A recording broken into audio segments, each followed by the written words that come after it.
matter volume in the thalamus and cerebellum, reduction in white matter volumes in left temporal and subcortical structures. Treatment principles is basically primary prevention.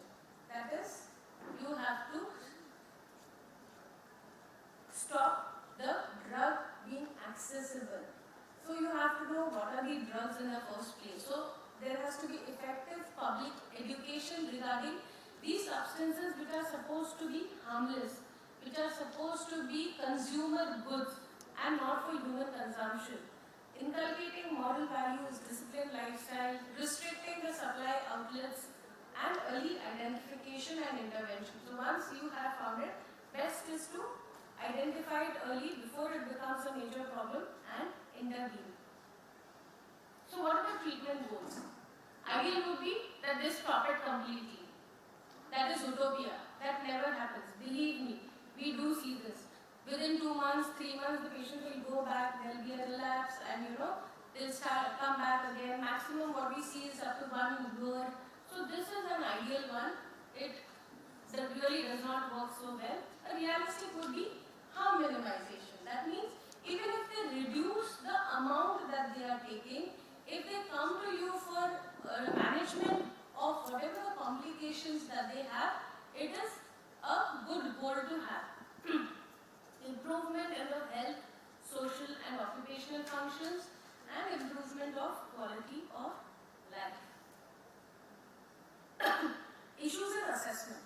So basically the first thing that we have to do is being empathetic.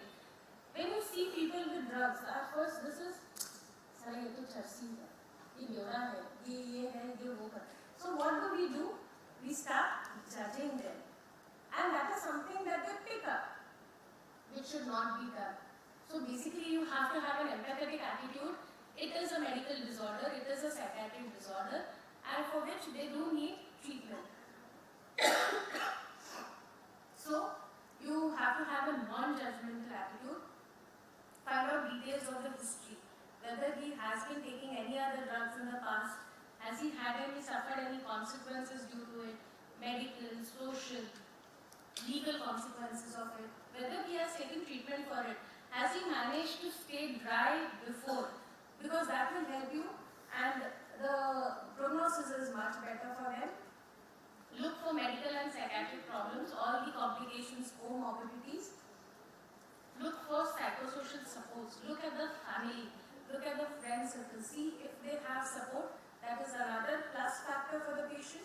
Look at what the goals and expectations of the patient are. Physical assessment to look for other comorbidities and opportunities for harm reduction. So you have to, once you have the patient, it is that teaching moment that you have with the patient, where you can tell the patient about the facilities that are available, all the harm that is caused with these supposedly legal highs and designer drugs, and at least give them the option of knowing that they have control over their own decisions and they have to take the right decisions. Acute management, frankly, there are no known antidotes. There is nothing which is going to work against the drug once it is inside. No specific anti-craving agents are available. As you have in alcohol and opioids, we do not have it for you. If they are agitated, the best thing you can do is admit the patient, keep them in a calm environment, isolate them so that there is minimal stimuli and they do not get agitated. Supportive treatment is basically look after the cardiovascular system, IV fluids, treat their nausea, vomiting with emetics, and then sedate the patient. So usually we sedate the patient with benzodiazepines. That's the best thing to do. Short acting and they work very well. Sometimes if they do not work, then we go in for antipsychotic medications also. Once the patient is out of that, then you have to look for anxiety, depression, psychosis, and then treat it accordingly. Many of these patients have a lot of personality traits, what we call them as cluster B personality traits, which is antisocial, borderline. Antisocial are the typical convicts, gundas that you see. They are very likely to use address these personality traits also, and motivational enhancement therapy, where we not only do not blame the patient for taking that, but we have to enhance their motivation to stop taking the drug. Long-term intervention involve the family. That is the best thing. Family, friends, whatever social support that the patient has, and the best thing that works is self-help groups, which are like Narcotics Anonymous, Alcoholics Anonymous. These self-help groups have the best prognosis ever. Otherwise, we do not have sufficient data to say what happens in the long term. Thank you.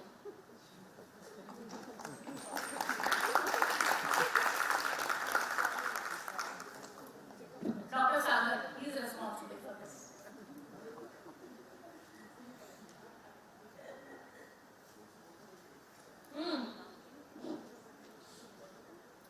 It is not, if you have seen the movie, it's not motivating.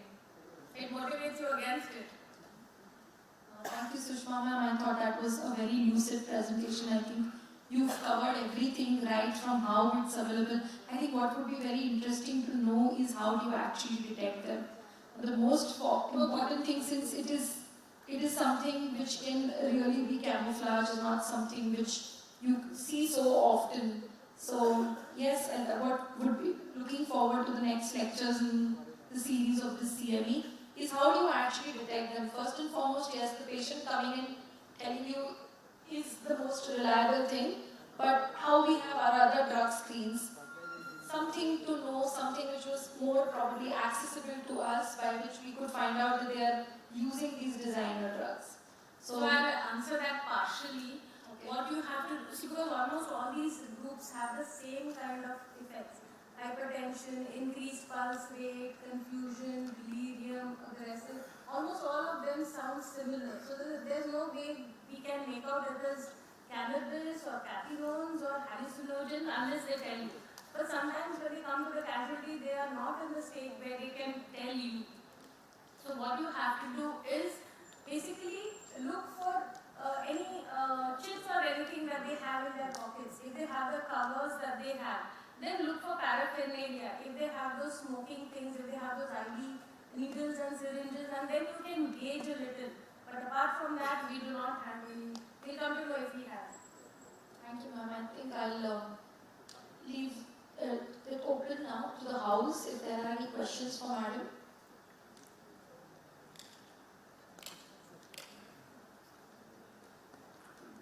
No questions. Thank you so much, ma'am. Thank you.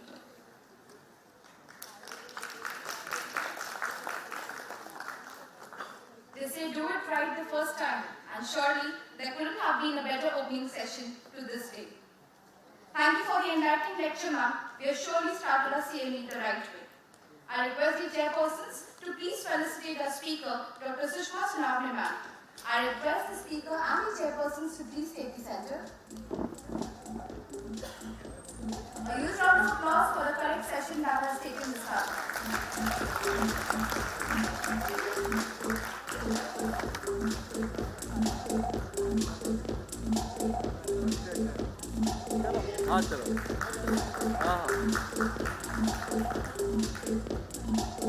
Thank you, ma'am.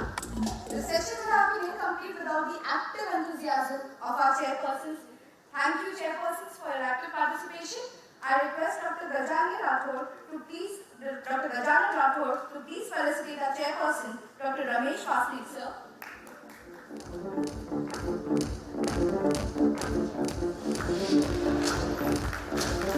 would also like to call upon Dr. Rutuja Kanekar to please felicitate our chairperson, Dr. Hina Pandit ma'am.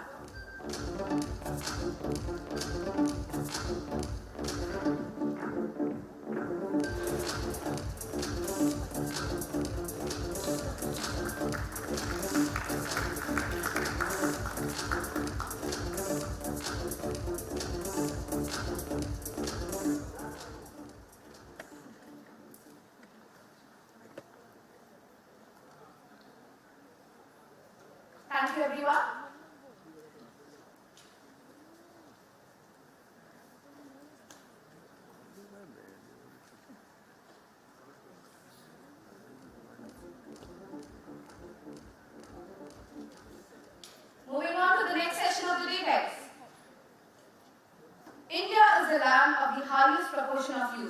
read the recent Global India magazine with a bold highlighted 33%.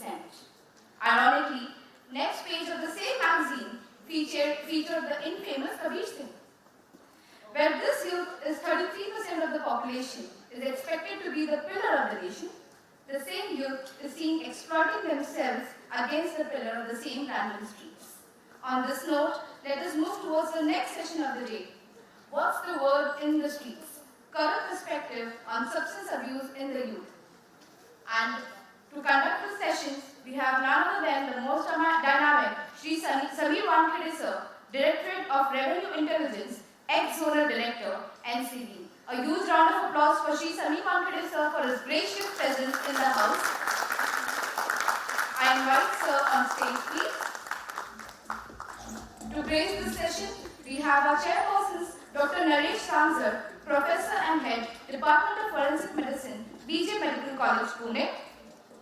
I would also like to invite Dr. Vijay Patil, Deputy Dean and Professor, Head FMT, Dr. Vittal Rao Vikhe Patil Foundation, Medical College, Ahmednagar.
No.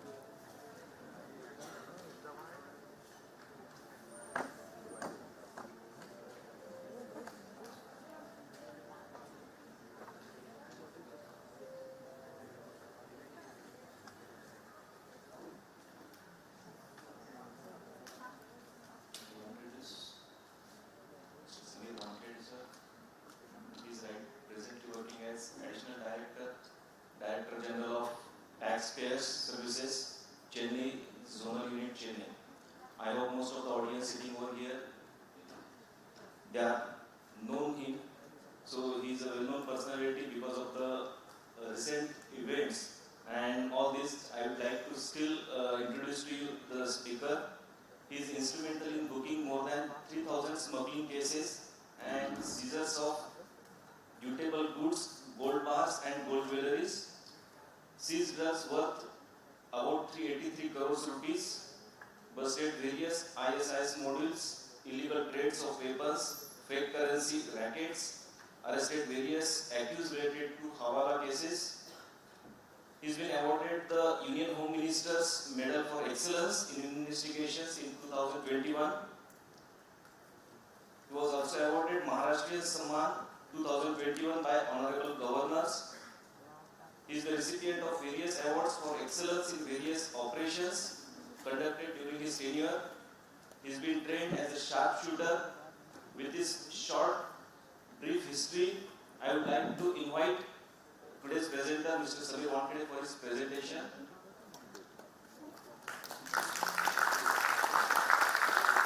Very good morning to you all. The topic given to me by Dr. Dere was, it's a very huge topic basically.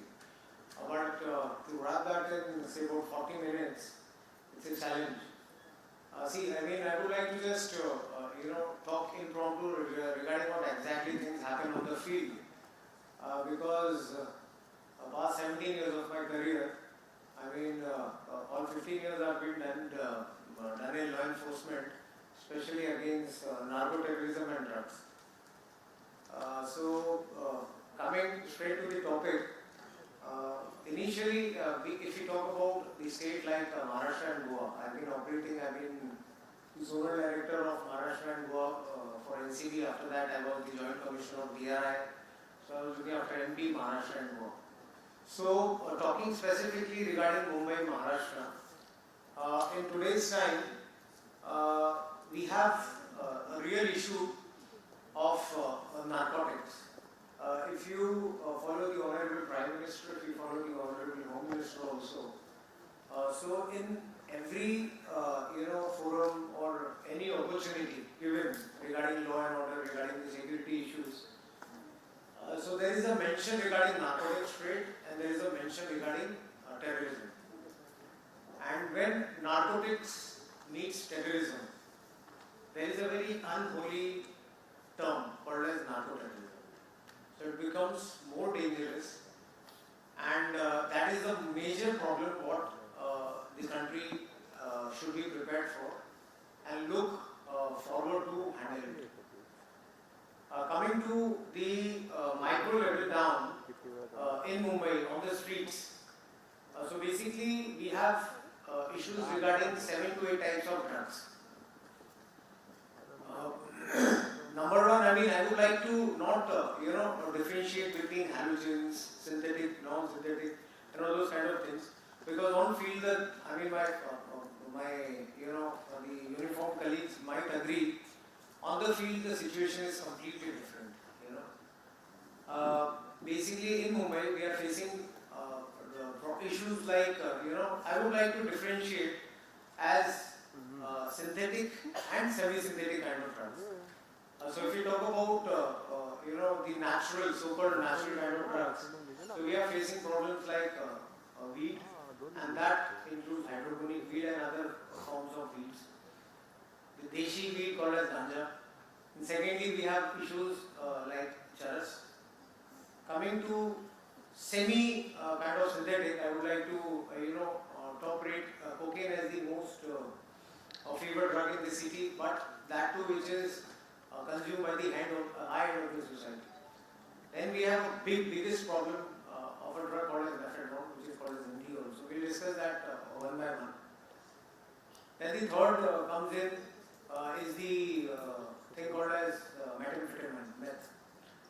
Then comes in is heroin, which of course is a natural derivative, but treated with chemical like acetic anhydride.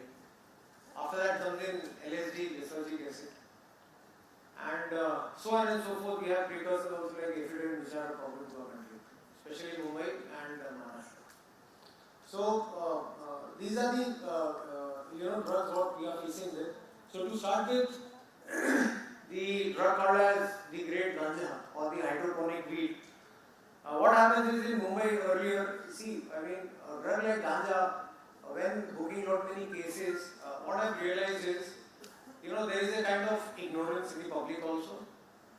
When you catch any kind of accused or ROP in our lingo, so they tell, sir, हम लोग तो गांजा कैसे ban हो सकता है? So भांग तो हम लोग पीते ही हैं, हमारे ट्रेडिशनली हम लोग भांग पीते हैं, you know, so they don't know basically the difference between ganja and bhang. And then you catch them, you interrogate them, then they come up with the answer, sir naturally तो है, थोड़ी ना हम कोई chemical पी रहे हैं. So they generally don't know basically ganja is also covered under NDPS Act. Though the threshold of that commercial quantity becomes, you know, it's about 20 kg for that. So ignorance is also one part of that. And traditionally accepted norm. People question me, sir आप क्यों पकड़ रहे हो? वो तो मंदिरों में भी मिलता है, XYZ जगहों पर भी मिलता है, धार्मिक स्थलों पर भी मिलता है. So that is socially acceptability. Now the latest fad of this kind of ganja is the hydroponic weed. So the street word for that hydroponic weed is bud. You know, the so-called the hind of the society. तो उन्हें गांजा पसंद नहीं आता, cheap drug पसंद नहीं आता, तो they go for hydroponic weed. And countries like USA, Canada, Poland, and such kind of European and North American countries, जहाँ पर where ganja is legalized, you know, in some states of US also, where it is grown in big amounts. Those are as expensive as what we find cocaine is. You know, 1 gram of hydroponic weed, and they call it as nuggets. You know, so one nugget might be costing anywhere based on the size of that nugget, might be around 3,000 to 8,000 rupees. You know, and after that they import it through foreign countries like US and Canada, and that too later on we discuss that they import it through, you know, cryptocurrencies, and that too on going on dark websites. So that is one very important problem in one kind of high-end society. What we find is hydroponic weed.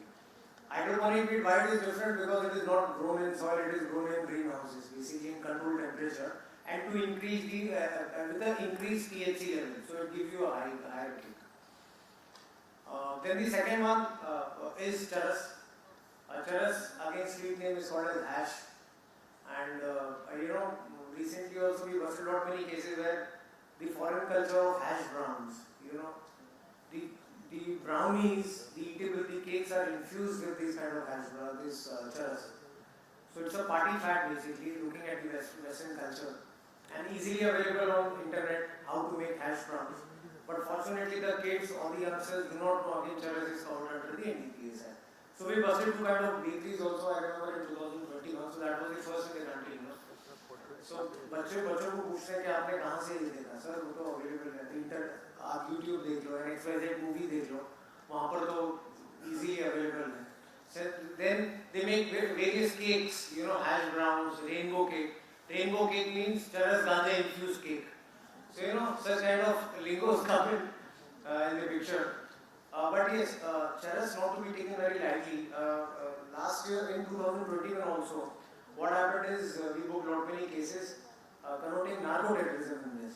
In fact, I remember in one of the cases we also investigated the infamous brother of Dawood Ibrahim, Iqbal Bhaskar in this case, where the charas is grown across the borders in POK, and where from the POK it is coming to Kashmir, and from Kashmir it is coming to Punjab, from Punjab to Rajasthan, Rajasthan to Gujarat, and Gujarat to Maharashtra finally. And later on the slide, I think so, I have that slide also. And there we tracked it to the terrorism related issues. So the money coming to the country, or the people who are purchasing the money is generated, going to Dubai via Hawala, and finally landing up in Pakistan. Even in Karachi to the operators out there. So we need to tell the kids also, आप जिसे पैसे देते हैं, जिस drugs को खरीदते हैं, so that money finally lands up for the activities which is inimical to the country. It is landing up in the enemy country, and then finally it is used across us only, across the soldiers and anti-Indian activities. So there, charas, I would really rate it as one of the most biggest culprits for narco-terrorism. Across the borders also, Samjhota Express, LOCs, trades, a lot many seizures are being made by DRI and a lot many agencies. But yes, we have a clientele of charas in Mumbai, large amount of clientele in charas in Mumbai. Then the third important drug is heroin.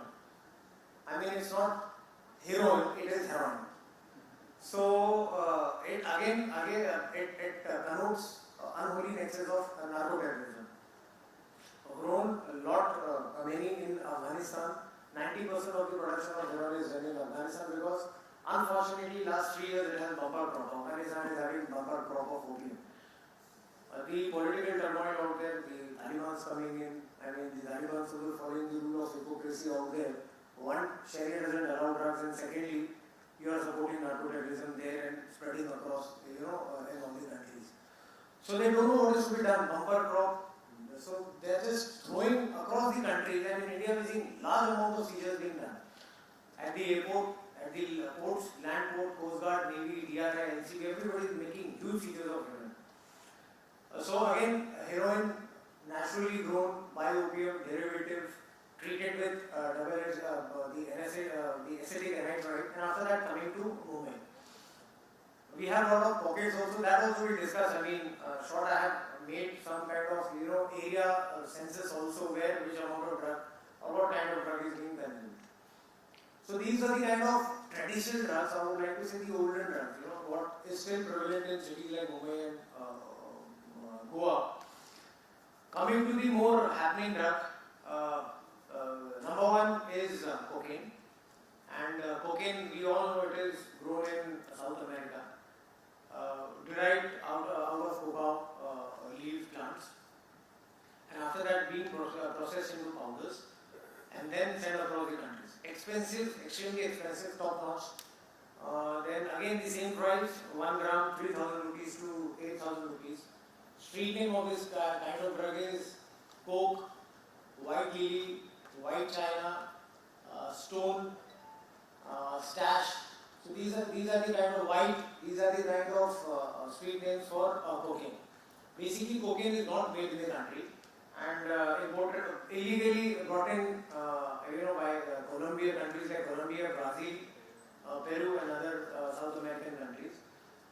Most form of import of this kind of drug is through air, what I would like to say, because the price is so expensive. I mean, big amount of shipments coming to India, it risks the suppliers, In American continent, you see a lot of things, a huge amount being bought, but especially in a city like Mumbai or a country like India, it's very expensive for people from South America to send it through ships, so it basically comes in form of passengers. And in passengers also it comes in form of body concealment. I'm sure Dr. Dhere might be facing a lot of, the staff of Sion Hospital might be facing a lot of requests from us. Because what happens is the person consumes in form of capsules. And one person carries in their stomach from a passenger coming from Addis Ababa, a passenger coming from Sao Paulo. And after that consuming around 80 to 90 tablets. And one tablet is having say about 10 to 15 grams of cocaine in it. Purging becomes very difficult. Then you have to give them, some kind of water, some kind of food, so that they purge in a period of 10 to 15 days. Big time mess for us, for law enforcement agencies, for police also, for NCB also, because every purging you need to make a panchnama. So we are at the mercy of the accused, and it's a very unpleasant job, believe me. So, and that you need to have a kind of special canister for that. Seal it again, open it, and believe me, when you bring that seized drug, seized cocaine to your office, you have a horrible time smelling it. After cocaine, we have the most important problem what we are facing in the youngsters today is MD, which is called as methadone, called as myo also in unholy term. And MD is the most kind of drug which is consumed by the small kids, the youngsters, the college. Why? Because it is having the same kick as cocaine. It is the poor man's cocaine. Cocaine as said 3,000 to 8,000 rupees per gram. Methadone MD is nearly 1,000 rupees to 2,200 rupees. Depends on the quality and depends on the kind of client who he is. So it's cheaper. I mean, school college kids having their kind of pocket money splurging in MD. So as the earlier speaker rightly said, basically when we arrested not many people who are indulging into this, see one thing we need to understand the peddlers and the suppliers. What they do is they also start as consumers initially, and after that they graduate to peddlers and suppliers. So the primary thing was कि आप क्यों बिके ऐसे, क्यों आप इसे consume करते हैं? The only thing that the sex drive is very kind of something wrong they have in their mind, and that was the only reason why they started. Then we have seen people making in kitchen labs also methadone. Completely synthetic, extremely bad for your body. and very addictive. The rehabs are having hard time to deal with this. Trying to catch a lot many suppliers in 2021 regarding methadone. Unfortunately, the global terrorists sitting across the border, people like Dawood Ibrahim, Laskar. So they are funding these kind of the methadone labs right in the city of Mumbai. And the gangs operating in methadone are also extremely violent. The foreign gangs like Nigerians and other African citizens running a consolidated kind of organized crime syndicates dealing with methadone. For law enforcement agencies, for police, it is also big time headache. Not many seizures have been done during our time. Not many labs also we busted off methadone. But it is a big time problem for us. After that, coming to the next kind of drug is methamphetamine. So the street name for methamphetamine is meth, and sometimes called as ice also because it is in the form of crystalline, huge crystallines. Methadone, I would rate is as third as far as consumption is concerned because it is also an expensive drug. Not many people can afford it. It is a party drug, and you need to have a special kind of appetite for consuming that. Very hard. In parties, in rave parties, these kind of drugs are very frequently consumed. For me, for the law enforcement agencies, methadone is a problem. Rather than more of a consumption, it is a problem of more being manufactured in places of Maharashtra and the boundaries of Maharashtra. Basically, the demand for methadone is more in countries like Australia and New Zealand. And the precursor like ephedrine is manufactured just to cater to the demand for the Far East countries. And lot many seizures we have made at the airport, at the cargo, where the drugs are concealed in lot many eatable items. After that, cutlery items, all forms of the utensils, and after that being exported to countries like Australia and New Zealand. There it is a big problem, and that is the topmost priority for the Australian police and the New Zealand police. Coming from methadone, then after that there is one more drug called as LSD. And LSD, lysergic acid, the street name for that is paper, blots, stamp paper, these are the code words for that. LSD is not manufactured in the country. Again, it is manufactured in European countries like Netherlands, and then Poland and other kind of CIS countries, Russia. So, just like hydroponic weed, this is the drug of the high-end clientele. It's very difficult for any kind of agencies to detect it. It's just of the size of a stamp paper, just put it on your tongue, and after that, it dissolves through your saliva, and after that, you have a very good high and a bad high for about 12 to 15 hours. So, this we see in Goa parties, rave parties, 31st parties. It's a kind of very cool kind of drug for such kind of people. Very addictive. Then suicidal tendencies also, and especially you have a good high, you have a bad high. Bad high means all the bad memories relapse. You start crying and then that is going on for 10 to 12 hours. If you have a good high, if you are dancing, then you will be continuously dancing for a good amount of 5 to 10 hours. So extremely potent, extremely difficult. And for your knowledge also, it is so potent. For example, the commercial quantity of ganja is 20 kgs, about 20 kgs. The commercial quantity for methadone is above 50 grams. The commercial quantity for cocaine is about 10 grams. Methamphetamine above 50 grams. Can you imagine what is the commercial quantity for LSD? Can anybody tell me a wild guess? 0.1 grams. So that means you are having 10 blots with you, just small blots with you, and you are going in for 20 years. So it is the most potent form of drug, LSD, but unfortunately, again, what trend we have seen later on in the slide we discussed. The youngsters, see, these are the kind of drugs what we don't see generally. The police, the law enforcement agency, हमारा सिर्फ traditional drugs पे ध्यान होता है, चरस गांजा. But LSD, the amount of LSD which is coming out here, the amount of money being spent on LSD, and LSD you just cannot buy going to the counters option. Only it is through cryptocurrency, Bitcoin, Ethereum, and other kind of cryptocurrencies. You go to Tor, after that you go to dark web, you order. So here the anonymity is the USP. You don't know who's ordering, you don't know who's sending it. A lot many operations we try to do with the Interpol and the Europol to bust these kind of labs in Netherlands. So that, yes, that is a problem, and that is a huge problem what we are facing as far as youngsters, rich kids are concerned. Then these are the problems what we face out here. Then we just see what are the other kind of modes of operandi, what goes on. I just made a consolidated, it's a big presentation, but I just rush through it so that we just get a feel of exactly.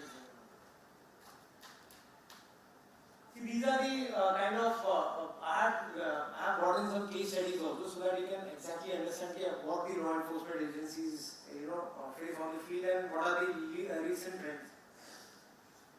So as discussed, across the border, daily kind of, big amount of seizures of heroin is happening and terrorism is happening. Not many agencies are, working full time.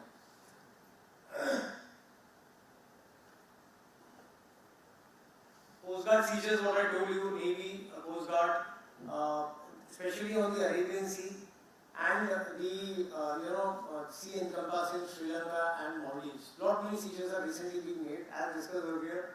Bumper crop of Afghanistan, they don't know what is to be done, so they are just jumping in across the country.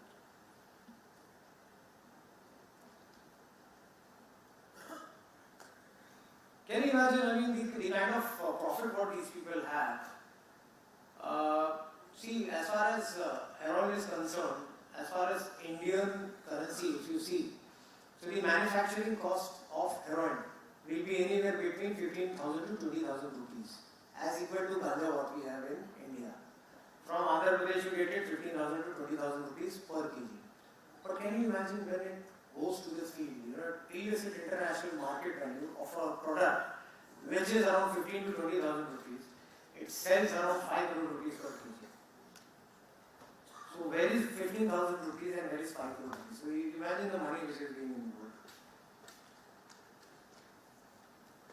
So this is the kind of ganja what we had 6 tons coming across Andhra Pradesh, some illegal plantations.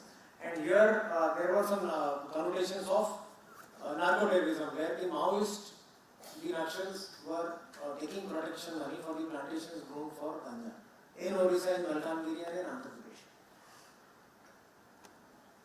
So this regarding Afghanistan. So this is the charas what we had seen in the case of Sushant Singh Rajput case what we investigated in 2020. Unfortunately he died, and there were some narcotics links in that, and I was investigating the drug related case of Sion. So this was the seizure what we had done in that case. Around 6 kgs we had caught at a place in Lokhandwala. So coming to charas has also got many qualities. Nepali charas, which is of very low quality. Indian charas, very low quality. But the most prevalent and the high end is the Malana tree, which is grown across Himachal Pradesh, Parvati Valley. So 1 gram, basically it is in tolas. They sell it in tolas, 10 grams.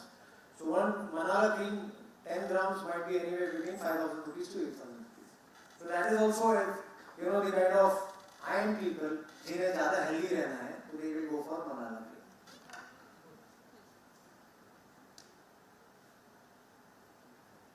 So this is routine seizures what my police friends might be doing, what we do generally. And across the trains and the charas coming in from Jammu and Kashmir, the charas coming in from Nepal. So regular seizures we get. So this is LSD, research cases. So one case what I took was 36, where unfortunately college kids, the age of these kids are 20 years only. 4 of them were caught, and they don't know what exactly they were up to. So just imagine these are the kind of drugs. They are still incarcerated in prison, in judicial custody, and I think so. The bail is also not near in sight, completely languishing in prison just for 10 blocks. And then we had found some kind of evidences where big houses running cryptocurrencies were summoned in first time in the country, and after that investigation started of that. So this one, as stated, one methadone factory was running right in the heart of the city, stone throw away from the offices like police, NCB, right in the heart of the city. Because what happens is that we have to, maintain a very fine balance. These places are very, densely populated, and sometimes what happens is these are community sensitive places also. So, my police friends, then NCB chaps, we have to maintain a very fine balance, not to spoil the time you enter that place, either we are being attacked, the social harmony is disturbed, not many allegations are being put on the agency, so we have to be extremely careful. So the idea also, comes in that who will face these kind of, enemies. But hats off to all the agencies, they do it. So this was on what in films, what we see. But this is a reality.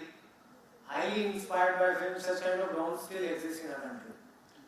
Having political connections, having nexus, unholy nexus, earning crore of rupees every day, and after that, spoiling the youth and the generation. Look at this joker out here, sitting on a golden crown. So this was the weapon also recovered from him. This is mephedron. And if you see, the joker was a highly technical savvy guy also, running all his operations through iPad. If you see the money counting machine, why money counting machine was because that day the only day when we rated, so that day's income was around 2.5 crore rupees. So that money also, unfortunately for him, we seized. So below also you see the drug, the precursor called as ephedrine. So in order to be palatable for the youngsters, mephedron, because it's quite a high drug, it's a very kind of bitter drug. So in order to make it palatable, consumable, they add ephedrine into it. So that is the money what I'm talking about. So this is the another weapon what we seized.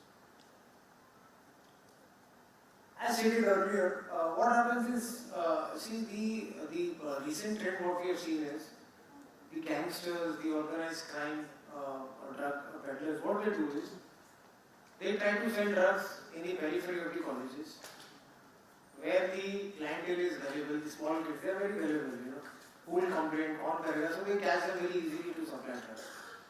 Second, mostly, we have seen they use religious places for the supply and trade of drugs. Because they know that ये police अधिकारी है और law enforcement है, so they generally don't tend to go that way, Very easy to camouflage, very easy to take an alibi to sell drugs. So one unfortunate narco-terrorism case what we had booked, drug coming in from Kashmir, and the meeting point was a holy place like Gurudwara. And that was the place where they was, they wanted to stock it, and after that, they wanted to deal into it. And right in Dadar, basically, just near our, place, in the heart of the city. But this, what we had caught, drug coming from POK. So, and these jokers, they were carrying these kind of drugs, 15 kgs what we seized, and that too, they are driving in a bike from Jammu and Kashmir. And it was concealed, it was hidden in the petrol tank of a bike. So very difficult for, unless and proper information is not there, it is very difficult for the police or the law enforcement without any proper specific input to detect such kind of drugs. Then what we discussed, the unholy nexus of lysergic acid, LSD with darknet. So if you go to download Tor, and after that you go to lot many sites of dark web. So this is the kind of thing what you see, openly being sold on the internet. So here we are seeing the strength of an LSD blot, the price, and how to order it. So in fact they give you discount also if you buy in bulk.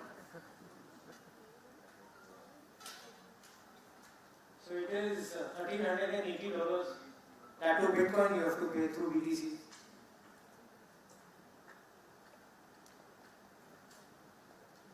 See, first time, तुमच्यासाठी पण एक important case study आहे for police also. In this case, we had gone ahead, seized the instruments also which were being used for booking.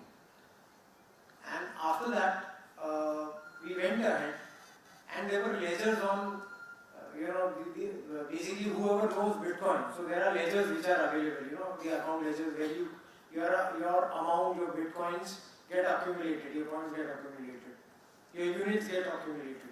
So we had gone ahead and virtually seized those accounts also. And after that, seizure, what happens is there is a thing called as competent authority of Sakema. So that also confirmed that. First something that it happened. Then we had issued summons to Wazirex also, Finance also. And then investigation started. Still it might be happening because of no more NCD now. So it was a very big thing, okay, we need to make them aware also. Okay, your channels are being used for purchase of drugs, weapons and all those other activities also. So these are the basic cases what generally at the airport we book, where concealment in baggages happen, where drugs are coming from South American countries in concealed form. I'm sure no police, no customs will try to catch this innocent looking teacher carrying cocaine in her bag. So this is the kind of concealment happens in the baggages.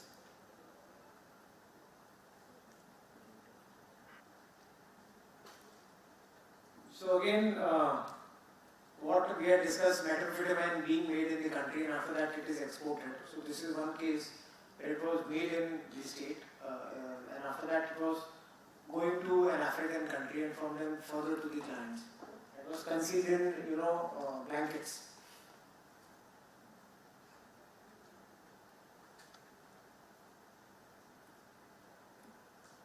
So another form of concealment in the baggage is what you see. So this is not Tata salt. This is ketamine. And this was being exported to UK, basically by a gang. And the drugs was sent through couriers, concealed all in rice, atta, upma, idli. So you better be very careful what you eat.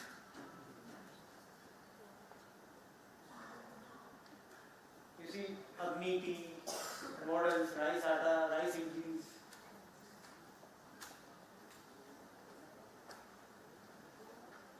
So this is in the handbag.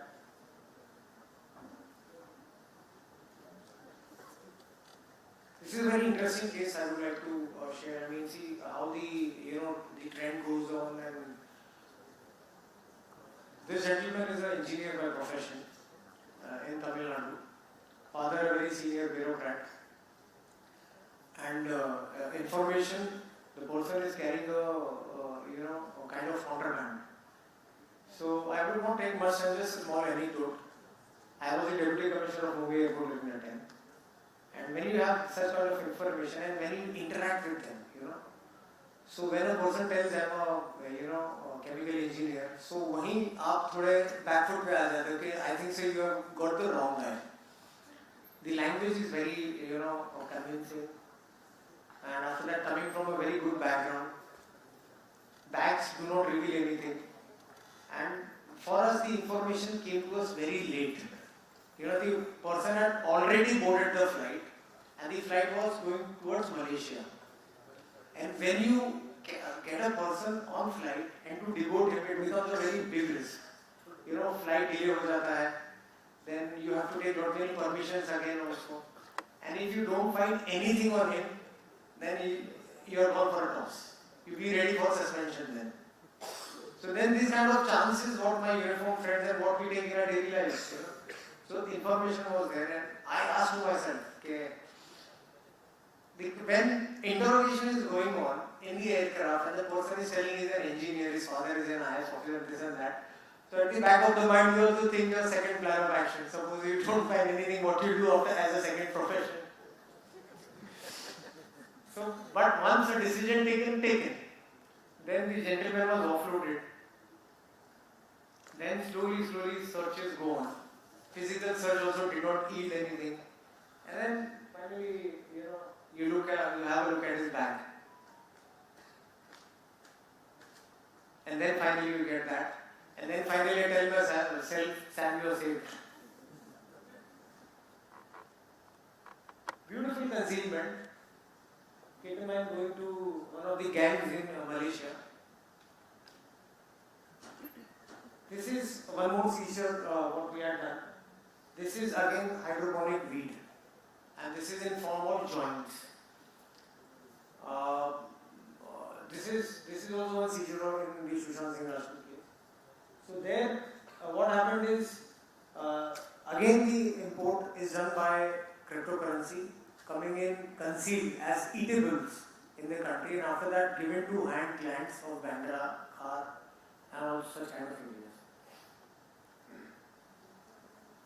These are the kind of THC capsules.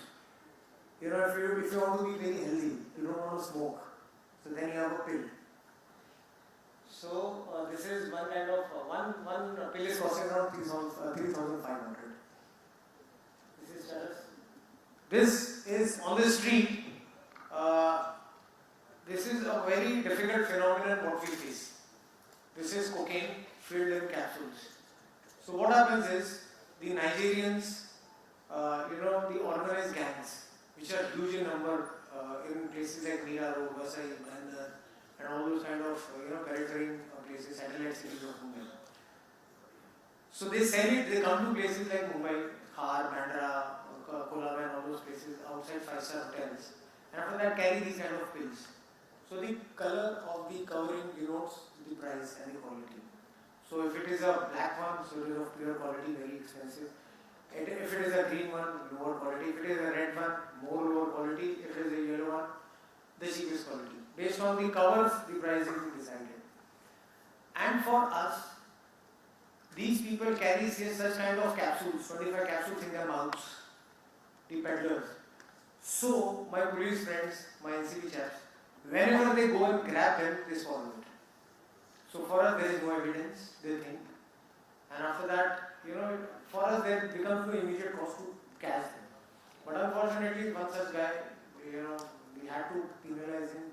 We had an information, we took him for medical, and my medical friend knows how cumbersome procedure it is, to conduct an X-ray, to make papers, and after that take him to the hospital, then again purging, removing, and all those things. So this is one kind of seizure what we had done, hydroponic weed, what we had discussed nugget, coming from Canada, and declared as green tea. Physically, if you see, it's very similar to green tea if you grind it. You will not come to know. During COVID, not many seizures we had done, and if a normal postman, if a normal post officer or custom officer, if you make a declaration in front of him, there is a screening machine also. So when the screening machine is there, it comes across an organic eatable item is there. So nobody have a widest idea, widest dream case it is carrying drugs, unless and until you have a specific information. But the luck ran out of these gentlemen, and to evade the NCB, they were importing it not in Mumbai, they were importing it at an absolute place, at a small post office at Lonavala, Khandala, so that we don't go there and catch them. So you see, Gourmet West Dark Roast,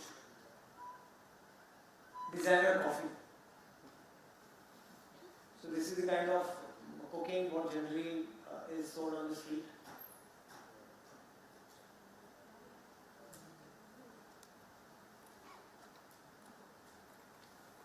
Charas.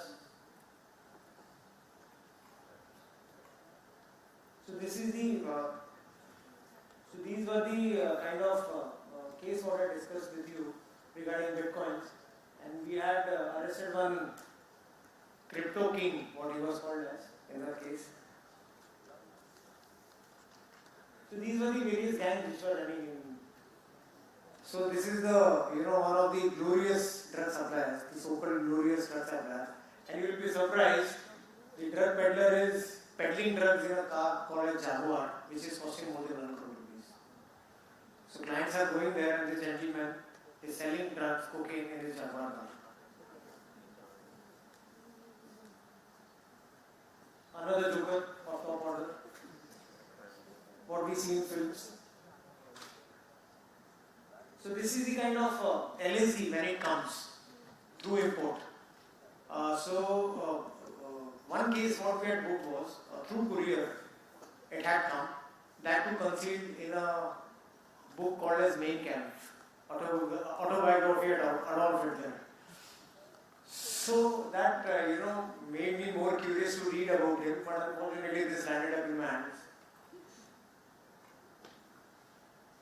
This is crushed hydroponic wheat, which are imported from foreign country, crushed in Mumbai, and after that filled into the rolling papers. This was one of the biggest cases what I had book of heroin. So this was seized at Navashiva. So this we had caught 200 kgs of heroin coming from Afghanistan. Nobody will again have a faintest idea how it was conceived. Muleti, licorice, muleti जिसे कहते हैं. Muleti was there, and in muleti there was a each and every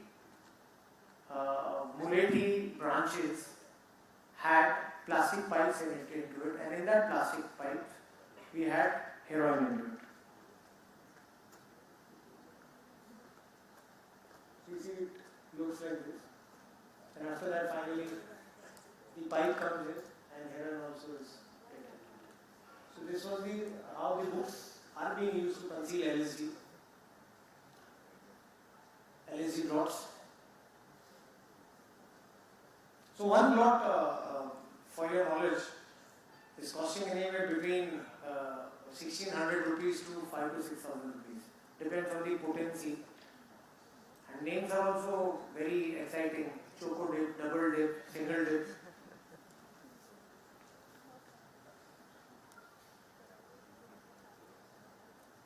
So again, hydroponic wheat, and you see it's in the form of nuggets.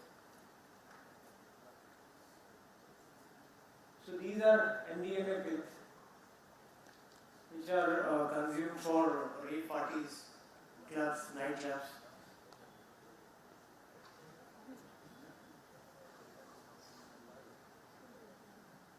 I can see my friend Tarak sitting here. And before anybody introduces Tarak, I would like to say he's a defense lawyer and one of the most honest, one of the most dedicated lawyers I have seen. Welcome, Tarak.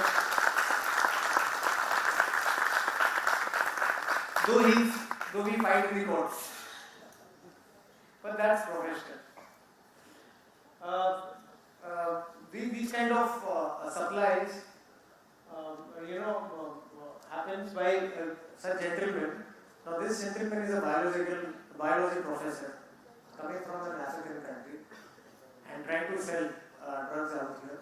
Has been caught twice by law enforcement agencies, but due to some technical reasons, some loopholes, they try to acquire again and after that start their nefarious activities again. So this is heroin caught across the airport. It looks in such form. The case what I discussed earlier, wheat brownies, hash brownies, bakeries, but unfortunately when you see the youngsters are involved into it and the act is so stringent, and when you indulge into a commercial sale of these things, so it becomes very difficult to get bail. So 2 to 3 years they are languishing in prison, and after that they are successful in getting bails. Lack of awareness, I would like to say, and secondly the influence of social media, the influence of various OTT platforms also are leading to such kind of novel crimes in the society.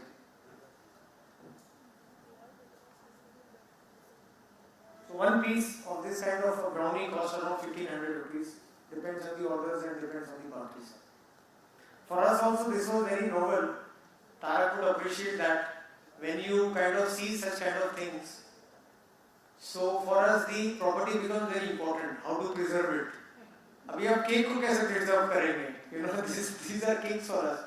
So then there are no precedents in the country regarding that. Now it is having drugs. I know it is having afim in it. It is having opium. It is having little bit of ganja. It is having charas into it. So how to do it now? So then you buy a refrigerator, refrigerate it from your own pocket, keep it intact, bring it in front of the court. Then 52A hota hai, there is a procedure to take samples and all those things. So yes, it was a challenge for us, but we successfully managed it. Thank you very much. And then before ending, I mean, one thing very important I would like to just highlight across is as not covered under the NDPS Act, but a very wrong and a very dangerous trend we are facing it is number one, vapes, which is e-cigarettes and vapes, which is completely illegal, prohibited for import. The kids are having it, it's a normal fact which is going on. So we need to be very careful about it. And number two is the so-called hookah and shisha. So these things, basically what happens is, as of now doesn't look very dangerous, but that is a prelude to drug consumption, what we have seen. So kindly whenever you come across it, so don't encourage it, your near relatives, your friends or something like that, kindly put a stop to it there and there only. You people are medicos, most law enforcement agencies, so you would appreciate that this is a stepping stone for further vices. So stop it at the beginning of it. Thank you very much.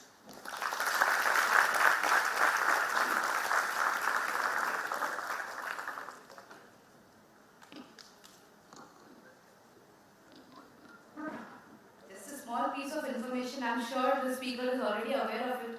The crowd has increased twofolds with Mrs. Amin Wankade's session, and nevertheless, narco-terrorism, secondary drugs, and a deeper insight to lot more and a lot to take away from this session. A session as dynamic as the man himself. A huge round of applause for Mrs. Amin Wankade for this session. I believe he definitely deserves a standing ovation. I request her to please take the center of stage. Standing ovation for Mrs. Amin Wankade for his beautiful contribution to the society, to anti-narcotics, to youth, and a lot of future development coming up. He surely is an epitome of youth development in this station. Thank you so much for your session, sir. I request the chairpersons, Dr. Naresh Ramzan and Dr. Vijay Patil, to kindly felicitate our speaker. The applause must go on for this session surely.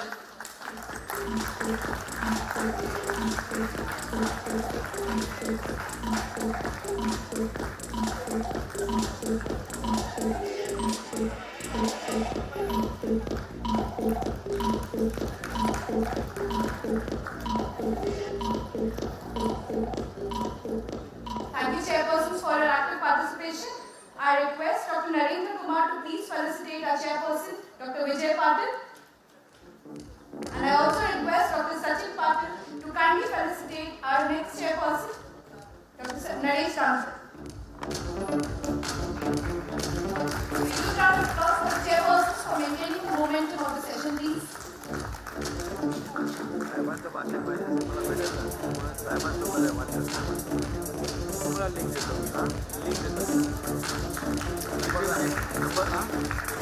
पाठवतो माझा number 70212191. Thank you, everyone. We would now move towards the next part of the CME within some time. काय नाव लागू? सुयश Ranadive. SUYESH. तुम्हाला कळतो साहेबांना पाहिजे असेल. हां मी लिंक पाठवतो.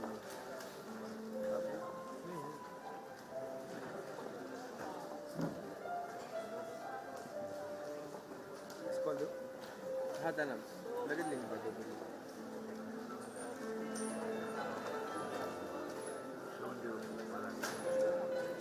सतीश पालांडे ना संतोष पालांडे.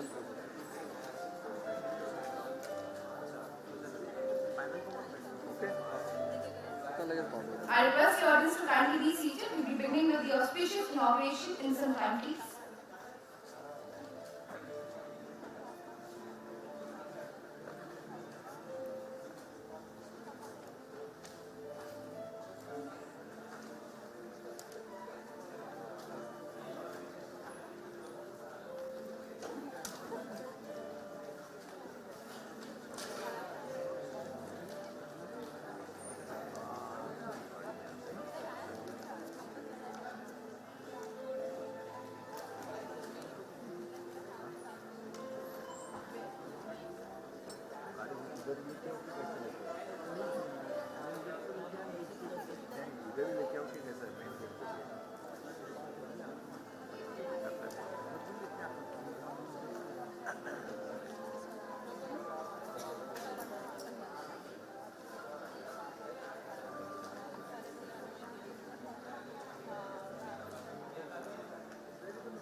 लिंक पाठवली. आता या लिंकवरती आहे ना पूर्ण दिवसभराचं सेशन दिसतं. ते काय फॉरवर्ड करून बघता येईल. आपण ड्रायव्हिंग करता का तुमचं?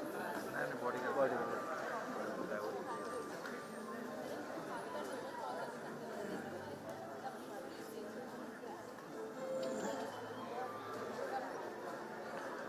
त्यांना नेहमी टी व्हीवरती बघितलं, आता लाईव्ह बघितलं.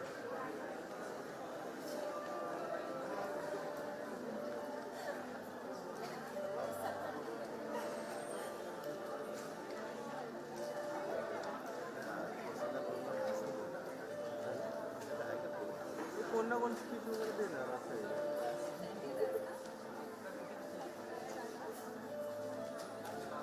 कोण ना कोण आले असतील साहेब ते स्पीच वगैरे देतील.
we have a lot of questions coming up from the crowd.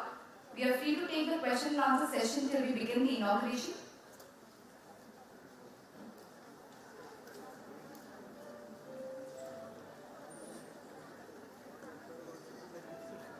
I would like to announce that we have today in the auditorium Dr. Mohan Joshi sir, Dean LKMFC Sion. A huge round of applause. Thank you so much sir for your gracious presence.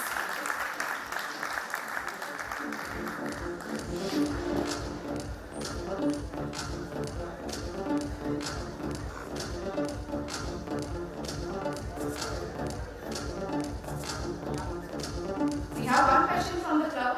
This question is for our second speaker, that is Mr. Samirvan Khede sir. The question is, sir, how do you know where to find concealed drugs if you don't have any prior information? Is it experience or intuition?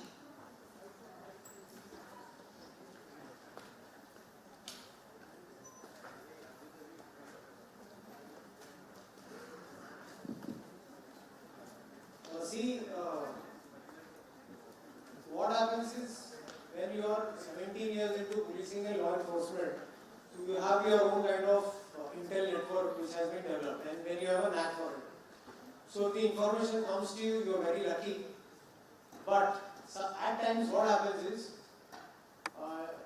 yes, of course, intuition is there, and in the due course of your duty, you get some kind of, perimeters, you get some kind of traits where to identify a person, how to identify a person. At the airport also, when we were posted, so despite not having an information, we have a profiling system also. So you profile a person, you know a person from his outlook, you know a person from his gait, how he walks also, his confidence when you talk to him. For example, just for your knowledge also. For example, if a person is coming from Colombia, the person is coming from Colombia all the way from one corner of the world, coming from an African airline called Ethiopian airline. From Sao Paulo he is coming to Addis Ababa. From Addis Ababa he is coming to Mumbai. And when you ask him a simple question, which are the places what you like to visit in Mumbai?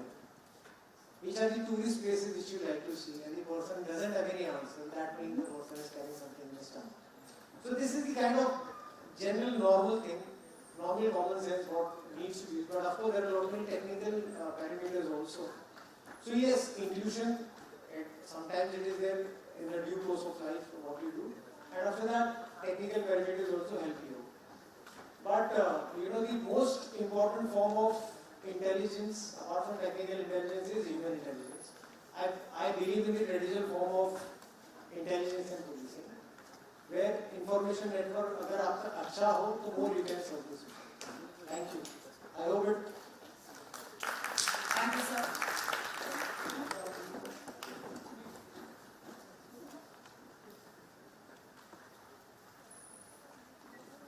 We can have more questions from the crowd. To all the students or the audience who have just joined us, you can submit your questions backstage and we can take them ahead.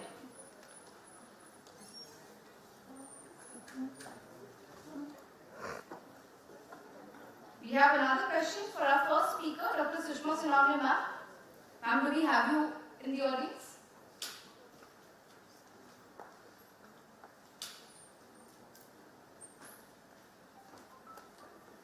We may want to pass this question to either of the chairpersons as well, if we have them in the audience. The question from the audience is, with newer trends in the management of drug abuse and newer drugs coming up in the market again and again, what is the take-home message that you would like to give to the students about the preparedness of handling such cases, especially to the new pass outs of forensic medicine and those who will be gaining power later? I request any of the chairpersons to please take up this question.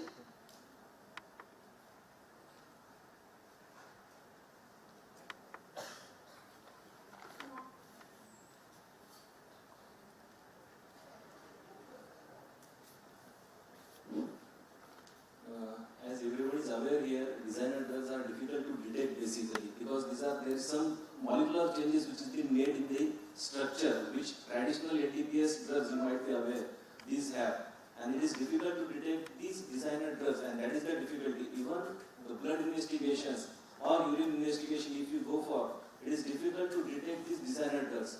Some byproduct might be detected in the blood or urine, but it is difficult to detect these designer drugs, and that is the difficulty as a forensic person to detect that. That is the challenge for that. And so this is about the designer drugs. But yes, there are ways, as sir has already elaborated, it is by confiscation we can detect this, or some labs are there which are hidden, where this manufacturing is carried out.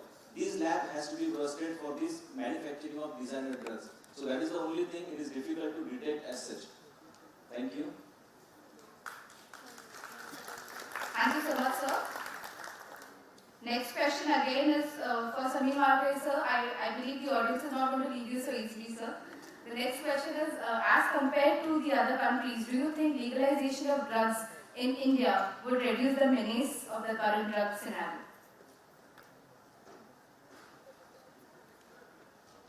I personally, if you ask me, I'm completely against the legalization of the vices what our country is facing.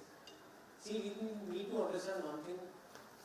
As the earlier speaker had also said, 33%, she had said in fact, 33% we have a youth population. And our country is can be highly prone to abuse.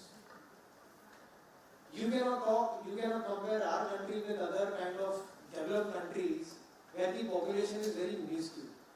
If you talk about Canada, if you talk about the Netherlands, what is the population? So the checks and controls can be microscopically observed. But if a country of 140 crore of population, where we have majority of the youths, where we want a stronger nation, I don't think so it will be very, very advisable to legalize this kind of vices. We have seen the families getting spoiled. Tarak and me, we have worked together. He is also seeing, we have seen the families getting spoiled. You know, after consumption of drugs, a man does not even have an inkling, you know, he doesn't have any idea who's his mother, who's his sister and who's his wife. He cannot differentiate between a sister and a wife. So you think so at any point of time we can afford legalizing this kind of practice? Children are stealing from their mothers. The mother is working as a maid. The mother is, you know, her 2-3 years of salary, she is making a jewelry out of that money. And that jewelry, a drug addict's son, is getting that and selling it for his drug habit. Do you think so we are ready to face legalization of this kind of thing? We should be fighting this menace. And as said again, see, the perimeters for other countries might be different. And for our country, for my country, narco-terrorism is the biggest threat what we are facing. The money, as discussed before, is being used by an enemical country to kill my soldiers, to kill my law enforcement agencies out here, to the officers out here. So at no point of time in my dream also I can think of, you know, supporting this kind of legalization.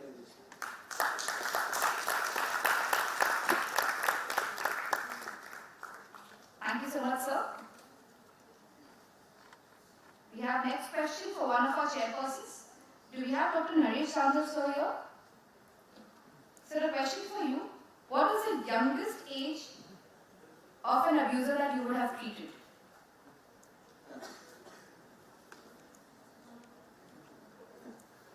Treating is a different thing. I'm being a forensic person. We are doing medical-legal work basically. But yes, there are certain, we have seen kids also, they are using this type of drugs. And drug abuse menace is a lot of things. It is a potential, especially in adulthood. Usually they start consuming and just initially their intention is not that, but just to have some enjoyment with friends and some type of peer pressure, it will motivate them. And once they have the habit of consuming and depending upon their what type of money and how much they have, depending upon different drugs they consume, and then the latter stage would be addiction, habituation and addiction. So that is the thing. Initially just for excitement, some kind of thrill they start, and later on they land up in all these things. So age is no bar as such. Even we have seen as far as gender also, male and female in metropolitan countries, even in adulthood, they consume these drugs for excitement and later land up into addiction. Thank you so much, sir. We have a last question, post which we will be taking inaugurations. However, if there are any more questions from the audience, please feel free to submit them backstage and we will be taking them in due course of time. Last question to conclude with the Q&A session. This question is for our senior advocate, Advocate Tara Sayed sir, present here. Can we have a question to you, sir? The question is, I think the audience is very obsessed with the factor of age. So the question again is, what is the youngest age of drug abuser that you might have convicted? And what is the way out usually? I have basically a difference law, so I try to get them out.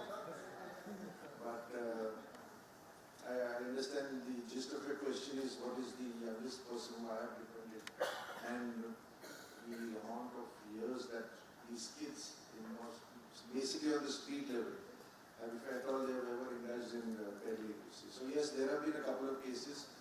I think not in the recent times, but at least in the last 4 or 5 years, where there was an entire family known as the Ceremonial family.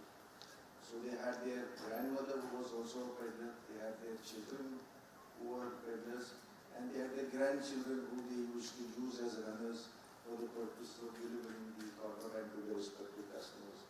So the youngest son of the elder person was about, I think, 9 years old when he was apprehended. And I remember arguing his bail application before his Lordship Justice Oak. And when I pointed out to him, sir, my lord, the age of this boy is only 9 years, and he would not be, he should be tried under the Juvenile Justice Act. And as far as 37 is concerned, it would not be applicable as far as the present boy is concerned. And he immediately retorted, if I give you that finding, half the population of below 18 is going to be used for the purpose of peddling drugs. So yes, there are numerous cases where people use their own children for the purpose of using them as runners. And the youngest age, as I said, I've even heard of somebody who was arrested in Thane, he was about 8 years old, and he was caught in possession of contraband. So yeah, that is the youngest age that I have heard. Thank you so much for your prompt response.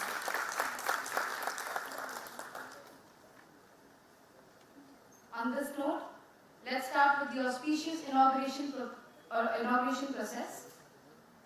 I request our dignitaries to kindly take the stage. A huge round of applause for the dignitaries present over here. I request Dr. Mohan Joshi sir, Dean LKMC Sion, to please grace the dais.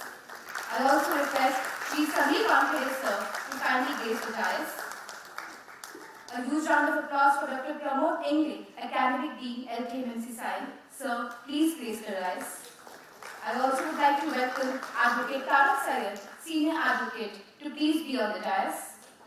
A huge round of applause for Senior PI, Mr. Sayed, Anti-Narcotics Control, Navi Mumbai Bureau. Sir, please grace the dais. And of course, the host for today, Dr. Rajesh Tere sir, Head of Department, Forensic Medicine and Toxicology, LTMC Science. Sir, please join the dignitaries.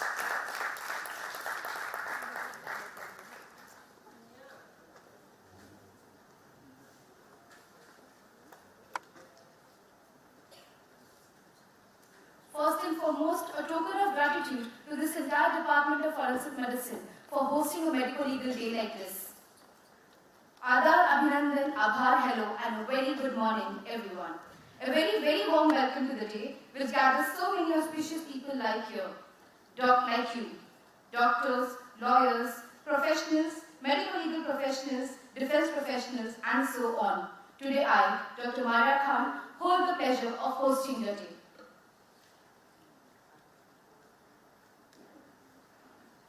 I would also like to invite Dr. Ravindra Devkar on stage. Devkar sir is the MMC observer for the session. A huge round of applause for Dr. Devkar, please.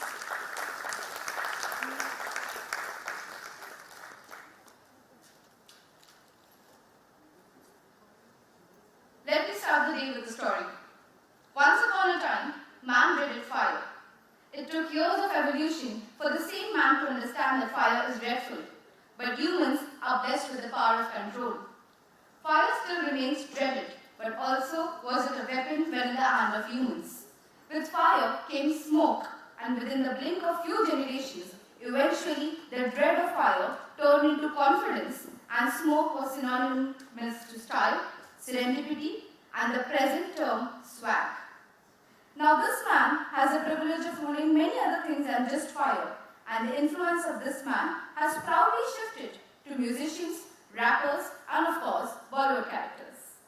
Now, the era of Sant Kabir has transformed to the world of Kabir Singh, with puffs and highs having changed their definitions. Ironically, the same smoke is what it takes to breathe, is what it used to take to suffocate. Clearly, this man listens to the infamous Dam Maro Dam and holds no dam to hold his spirits. Coming to the end of the story, do you know who this man is? It is the every third youth of this nation who today is a proud victim of various kinds of drugs, most times by choice and few times by chance.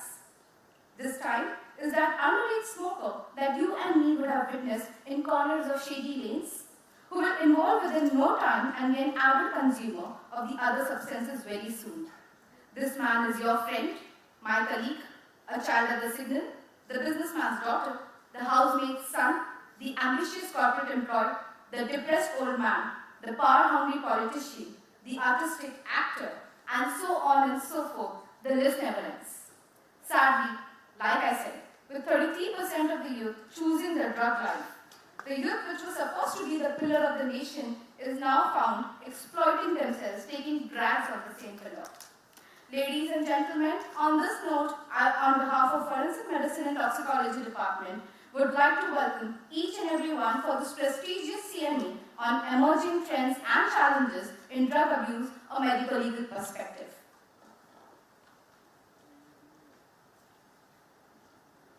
An auspicious occasion is incomplete without the lighting of the lamp, and hence I would like to invite the dignitaries to take over for the lamp lighting process. I request Dr. Rajesh Kere sir to please lead the dignitaries towards the lamp. A huge round of applause for the dignitaries and the team, please.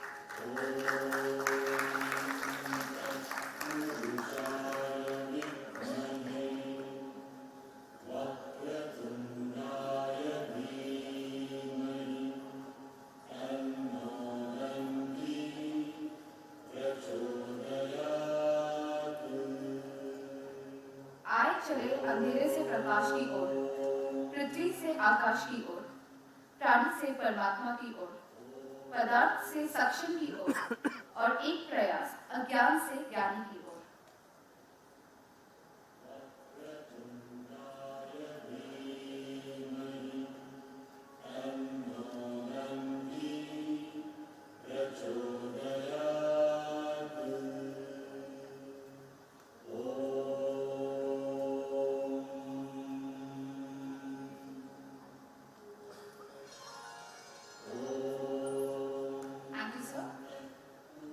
I request the dignitaries to please take their seats.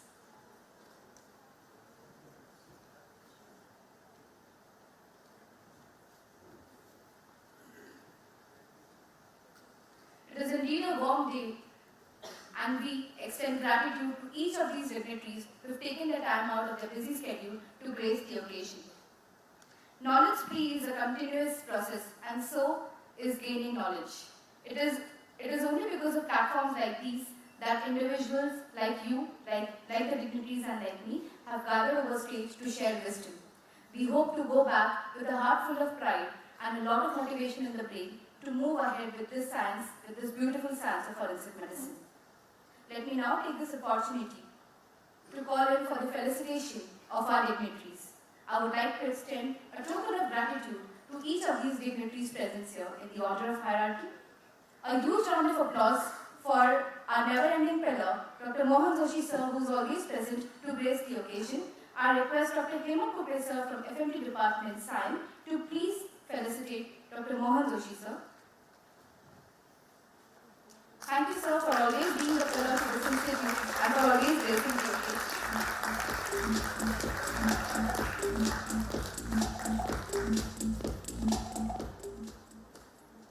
I now request Dr. Rajesh Kele sir to please felicitate Mr. Sameer Walkade sir, our dynamic speaker for the day. A huge round of applause for Mr. Sameer Walkade sir. I request Dr. Narendra sir to please felicitate Advocate Tarak Syed sir.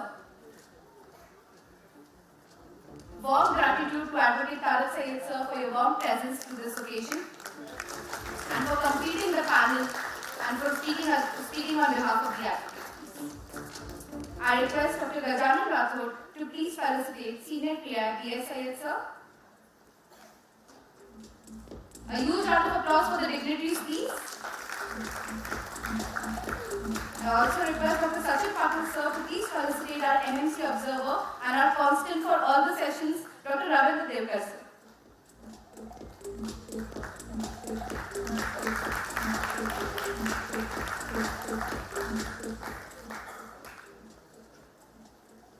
A very warm gratitude on behalf of the audience to all the dignitaries.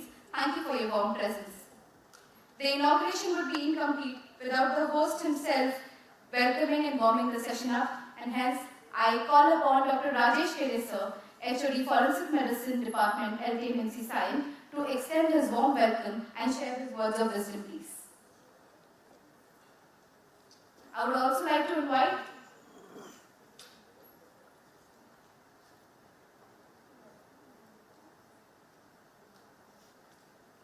a huge round of applause and please welcome Dr. Pramod English sir.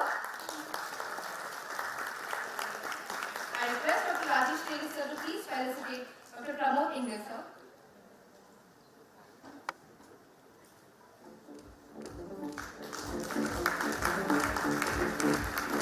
Thank you for your warm presence sir. I welcome you all on behalf of the crowd.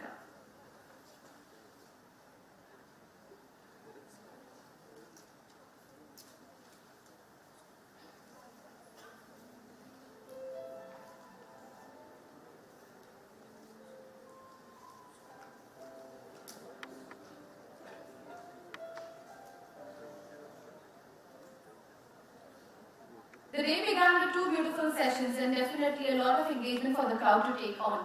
I'm sure we are all going to go with a lot of takeaway messages this day and a lot more awaits post-inauguration in the second half of the session. It is very less frequent for the medical fraternity or for the medico-legal fraternity to host an event like this. While the clinical side of medicine has always been an upper edge, the medico-legal side has always been a hidden sheep of the family. And hence, events like these and a platform like these is definitely fruitful for all of us to take away something. Beginning with the inauguration session, I request our dignitaries to please share a few words on stage as I announce your name. My first request is to Advocate Tarak Syed sir, a senior advocate of the fraternity, to please speak a few words and motivate the audience present.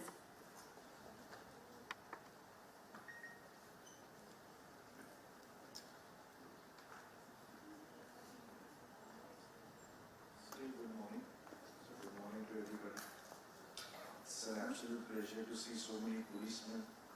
I believe the center was on the lawyers' concern and the doctors on the other side. Very elite audience, I believe. Normally, I would be, the moment you see an officer in court, it's always to say that you made a false case, the client is falsely implicated. But the fact of having to address them today in the form of an audience of this nature is an absolute pleasure, sir. First of all, no matter what the situation, we need to thank the police force. They are one of the best in the world. No matter what happens in the court, and each time a client comes comes to my office and says, sir, police did this, police did that. And my first reply to them is, बराबर किए. तुम करते हो इसलिए पकड़ते हैं. मेरे को आज तक नहीं पकड़े. So that is one basic element that all of us need to understand. We have normally a think tank of what we see in the movies mostly about how our police force is reflected to the common masses. It is not how it is projected in the movies mostly. Most of them, I tell you, work for about 15 to 16 hours in a day. I have some of my closest friends in the police force. I know what they go through. I know what their families go through. So a big thank you to you, sir, for maintaining the law and order. I stand here today peacefully with my hands in my pocket and address you guys is because of the fact that you take care of my city. Thank you so much. Secondly, to all the doctors here, you all know what we've been through the COVID times. I come from a family of doctors. I have about 3 siblings who are doctors. The younger generation, my nephew, my niece, they are all now just completed their NDPS. So in the entire COVID times, we know who were the people on the streets and who were the people in the hospital taking care of everybody. So a big thank you to all the doctors. You are all budding. You are all going to be the next generation. You are the future of our country. And therefore it is very essential for you to understand certain aspects of the NDPS Act. Because you are the ones who prescribe medicines to your patients. So it is very important for you to know that your prescriptions can be misused. There are certain drugs which are prescription drugs alone. They are part of the NDPS Act. They are also part of the Drugs and Cosmetics Act. So when you write a prescription at any given point of time, make sure that your wordings are perfect. It has been issued to the patient concerned, and it has also been issued at a particular date and time. And you keep a record of it. So that tomorrow if that prescription is misused, which we all know are, at that particular point of time you can save your skin. Now I will start off with the topic when I think there's some other after certain aspects. But as I said, a big thank you to everybody, and I look forward to interacting with you guys. Thank you so much.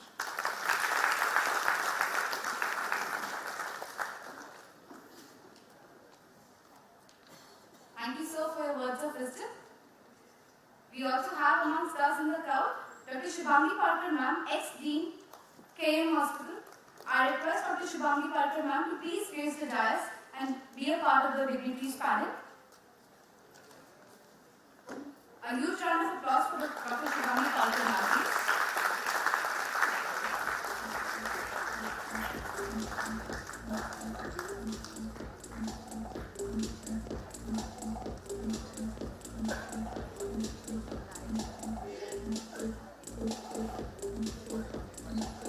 Thank you for your kind presence, Dr. Parker ma'am. I request Dr. Rajesh Kede sir to kindly felicitate our dignitary.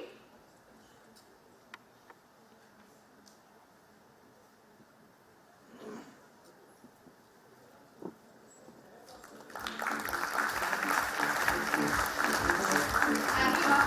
It is nice to have you on board, please. Next on the dais, I'd like to invite Senior PI, Mrs. Iyer, Anti-Narcotics Control, Navi Mumbai. I request her to please be on stage and grace the occasion with a few words.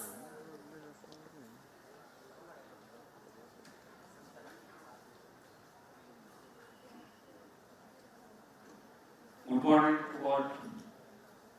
सर्वात अगोदर Sion हॉस्पिटलचे management यांचे मी धन्यवाद व्यक्त करतो. त्यांनी Navi Mumbai police आयुक्त सरांना request केली होती, म्हणून त्यांच्या आदेशामुळे मोठ्या संख्येने या चांगल्या सेमिनारचा लाभ घेण्यासाठी सर्व अधिकारी आलेले आहेत आणि पुण्याचे मी व्यासपीठावर बसलेले सर्व मान्यवर, सर्व डॉक्टर यांचे आभार व्यक्त करतो. जय हिंद, जय Maharashtra.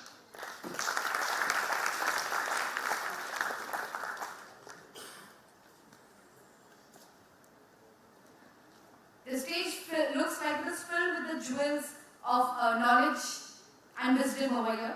And hence I would request Dr. Shubhangi Parkar ma'am to please speak a few words and grace the occasion.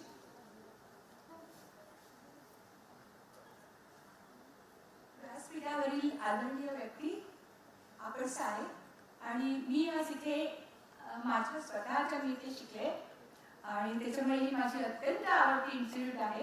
इथे उद्या मला खूप आनंद होतो.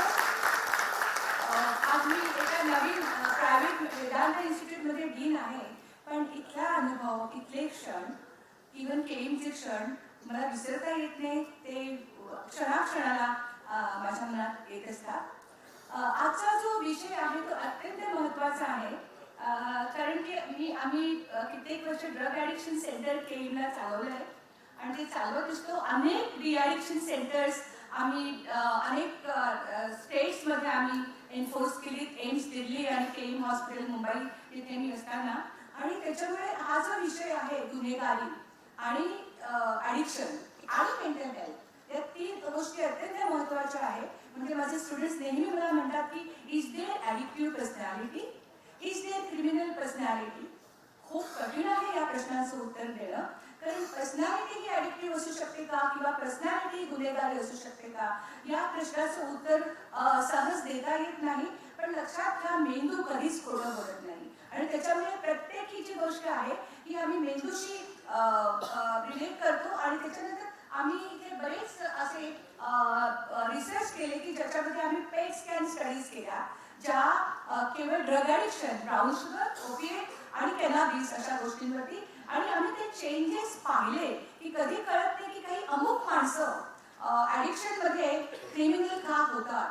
आणि त्याचं सगळं उत्तर जे आहे ते ब्रेन सर्किटरी मेकॅनिझममध्ये असतं. अर्थात ते व्यक्तिमत्वात आहे, एन्व्हायरमेंटमध्ये आहे आणि कुठला ड्रग आपण वापरतो याच्यामध्येही आहे. लक्षात घ्या, ड्रग सगळे सारखे नाहीत.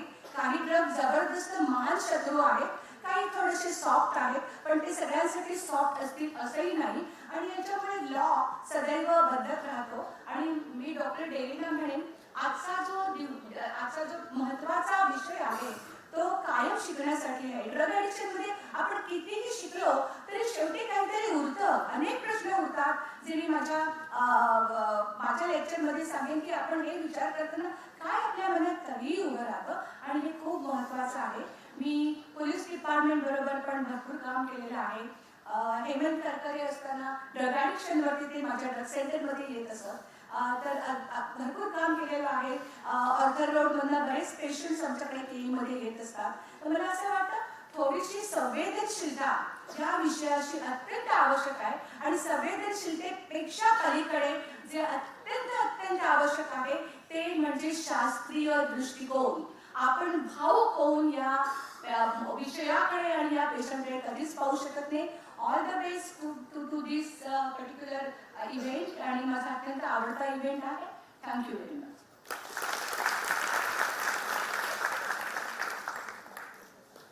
Thank you, ma'am. It is correctly said that a developed country is based on three major pillars: knowledge, education, and defense. And we feel proud to be a part of such a gathering where intellectuals from each of these sectors are present amongst us.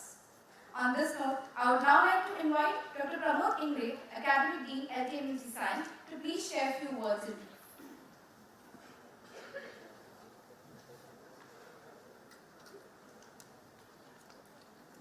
Good morning all. Respected Dean Sir Dr. Mohan Joshi, dignitaries on the dais, Organizing Committee Chairperson Dr. Rajesh Giri, the entire Organizing Committee, delegates, police personnel, and my dear friends. प्रथमतः मी doctor डेरेंचं कौतुक करू इच्छितो. Sir, हा अत्यंत महत्त्वाचा आणि ज्वलंत प्रश्न आहे ड्रग ॲडिक्शन. आणि साधारणपणे आपल्यालाही आपण मेडिकल कॉलेजेसमध्ये असताना आणि वेगवेगळ्या विभागात असताना सायकॅट्रिक किंवा फॉरेन्सिक हे दोन डिपार्टमेंट सोडले तर बाकीच्या डिपार्टमेंटला ड्रग ॲडिक्शनची फार अशी कळत नाही की सोसायटीमध्ये सिच्युएशन काय आहे. एके दिवशी असं झालं, माझ्या अत्यंत जवळच्या नातेवाईकाचा मला फोन आला, प्रमोद असा असा प्रॉब्लेम झालाय, माझा मुलगा डिप्रेशन मध्ये गेलाय, सुइसाइडल टेंडन्सीज त्याला होत आहेत, की अटेम्प्टेड सुइसाइड, आणि इथे त्यांनी घेऊन आलेलं आहे, तू ये. मी गेल्यानंतर झालं तेव्हा त्यांचं मेडिकल इव्हॅल्युएशन झालं, सायकॅट्रिस्ट इव्हॅल्युएशन झालं, आणि त्यानंतर जेव्हा सायकॅट्रिस्टने सांगितलं की ही इज टेकिंग ड्रग्स, त्यावेळेला माझ्या पायाखालची जमीन सरकली. जे काय आपण मीडियामध्ये वाचतो, ऐकतो, टीव्हीवरती पाहतो, ते आता इतकं जवळ आलेलं आहे, आपल्या घरादारात आलेलं आहे, याची कल्पना मला त्यावेळी झाली. तोपर्यंत मला वाटायचं की हा प्रश्न ठीक आहे, एक आहे, काही लोक असतील वगैरे. आता ती कॉलेजपासून स्कूल लेवलपर्यंत ही समस्या गेलेली आहे, आणि त्या काळामध्ये मी आपलं सायकॅट्री डिपार्टमेंट, इथे सायकॅट्री, बाहेर सायकॅट्रिक इव्हॅल्युएशन, वेस्टर्न साईडला बरेच डी ॲडिक्शन सेंटर्स आहेत किंवा रिहॅब सेंटर्स आहेत, असे सगळे सेंटर्स मी व्हिजिट केलेले त्यासाठी. आणि त्यामुळे ही गोष्ट मी अत्यंत जवळून पाहिली की वेगवेगळ्या टाईपचे रिहॅब सेंटर, तिथले ऑक्युपंट्स, त्यांच्या मनावर झालेला तो ताणतणाव, त्यांचं एकंदरीत बिहेवियर, आणि बिलीव्ह मी की त्या एका व्यक्तीमुळे अख्खं कुटुंब बर्बाद होतं. आणि ही फार फार मोठी समस्या आहे. ही समस्या एकतर पोलीस डिपार्टमेंट किंवा आपलं नार्कोटिक डिपार्टमेंट किंवा मेडिकल डिपार्टमेंट सोडू शकणार नाही. एक फार मोठा कलेक्टिव्ह एफर्ट यासाठी लागणार आहे.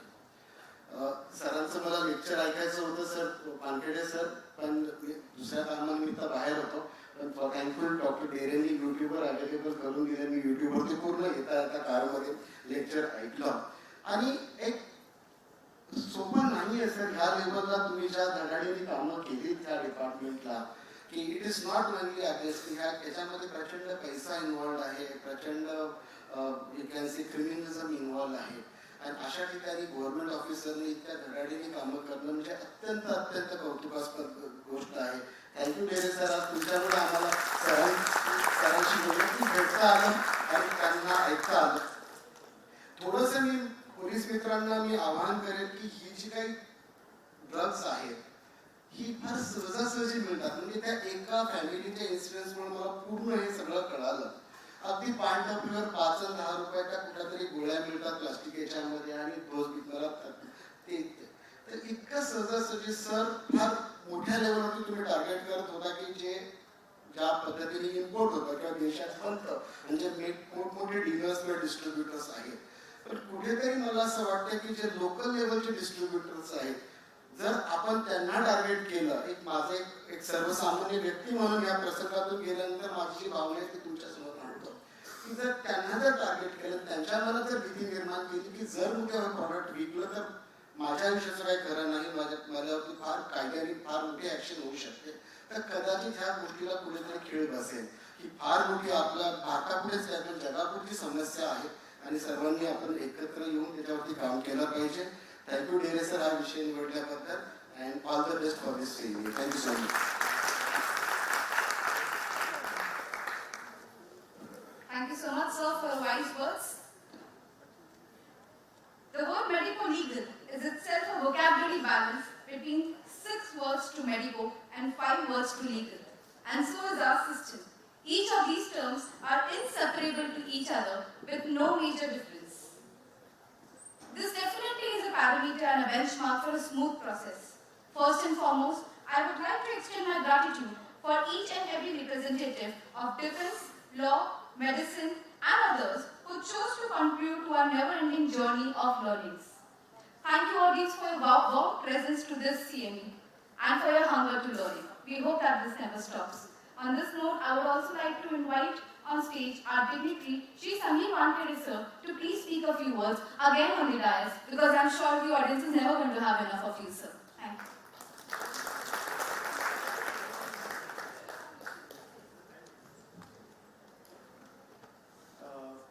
The honorable dignitaries on the dais,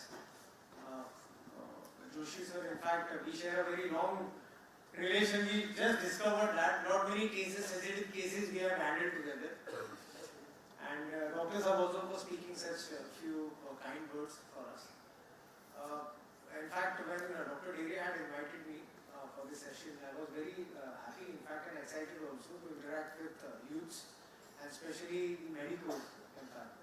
I've been working with the medical fraternity very closely and seeing what kind of hard work, what kind of labor all of them do, just like the men in uniform. We also have night shifts, and I mean the kind of work what we do, in fact the harder work the medical team does. So thanks for that, and the youth also, the future doctors also. I would just like to request you the kind of service what your seniors have done and cooperation what they extended to us. So I request you also to follow their paths. Secondly, what Tarak had also mentioned, some legal issues, what happens is when you come on the field and when any patient comes to you, apart from giving them the local prescriptions, then diagnosis, finding out what issues they do, but whenever you come across any kind of drug addicts, the person who are really challenged by this kind of addiction, apart from giving them kind of prescriptions, kindly associate the NGOs also with you. There are a lot many Nasha Mukti Kendras also. So rehabilitation, kindly focus on them. I remember when I was the zonal director, I used to conduct regular meetings with them. Every monthly meeting we used to have with Nasha Mukti Mandals, 25, 26 representatives used to come. So let them be rehabilitated first, not them led into that dark world. So stop them at the nib itself. Try to remove that at the butt. And then secondly also, while giving prescriptions also, kindly be very careful, because your prescription can land into very wrong hands. And we have seen cases, I would not like to single out cases out here, still high class, the kind of, I would not like to word any use also for these people, but hanged people still languishing in the jail for having a prescription wrongly given by doctors. And the dual-use medicines, which are also covered under NDPS, like etizolam, alprazolam, and tramadol. So these are kind of medicines which are being used for patients also, as well as having very bad effects, and dual use for addicts also, because it is very easily available. I've seen cases which I am also dealing with, trying to rehab these people. I mean, it is very simple for them, going to a doctor, trying to give the doctor a very false kind of diagnosis. Okay, doctor sahab, I have this, I have that, and taking a prescription, easily going to the shelf, medical shelf, and taking that drugs, just to satisfy themselves. So be very careful when you do that, because there are, we have seen cases where the medicals, the statements of the medicals have also been recorded under these things. So be very careful with that, and thirdly, we all being citizens, rather than wearing uniforms, wearing white capes, fine, but we all are finally citizens of the country. So we have a responsibility to fight this evil menace, because 33% of youth, we don't stop it now, and we all have seen that movie Urda Punjab. So we need to stop them at this point of time only. So my wishes with you, all the best, do good job, do national service at your fullest. Thank you, Jai Hind, Jai Bharat.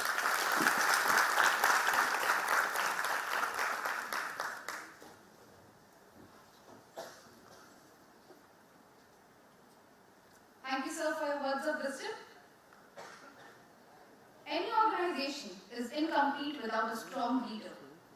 Leader to an organization is what pillar is to a strong architecture and what a healthy spine is to a body.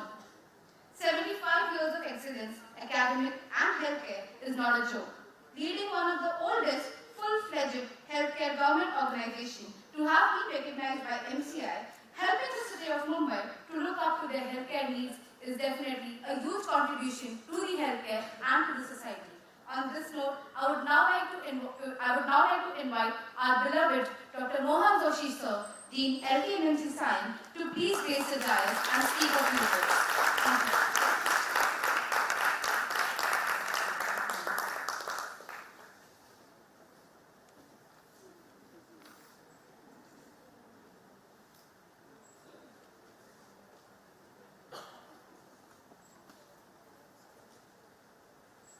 आजच्या या CMEचे organiser आणि professor आणि head department of forensic medicine doctor ढेरे, माझ्या Pune एकेकाळच्या हॉस्टेलमधल्या neighbour doctor Shubhangi पारकर, ज्या काही दिवस KEMच्या सुद्धा डीन होत्या आणि आता त्या पालघर मेडिकल कॉलेजच्या डीन आहेत.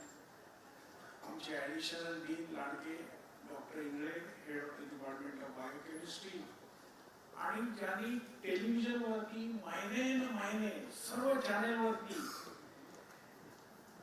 ज्या वानखेडे साहेबांनी सर्व गाजवले चॅनेल, ते समीर वानखेडे सर इथे आहेत, तारक सय्यद आणि mister Sayyed, who's police officer from new Mumbai. माझ्या विद्यार्थी मित्रांनो आणि पोलीस मित्रांनो, आजच्या या CMEची कॉन्सेप्ट आहे की नवे टाईपचे ड्रग्ज, त्याचं स्मगलिंग कसं पकडायचं, कसं ॲनालिसिस करायचं वगैरे. माझं लहानपण खेडेगावात गेलं आणि माझे वडील स्पेशली संध्याकाळी दवाखान्यातून आल्यानंतर आम्हाला आणि माझ्या शेजारपाजारच्या 2-4 मुलांना घेऊन गोष्टी सांगायचे. त्या गोष्टी कधी कधी मजेच्या असायच्या, त्या गोष्टी कधी कधी धार्मिक असायच्या, आणि मी माझ्या वडिलांना खूप अटॅच्ड होतो आणि ह्याच्यामधून आमच्यावरती खूप चांगल्या तऱ्हेचे संस्कार झाले. कोणी जर वाममार्गी झाला असेल एखादा मुलगा, तर तो दारू पिणे हाच फक्त एक ड्रग होता पूर्वी, आणि स्मोकिंग करणे म्हणजे कोणीतरी सिगरेट पितोय किंवा विडी पितोय त्याच्याकडे एका निराळ्या दृष्टीने लोक बघत असत. परंतु आता प्रोबॅबली आपली जी स्टेटस ऑफ लिव्हिंग आहे ती वाढली आहे. आई वडील प्रत्येक हे मुलापासून दूर चाललेले आहेत आणि मुलावरती कसले संस्कार होत आहेत, त्या टेलिव्हिजनमध्ये काहीतरी दाखवलं जाते त्याचे संस्कार होत आहेत, मुलावरती व्हॉट्सॲपचे संस्कार होत आहेत, मुलावरती मोबाईल फोनमधून संस्कार होत आहेत, आणि हा मुलगा एकाकी पडल्यानंतर तो कुठेतरी डेव्हिएट होतो आणि निरनिराळ्या तऱ्हेच्या व्यसनांमध्ये तो जातो आणि मग तो पकडला जातो. पोलीस त्याच्यावरती प्युनिटिव्ह ॲक्शन्स घेतात वगैरे वगैरे. ह्या सर्व गोष्टी आहेत. पण what we need to look at it probably at sanskar level is that we are deviating from our parents. We are not spending as much time with our parents. We are not having probably joint families. आजोबांबरोबर, आजींबरोबर पुण्याला गेलो तरी आजी आम्हाला गोष्ट सांगायची. तर त्या गोष्टीमधून, इतर गोष्टीमधून, त्यांच्या चालण्यामधून आपल्यावरती जे संस्कार होतात त्याच्यापासून ही तरुण पिढी दूर जात आहे. तर त्यामुळे कदाचित हे ड्रग मेनास वाढत आहे आणि लोक निर्णया तऱ्हेचे नवीन ड्रग, साईड इफेक्ट असलेले ड्रग की ज्यांनी काहीतरी त्यांना सेन्सेशन देतील, हॅपी फिलिंग येईल, अशा टाईपचे ड्रग्ज लोक वापरत आहेत.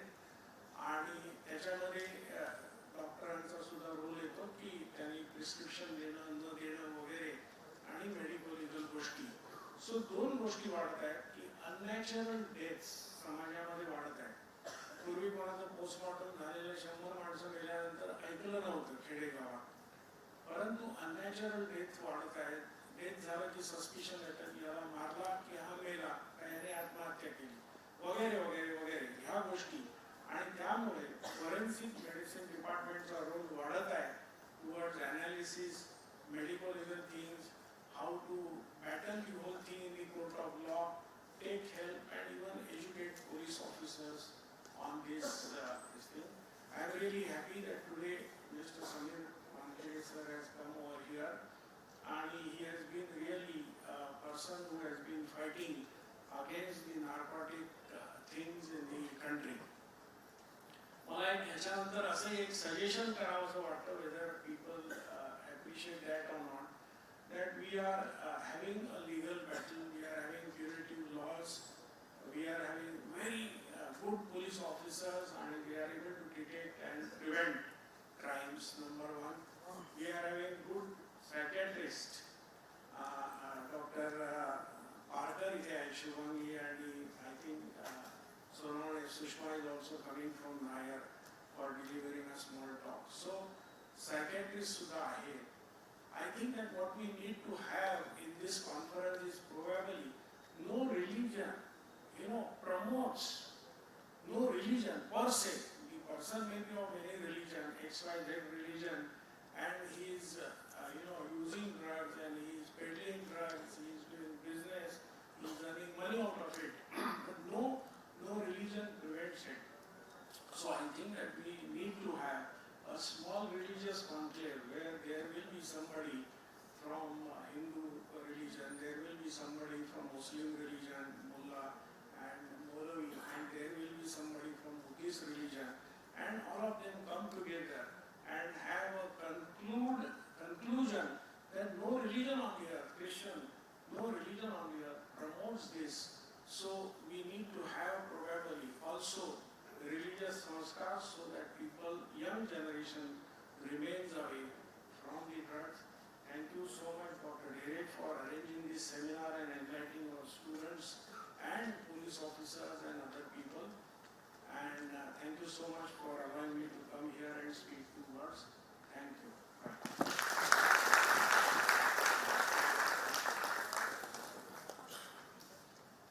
Thank you, Dr. Mohan Joshi, sir.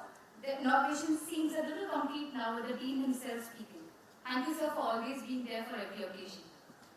We live in the era of fast food, faster Wi-Fi, and the fastest way of moving. With such a fast life, it becomes almost impossible to do anything beyond duties, beyond existing duties.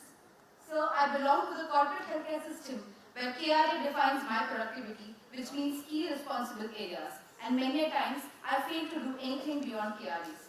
To move out of the KRA and to choose work beyond your duties, to adapt academic responsibilities is definitely worth an appreciation.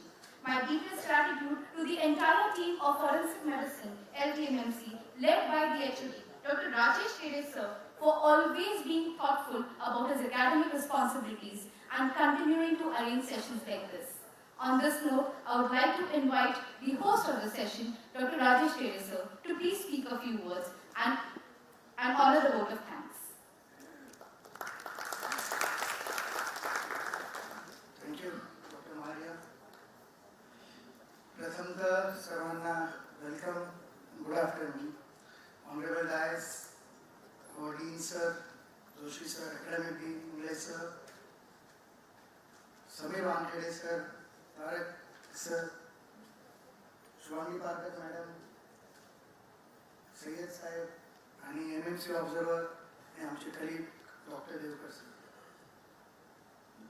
थोडंसं language mix करेल जेणेकरून सर्वांनाच कळेल. हा एक विचार नक्की मागील 2-2.5 वर्ष 3 वर्ष आपण सर्व जगात सर्वात मोठी जर 100 वर्षाची मागील महामारी जर पूर्ण देशाच नव्हे वर्ल्डला आली असेल तर ती ही कोविडची आहे. ही अजून आहे. पॅन्डेमिक ऑन पेपर तरी आहे. केसेस कमी असतील इंडियात फॉर्च्युनेट. 2-3 वर्ष कोणतेच अकॅडमिक सेशन नाही. त्या अगोदरही मला आठवते की मी एक 8-10 वर्षापूर्वी घेत होतो असे additional CP regional level DCP लेवलला. पण त्यानंतर असं एक जाणवलं व्हॉट आय फेल्ट की लास्ट 23 इयर्स मी फॉरेन्सिकमध्ये काम करतो. अँटीमॉर्टम केसेस, पोस्टमॉर्टम हजारो केसेस आम्ही करतो. And when we go to the courts म्हणजे पोलिसही जातात, सगळेच एक्सपर्ट जातात, ॲडव्होकेट साहेब आहेत. When we are crossed and when we see the outcome of all such cases in which I feel just like a forensic man, मला वाटतं मी PM केले ही राईट केस की कन्व्हिक्ट व्हायला पाहिजे. सेम इन्व्हेस्टिगेटिव्ह ऑफिसरला वाटतंय ही केस खूप चांगली केली, आम्ही वॉटर टाईट केस केलेली आहे आणि याच्यात कन्व्हिक्शन लागायला पाहिजे. म्हणजे बऱ्याचशा सर्वांचं क्रॉस होतं आणि नंतर असं एक आउटकम बहुतांश येतो. You can see conviction rate of our country is very low if you compared with developed nations. Is a sorry state of affairs, पण आपल्याला मान्य करावं लागेल. आणि बऱ्याच वर्षापासून आम्ही जेव्हा फॉरेन्सिकमध्ये काम करतो, मी व्हेरियस फॉरमला हेच सांगत आलेलो आहे. माझ्याकडे 18 ते 22 पोलीस स्टेशन स्टँड आहेत, अटॅच आहेत की DCP असो, ॲडिशनल CP सर असो, जॉईंट CP सर असो, की we are lacking in coordination and interaction. We have 4 arms of criminal justice system. State investigating agency आहे, law आहे, medical field आहे, forensic science आहे, आणि judiciary आहे. Somewhere we do not work in coordination. By and large, सगळ्याच केसमध्ये नाही. आपण बऱ्याचशा केस चांगले केलेले आहेत सर. सरांचं तर त्यांनी दाखवलं ज्या लेवलला त्यांनी काम केलं आणि सर्वच police officers really salute to investigating agencies की इतकं चांगलं काम होते. पण कुठेतरी when we think of conviction rate, तिथे आपल्याला विचार करावा लागतो की what lacunae आणि काय उणीव आहे आपल्यात, की जेणेकरून आपण सर्वच मेहनत करतो. डॉक्टर आपल्या लेवलला करतो, ॲडव्होकेट पीपीज आपल्या लेवलला करतात, ज्युडिशरी रेकॉर्ड ऑन एव्हिडन्स जे काय पॉझिटिव्ह येईल त्याप्रमाणे गिव्हस दी वर्डिक्ट. पोलीस ऑफिसर्स रात्रदिवस काम करून चार्जशीट चांगली कशी बनवायची हे पाहतात. पण कन्व्हिक्शन जर इतका कमी येत असेल अँड वेन वी सी की या व्यक्तींची जे रिलेटिव्स तिथे कोर्टातून बाहेर येतात जेव्हा वर्डिक्ट येतं, मी बरेच वेळेस वर्डिक्ट ऐकायला जात असतो. बरेच वर्ष मी इव्हन बार काउन्सिलचे लोकांशी कोऑर्डिनेट केलेलं आहे की त्यांचा चेहरा पाहून जेव्हा ॲक्विटल होतं जिथं केस कन्व्हिक्ट व्हायला पाहिजे तेव्हा नक्कीच एक माणूस म्हणून as a human being live at an expert की मी माझं काम चांगलं केलंय की नाही केलं, कुठेतरी मनात एक खंत राहती की आज ही इतकी आउटराईट केस होती.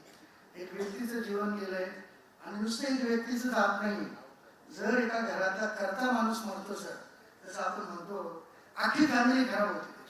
Total family is destroyed. एक माणूस मारत नाही अॅक्युज्ड, पूर्ण फॅमिलीला मारतो आणि ते फॅमिली मिळाल्यामुळं समाजालाही मारण्याचा तो प्रयत्न करतो. याच्यावर कुठेतरी मी विचार केला की आपण कोऑर्डिनेशन करायला हवं 40 स्टेक होल्डर्सनी. आणि लास्ट सो मेनी इयर्स मी अगोदर ज्या देव पाटील ज्या पुण्याला ट्रॅक केल्या होत्या, मध्ये जेव्हा DCP नार्कोटिक्स नागे पाटील सर होते तेव्हाही 2-3 पब्लिक केले होते. बरेचसे केसेस आमच्याकडे एक्झामिनेशनला येत आहे की ट्रेंड ऑफ ड्रग अब्यूज, जसं सरांनी सांगितलं प्रत्येकाने की आता गांजा चॅरेजचा जमाना गेलेला आहे. At least in urban areas, even taluka लेवलला आम्ही जेव्हा जातो सर तिथे पण कॅपिलरी ट्यूब भेटती. कॅपिलरी त्यांना माहीत नसेल गेलो की आज नाईट आउट जे आहेत तिथे कॅपिलरीज भेटते 1 ग्रामची.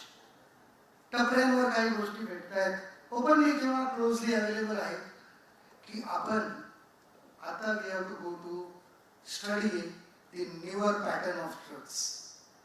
ते गांजा आपण जेव्हा भांग गोळी खायचो, होळीमध्ये दुधात प्यायचो, आता तो जमाना गेलेला आहे. आता we all stake holders of criminal justice system, सगळ्यांनीच डॉक्टर, पोलीस ऑफिसर्स, लॉयर्स, ह्या सर्वांनी, फोरेन्सिक सायन्सच्या लोकांनी we have to upgrade our self की न्यूअर हे जे डिझायनर ड्रग्स आहेत it is really a menace to the society. आणि जसं आंबेडकर सरांनी त्यांच्या ह्याच्यात सांगितलं की नार्को टेररिझम अजून बऱ्याच जणांना माहीत नाही आहे की मी मागील 1 आठवड्यामध्ये जेव्हा हा डाटा गोळा करत होतो की आपण डिझायनर ड्रग घेतोय खरं पण नक्की काय स्टॅटस आहे.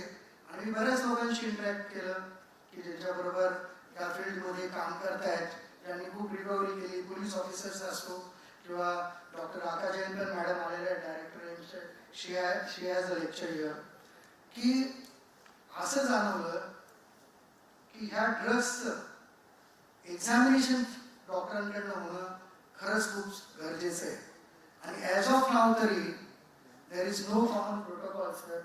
सॅड टू से की जर एक ड्रग अब्यूज केस आली, ड्रग इंटॉक्सिकेशनच्या, लिव्ह असाइड अल्कोहोल, इव्हन पुन्हा आम्ही डॉक्टर नरेश असेल इथे, डॉक्टर विजय पाटील हे डीन होते आणि ग्लॅड टू से की डॉक्टर विजय पाटील फोरेन्सिकचे त्यांनी स्वतःचं ड्रग रिहॅबिलिटेशन सेंटर नाशिकला 8 एकरमध्ये ते आणि त्यांची फॅमिली मिळून मागील बरेच वर्ष चालवत आहेत की आपण ह्या ड्रग डिझायनर ड्रगवर कुठेतरी अपग्रेडेशन केलं पाहिजे.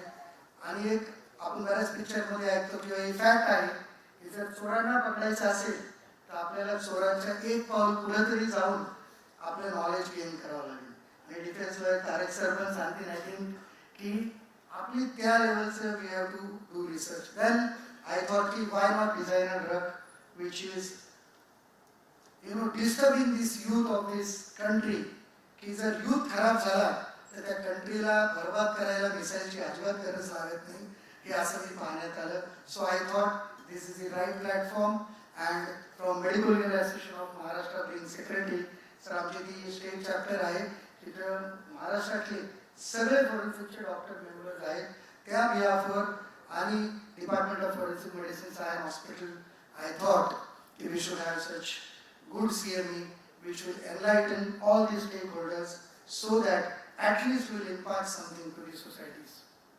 So I would like to thank first and foremost our Dean sir, undoubtedly he is so proactive. कधी आम्ही सरांकडे गेलं लगेच सही होती काय करायचं असं academic activity आणि अतिशय प्रोएक्टिव्ह आहे. I am working with him. ते सर सायन्सचे ॲल्युमिनी पण आहेत, स्टुडंट पण आहेत, आता डीन आहेत की मी 20 वर्ष इथे काम करतो.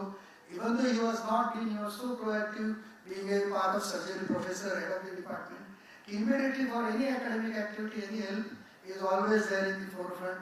Thank you, sir. Thank you, Tarak sir, for blessing us, sparing your valuable time. Sayyed sir, Dr. Devkar, Vankade sir, I think he needs a double thank you, sir. In this such a busy schedule, खरंच म्हणजे तिथं त्यांना खरं directly call नाही केला. माझे एक brotherly मित्र आहेत ॲडव्होकेट दिवाकर राय, ते त्यांचे थोडे फॅमिली इश्यूज असल्यामुळे गेले. अदरवाईज इवन अशोक मुंदारकी सगळे येणार होते, ॲडव्होकेट सुदीप पासबोला येणार होते, पण एक इमर्जन्सीमुळे ते अचानक काही मेडिकल आलेले नाही आहे की ही रेडली ॲग्रीडेड. मला मेसेज आला लगेच समीर सरांचं कॅम्प करून. And thank you sir for this. Ingale sir, Parkar madam. Then I should thank joint city crime Lakshmi Gautam sir of Commissioner of Police Mumbai, additional CP crime, my senior in Medical College, Dr.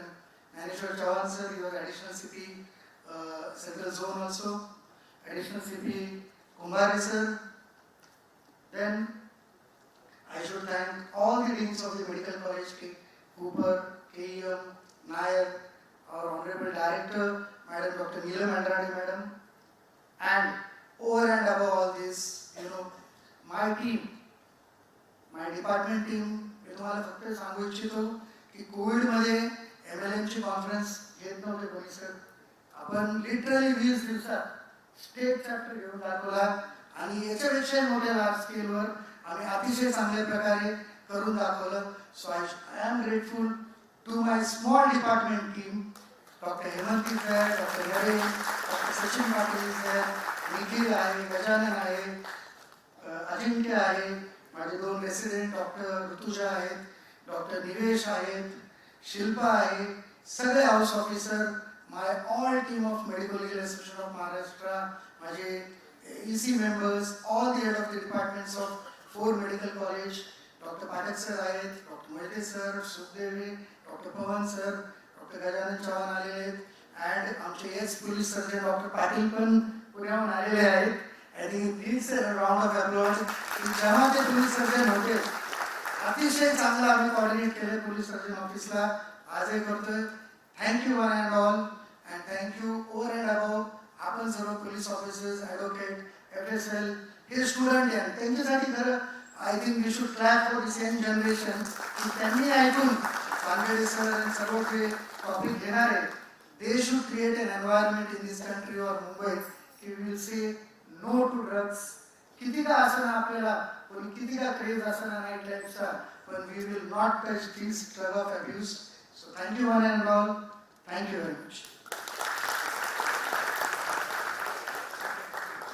Thank you for your kind words and a warm.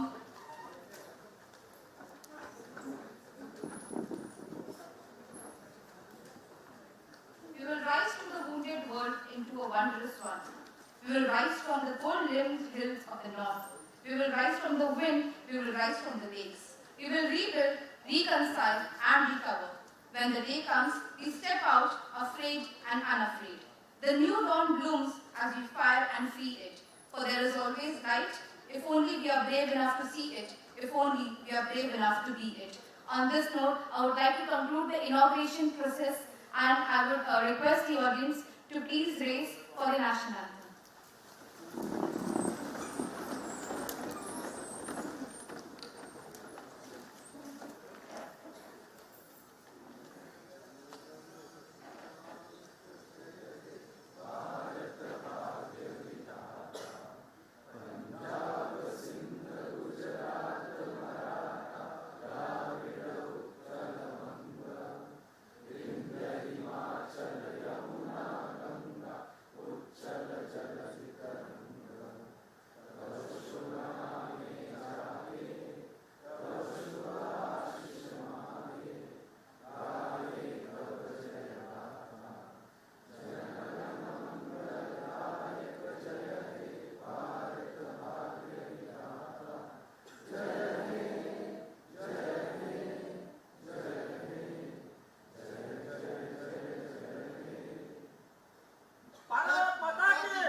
dais. I request the audience to kindly be seated till the dignitaries are off the dais while we continue with our next sessions ahead.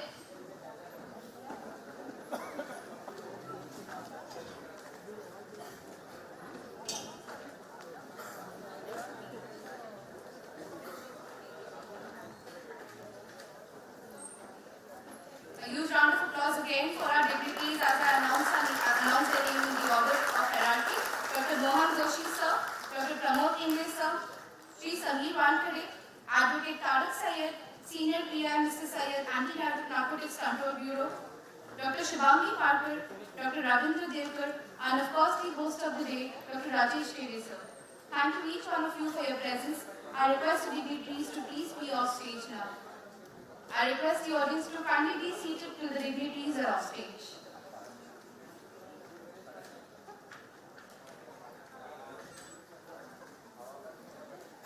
We will soon be moving ahead with the next sessions planned for the day. More interesting topics coming up.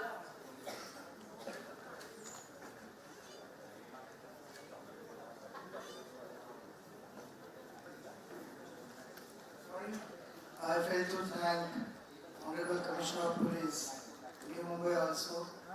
It skipped off from my sorry. So Honorable Commissioner Sri William Bhaname sir, thank you for his support also in this.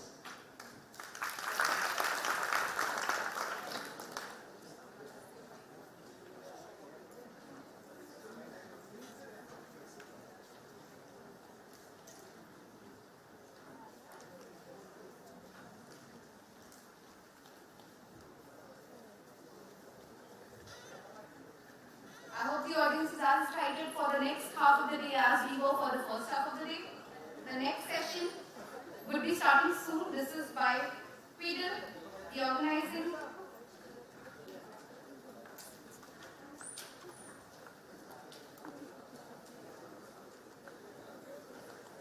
The next session would be with Peter Associates, which will be conducted by Mr. Ketan Arya, the marketing manager for Peter.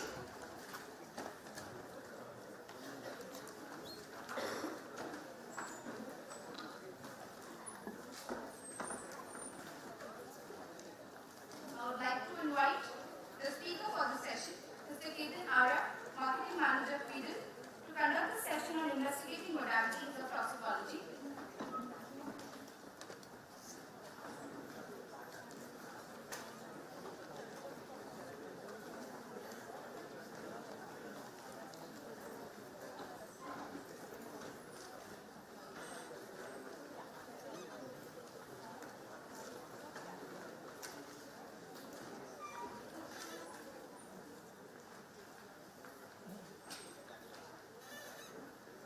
Good afternoon all.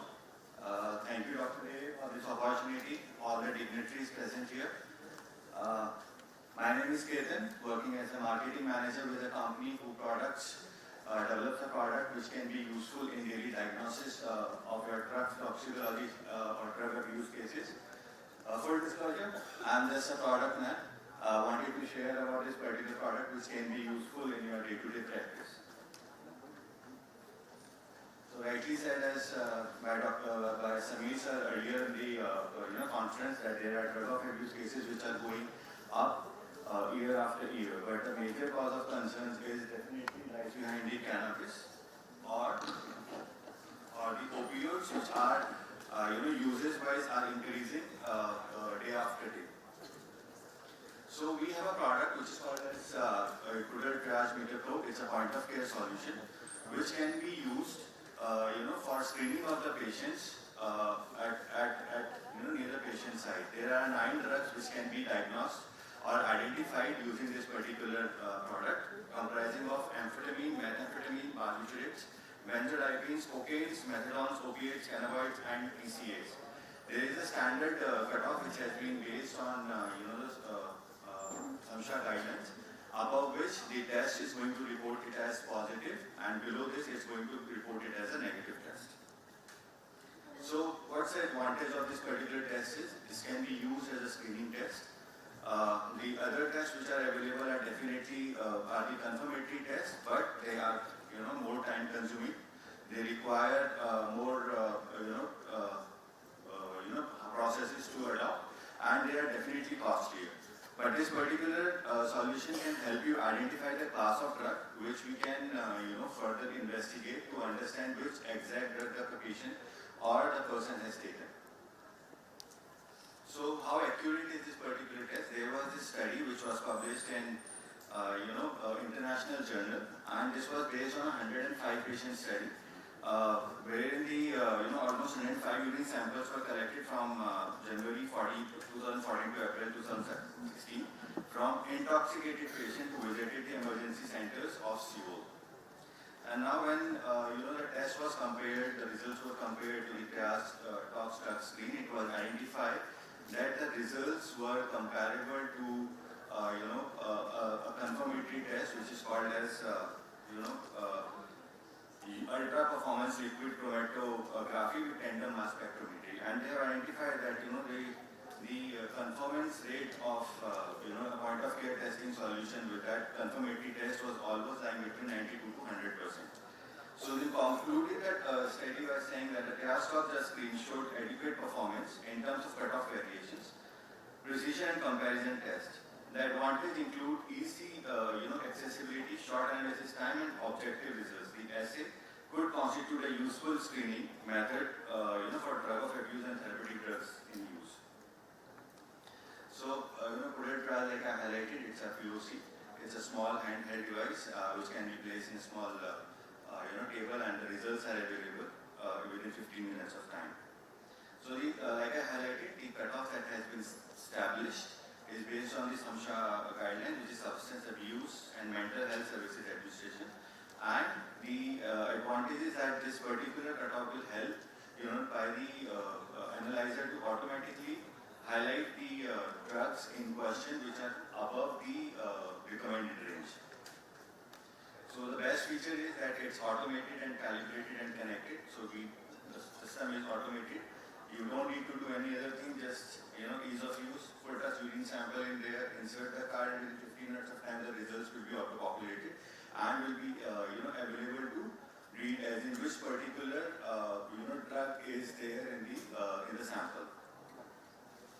The drug has an advantage the product has an advantage in terms of batch sampling. So if there is a high workload, then you can always prepare a sample outside and insert in meter, and within 2 minutes or 15 minutes of time you will have your reports easily available for review.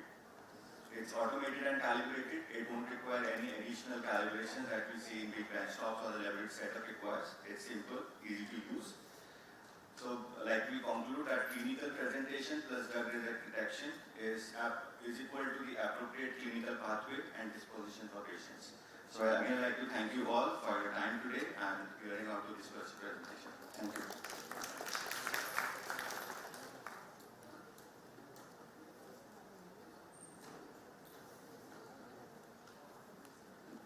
On behalf of the entire Forensic Medicine Department of LTMNC Sion, I would like to extend my gratitude to Team Quiddle and Mr. Shrikant Kothari for being the sponsor partners for this event. I request the Quiddle team along with Mr. Kothari to please be on stage and accept a little token of gratitude from the team. I request Dr. Rajesh Kede sir to please extend a token of appreciation to Team Quiddle and Mr. Kothari also.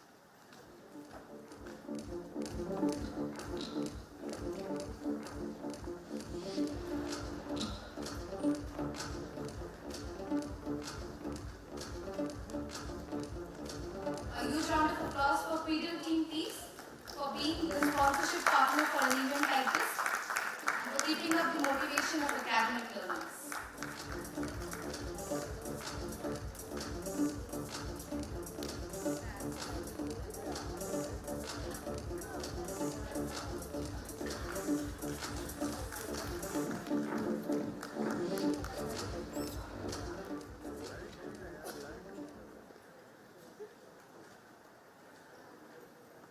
Moving on to the next session of the day, recent amendments in NDPS Act.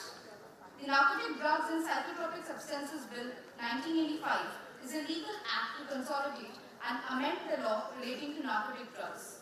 It has been amended around 4 times since its implementation, the latest being in 2021. To update us with this recent amendment, I invite the speaker for the day Advocate Tariq Sayed Sir, Senior Advocate, to please conduct this session. A huge round of applause for Advocate Tariq Sayed Sir. Meanwhile, I would like to invite the chairpersons for this event, for this session. A huge round of applause for Advocate Brijesh Shukla Sir and Advocate Sunita Bharti. I request the chairpersons to please be on dais.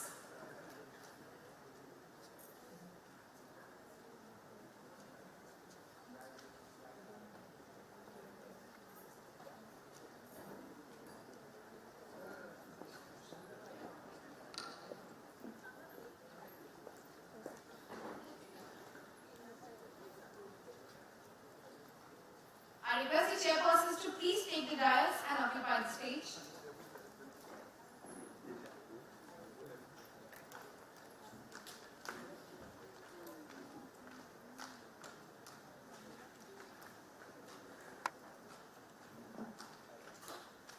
I welcome the speaker for today, the Senior Advocate, Mr. Tariq Sayed Sir, for a session on recent amendments in NDPS Act. So, I request you to please start the session at your convenience.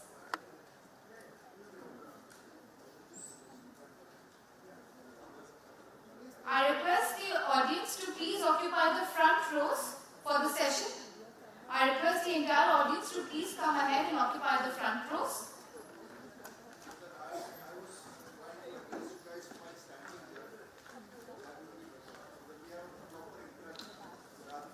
Excuse me, एक car number बघा जरा dean officer block झाले MH43 CC 4585 police board लावलेला आहे please कोणाची असेल तर काढा ब्लॅक कलर किया please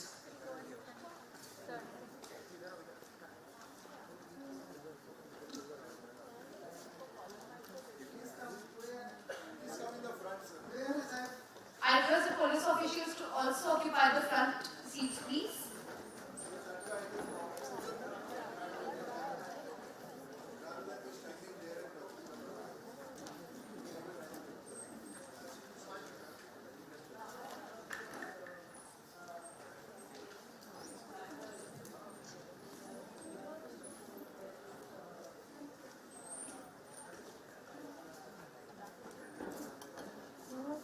I request all the students also to please take the front seats.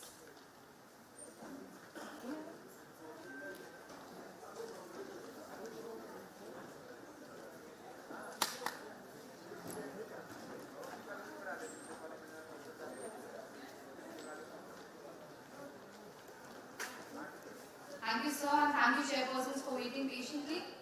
I believe the audience seems ready, and now we can start the session. Over to you, sir.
Talking about the NDPS Act, okay, 1985, and you see this act is a central act. Primarily it was enacted for the purposes of dealing with the drug menace, Now, all central acts which are enacted, there are a specific purpose for which that act is enacted. You have the Customs Act, you have the Sales Tax Act, you have the Income Tax Act, there are a number of central laws. And so, also the NDPS Act, which was enacted in the year 1985. Now, the timing of when this act came into force is something which I believe is very important, because in the year 1985 and the early 80s, we as a nation had a very serious problem of terrorism in Punjab, and at the same point of time we had a lot of problems with Kashmir. It was at its peak during that particular period. So why would an act be enacted at that particular point of time? And if you see the old act, the act which was initially enacted, there were a very few amount of narcotic drugs that was mentioned in it, and there were very few psychotropic substances that were mentioned in it. When initially in those days, what was being transshipped across our borders were mainly what was grown in the, what is known as the Golden Triangle. Now we have Afghanistan, we have Pakistan, we have Bangladesh, we have Burma. Well, during those days, our borders were much more porous. Technology was not as advanced as it is today. So it was impossible to man each and every corner of our border for the purpose of preventing smuggling. But what was happening is that those goods were coming into India, and thereafter they were being shipped all across the world. Be it Canada, be it USA, be it Holland in particular. If some of the senior police officers are here, they will know that the statistics in those days and the modus operandi of most of the cartels was to bring it contraband into India first. Either the ports of transshipment would be Delhi, Mumbai, or down south it would be Coimbatore. Why? Because Coimbatore at those days was not something which was very much in the limelight. It was a small port from where it was easy to smuggle these goods. But the enactment initially, so if you see the first part of the act, it was only in respect of those substances. Thereafter, we were signatories to a number of conventions, three in particular. 1961 was the Vienna one, 1975 was the other convention in respect of psychotropic substances, and then we signed the convention for prevention of illicit traffic and narcotic drugs. So thereafter came the changes. Prior to the NDPS Act, we had the Dangerous Drugs Act, we had the Opium Act, but all those acts were not enough deterrent for most of these smugglers, most of the leaders in these particular substances. Bail was being granted, and it was a matter of time when a particular person would come out of jail and once again indulge in the same practice. So therefore there were amendments, and in the year 1988 there was major amendment in the NDPS Act. We came across sections wherein bail was prohibited. There was a non-obstant clause that was added. So even if you were found in possession of say 5 grams of heroin, bail was denied to you. Subsequently, there were sweeping changes in the Act itself with the amendments in 2001 and 5, 14, 9, so on and so forth. But the initial part of the Act itself covered a few of these contrabands which at that point of time we were dealing with. Now if you see any of these statutes which are enforced in the law, you have a particular defining section, then you have a prohibiting section, and thereafter you have a punishing section.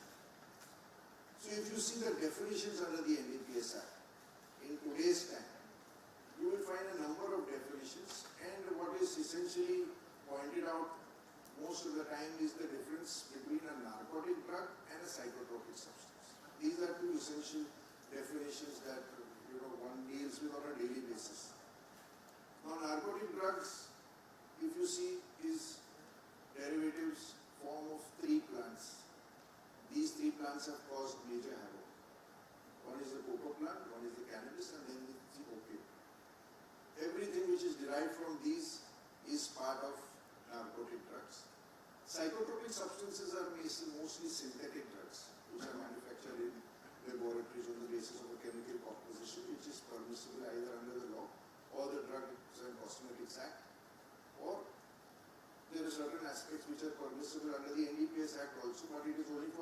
and scientific use.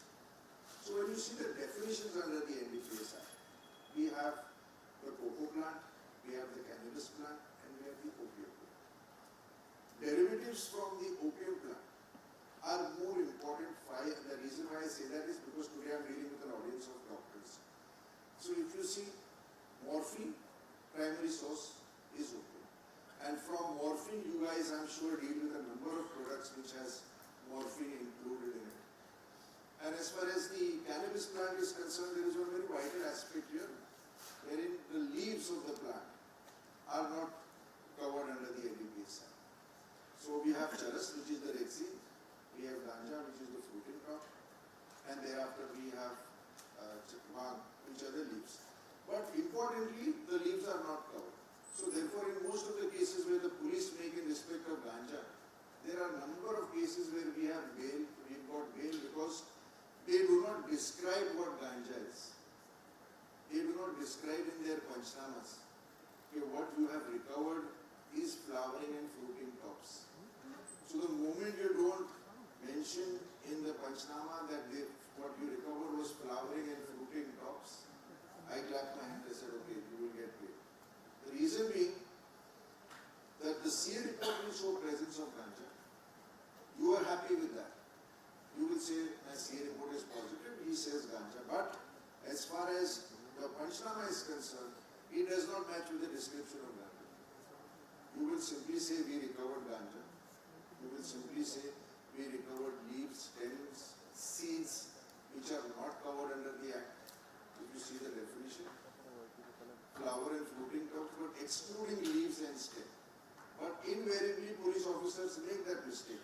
Bona fide, not that they do it purposely, but it's bona fide.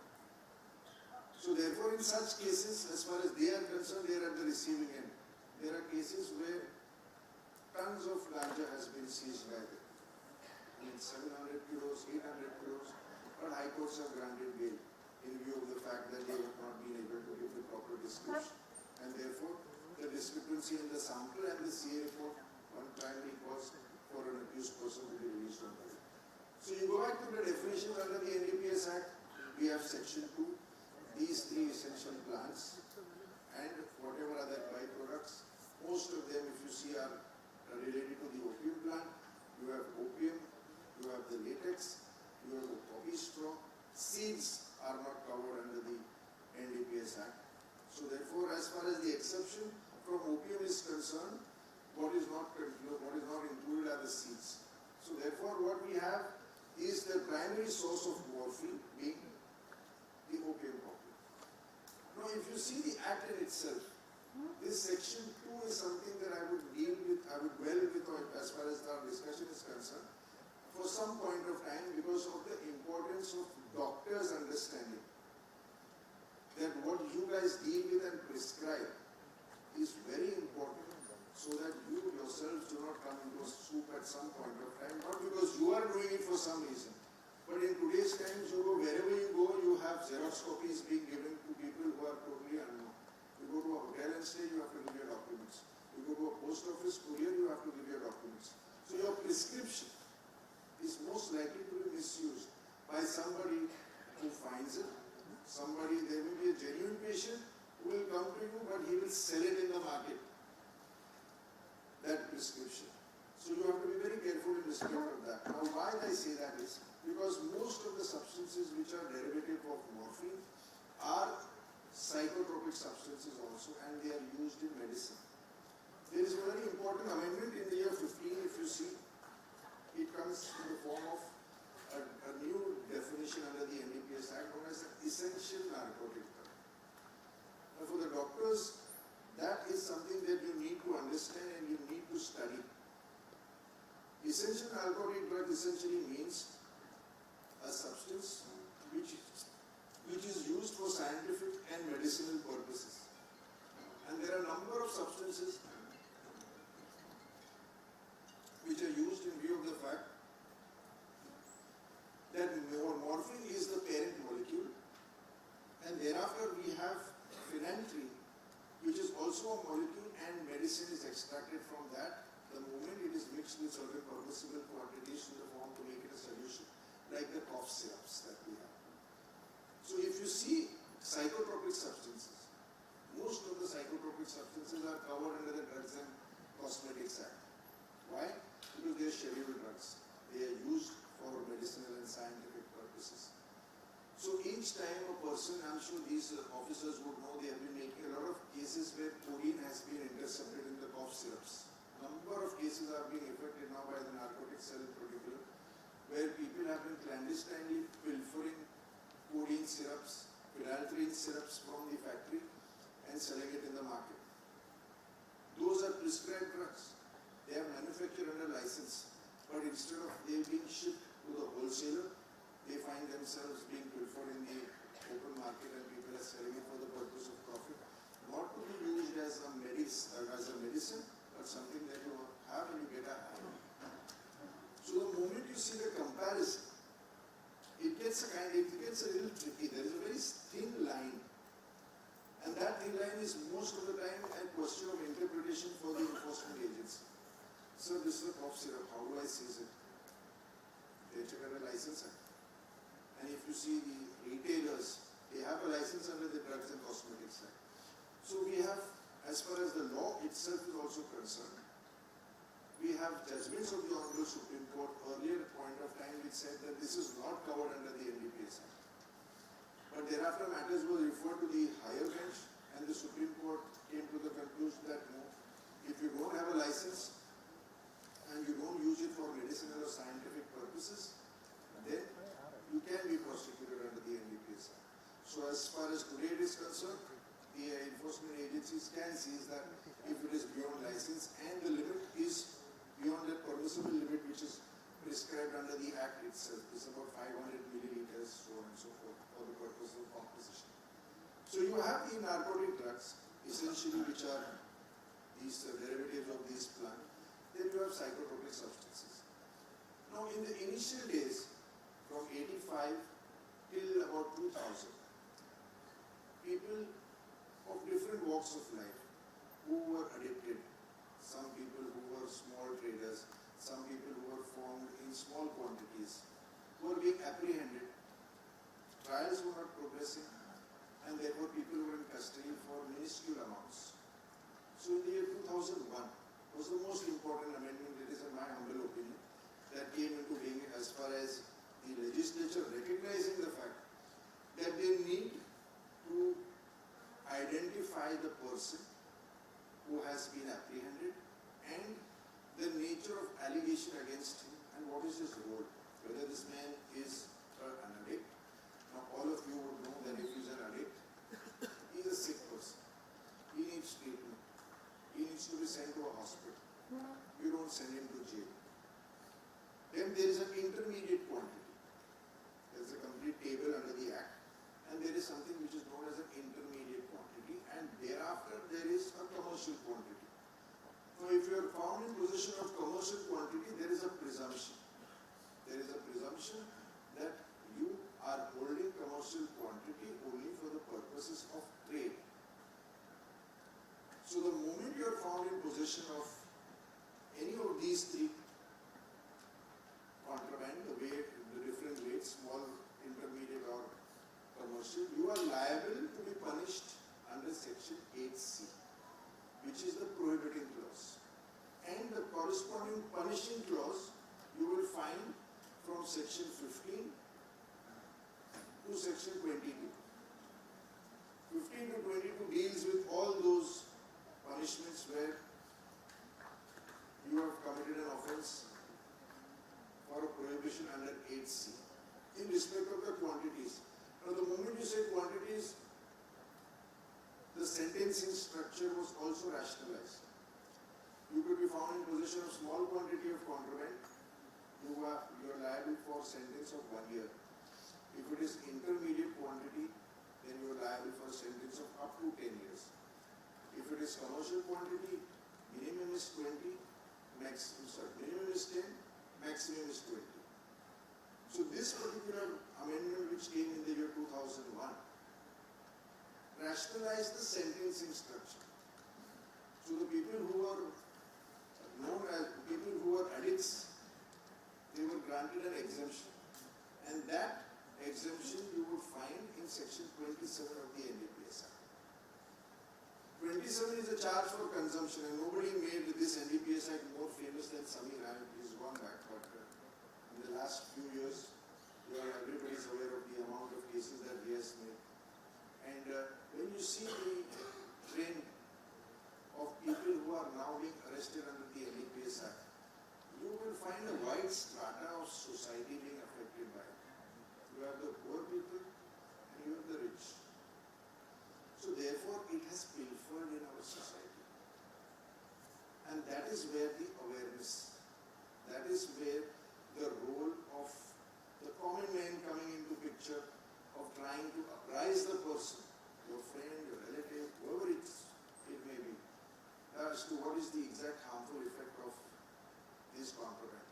Sushant Singh Rajput's case. I mean, you know what is reported in the media, but I have defended his flatmate, Siddharth Pitani, who was with him at that point of time. So I know the intricacies of what that man went through for the purpose of him taking that extreme step.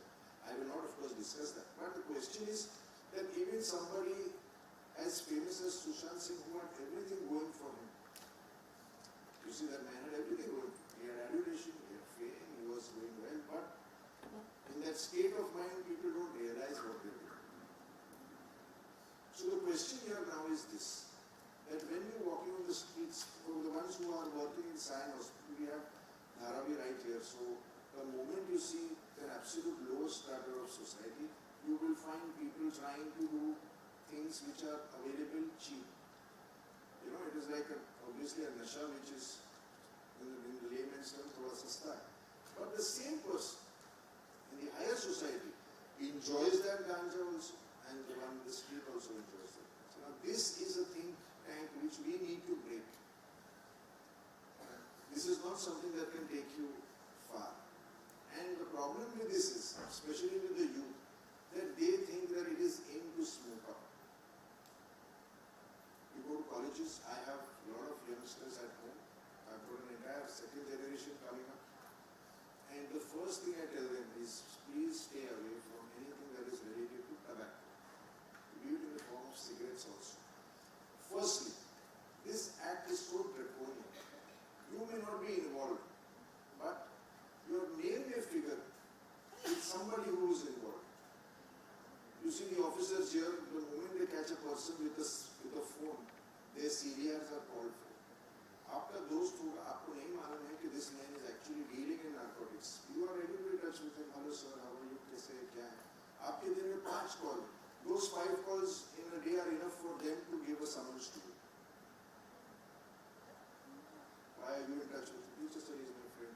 I don't know a word about what his business is.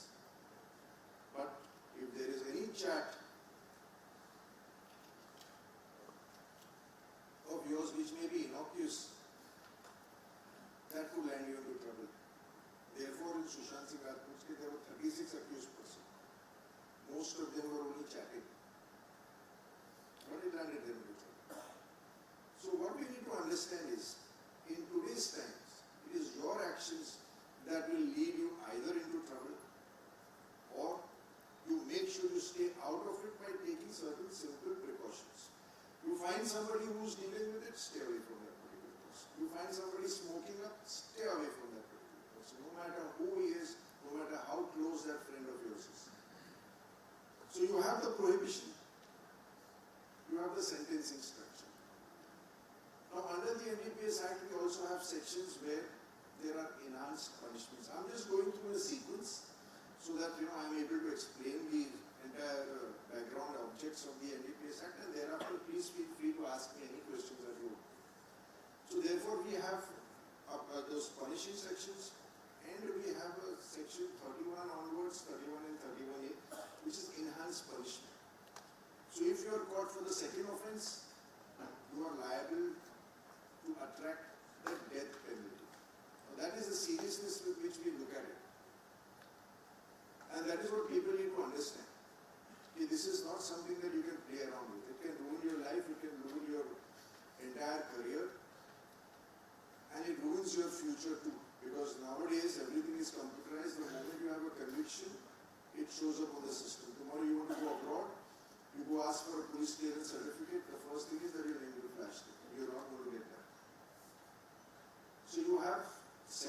which also permit enhanced punishments. And thereafter you have the power of the courts when you come to section 36. Most importantly, if you are convicted, as far as 32 is concerned, it takes away the power of the legislature to grant you parole or furlough. Normally a person is convicted, you are entitled for furlough and parole after a certain period of time. But if you are convicted under this act, even that is not permitted. If you are found in possession of commercial quantity, or if the charge is anything regarding commercial quantity, they have time to file a charge sheet for about 6 months, 180 days instead of the normal time of 90 days.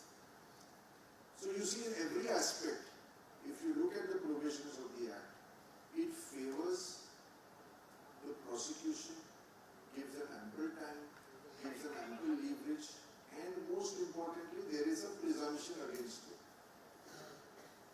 Now, when you talk of presumption, you may come up with a case where you say, I did not know this was charas, I thought it is just a black ball and put it in your pocket. The law presumes you have knowledge. So for you to rebut that presumption is an awesomely high task. Normally, courts should not know this by taking that defense that I was found in possession of contraband, but I did not have knowledge about the fact that it is contraband. So you be very careful about that aspect too. So you have 2 sections under the NDPS Act wherein there is a presumption against a person who is found, 35 and 54. And post that, you have section 37, which is a complete bar to a particular person being granted bail under the NDPS Act. So if you see the scheme, right from section 2 to 37, what I have just spoken about, the Act in itself, in today's times, covers almost the entire aspect of what a procedural law should be, what a prohibitory law should be. But the moot question is whether the officers understand that particular procedure which they have to follow, which comes up after section 42 of the NDPS Act. And there, most of them, I believe, and I'm sure when they go back and do their homework in respect of the cases that they have made, acquittals are arising in the court only because of technical mistakes made by them. Now, the reason why they make those technical mistakes is not that they are not aware of the law. But at the outset, when I was talking about welcoming them, I said they are just an overworked lot. You see, a tired man, after working the entire day, VIP duty, nakabandi duty, daily duty, case diary, charge sheet, court, remand, that man is exhausted.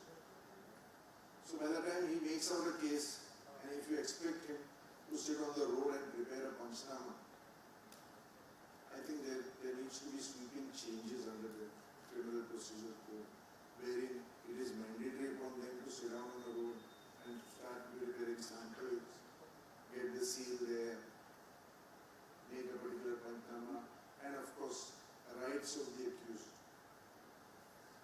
And when the moment you apprehend him, then the law changes. Then the rights of the man come up.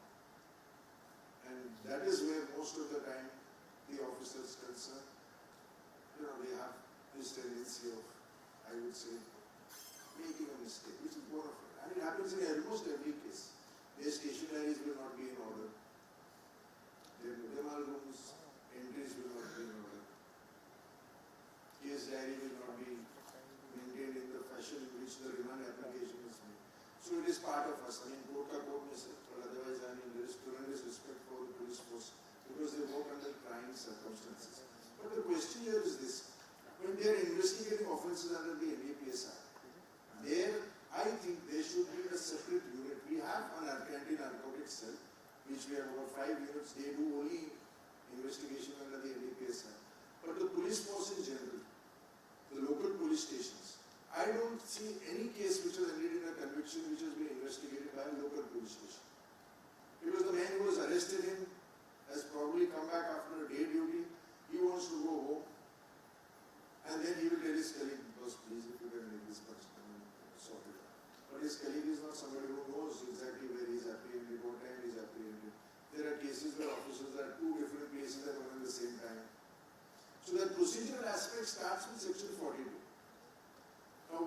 you say 42, it is an information. अगर आप लोग case information में बनाते हैं sir, तो you have to reduce that into writing.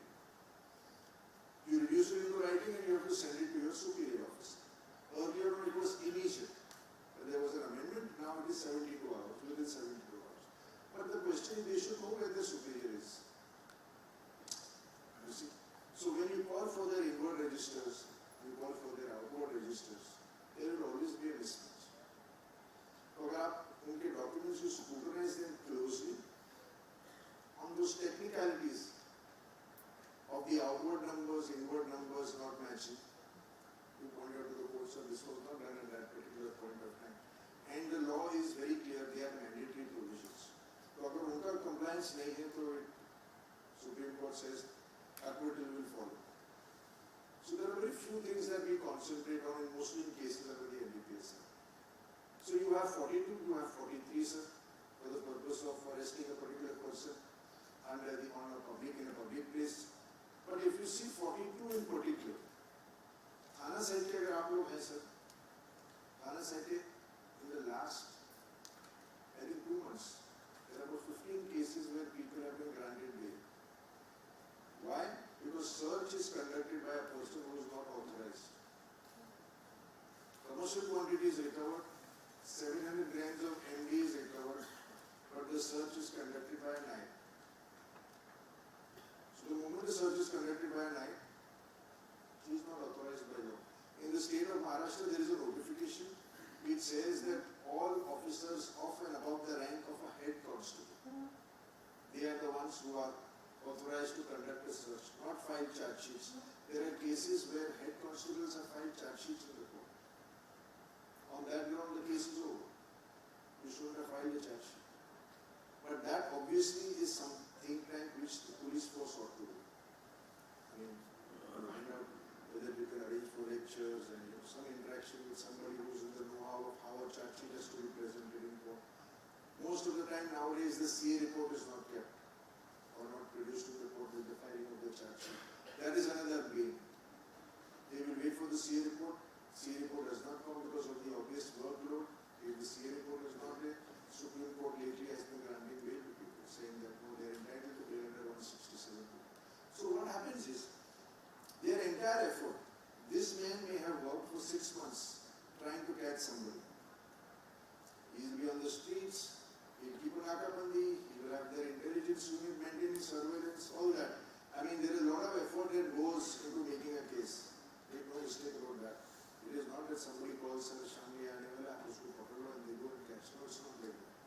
There is a lot of hard work, and then when they realize that on a technicality, my 6 months of work is just gone down the drain, and this man comes out to the police station and says, you see, so it's completely demoralizing for them.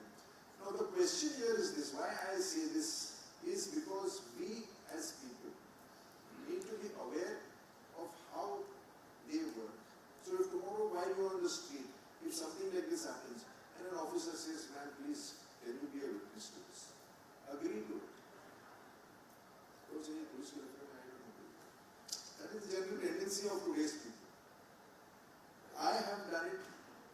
I have gone and requested the officer, sir, I saw it, you take it, and they have been very polite. And I didn't even say that I am a lawyer or so on and so forth. Sir, to me, particularly, my statement record. And I was a witness to that case. There was an accident which took place outside the high court. So that mindset has to change. And most importantly, for cases under the NDPS Act.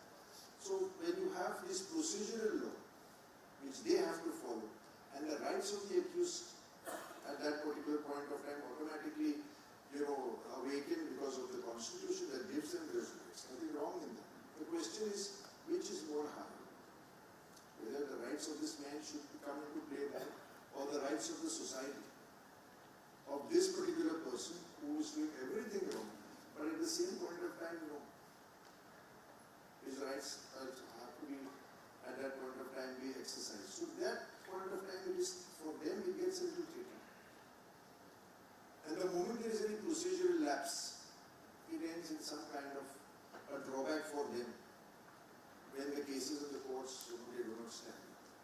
So you have 42, you have 43, then you have section 50 of the NDPS Act, which is very important. And most of the time they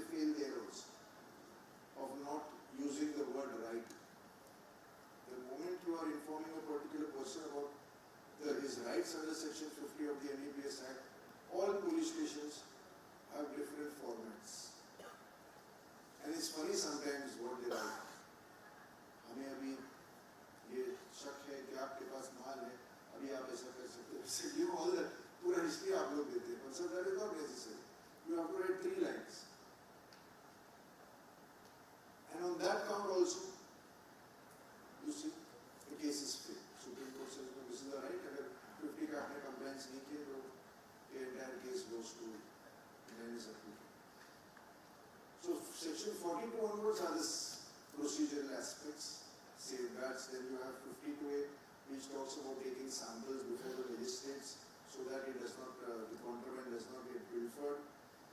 52, 53A gives powers to gazetted officers to record a statement which ultimately would be admissible in court if that person is not alive. It's more akin to Section 32 of the Evidence Act, like a dying declaration. I'm sure most of them are not aware of that also. But police officers will record it who are not gazetted officers, and automatically that statement is never used in court.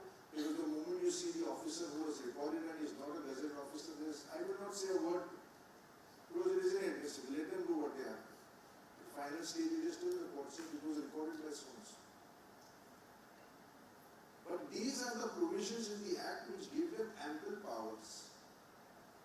And that is what I think the officers concerned should use properly for the purposes of them sustaining convictions in the court. Then you have 50, 53, 54 is the presumption, 55 wherein they have to go to the local police station and deposit notes which are not mandatory. And thereafter you have the most important provision of Section 67 which gives them power to call for information. Now the officers who are police officers from times immemorial, their statements are inadmissible in evidence. But if you happen to be an officer other than a police officer, those statements were admissible. Until the Supreme Court in Tufan Singh's case recently has said that they are all police officers. And every statement made by them is made by Section 25. So as far as that is concerned, that aspect has also been diluted by the Supreme Court. Post Section 16 is the power which is conferred to the officers for the purposes of attaching the property of a particular person who has been apprehended. What they don't realize that it comes with a rider. That is, there is a time limit to it. So the moment you do not issue a notice within that prescribed time, your entire efforts are gone, sir. आपको मालूम होगा कि इसने बंगला बनाया, गाड़ी लिया है, सब कुछ है. पर अगर आपने within time limit अगर आपने उसको notice नहीं दी, all your actions are come to naught. Nothing is going to happen to you. You have that provision of sending it to the competent authority who will affirm it, who will confirm that. So it's all technical, but unfortunately, as I said, it is not done. It is not something which cannot be done if there is some activity, but it is not done for whatever reason. And after Section 60 of the NDPS Act, you have an entire procedural aspect of the powers that are conferred upon them for the purposes of, conducting a further investigation and so on and so forth, for the purposes of property. Now, to sum up a few things in the Act, then I'll come to the rules, because the rules are something which are commensurate to the Act itself. What the rule says, they are a prescription, they are prescribed for the purposes of legitimate flow of narcotic drugs or psychotropic substances. We have factories in Nemuch wherein the government itself grows opium and it is sold for the purposes of medicinal and scientific purposes, for the purpose of extracting morphine. Revenue is created from it. So therefore, if you see, there will be certain notifications that come from the Department of Finance and there are certain notifications that come from the Home Department. The ones that come from the Department of Home are essentially an enforcement of the law. The ones that come from the Department of Finance are the ones that would pertain to the rules. So there is a procedure that is prescribed in the rules. And if you see the rules, it is mostly in consonance with the Drugs and Cosmetics Act. Now the reason why it is in consonance with the Drugs and Cosmetics Act is that if a particular substance is included in the Drugs and Cosmetics Act and is also included in the NDPS Act, then a person who is dealing in this kind of contract, in these substances which are covered in both, has to perform the procedure and the rules and regulations both under the NDPS Act as well as the Drugs and Cosmetics Act.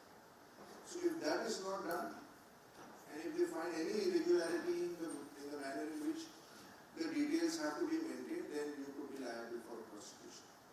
So if you see the rules, they are mainly a direction to the concerned persons who have been licensed under the NDPS Act by the Commissioner. There is a special post created under the Act known as the Narcotics Commissioner. He is the one who you go to for the purpose of seeking permission to grow the contraband, to sell it for the purposes of trying to do any of the acts which are mentioned as prohibitions under 8C of the NDPS Act.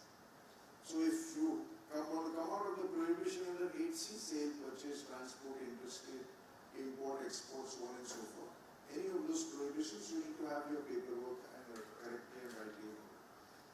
Now, there are also certain provisions under the Act which the legal fraternity is not very well active about, or we are not pointing it out to the courts, is this parallel prosecution which takes place under the NDPS Act and the Drugs and Cosmetics Act. Till I think 2013, there was also a judgment of the Supreme Court, I think we are saying of Uttarakhand versus Rajesh Gupta, where the Supreme Court says that if a substance is covered in the schedule to the rules and not covered in the schedule to the Act, then it was not covered under the NDPS Act itself.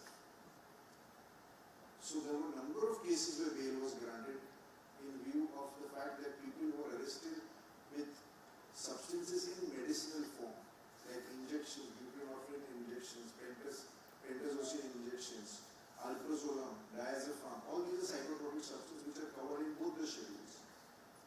And this is important for the medicos to know, is the moment you see prescription with any of these substances, kindly study the schedule under the NDPS Act itself. So if you find yourself prescribing to any medicine which you find is covered under the NDPS Act, please be doubly careful of exactly what you are doing and what is the writing on those prescriptions that you have.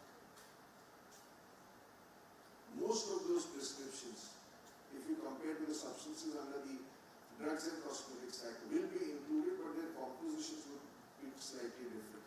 So even on the basis of the chemical formula and the molecular weight, which is mentioned in the Act itself at the fag end, you see, you will find the substance either covered under the NDPS Act or it may not be covered under the NDPS Act. So the Act itself, if you see, has this prohibition clause, punishing clause, power of the investigating officers, rules, and thereafter they have a system of, for the purpose of appeals, the tribunal for forfeited property.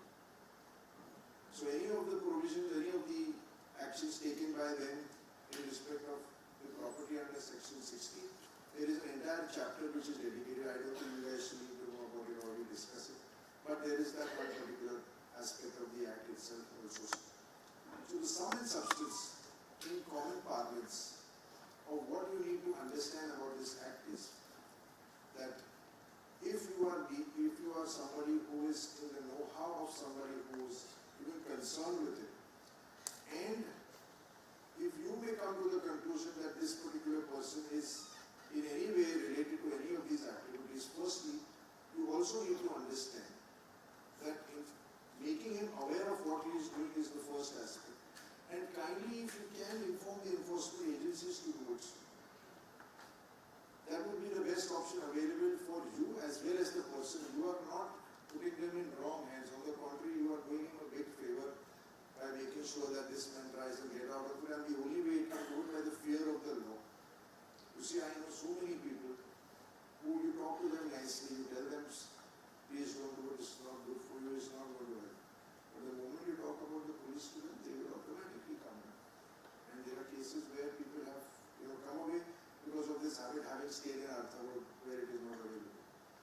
They will go through that initial period, there are addicts, and once they've gone in there, it's not available, they automatically come out of the habit.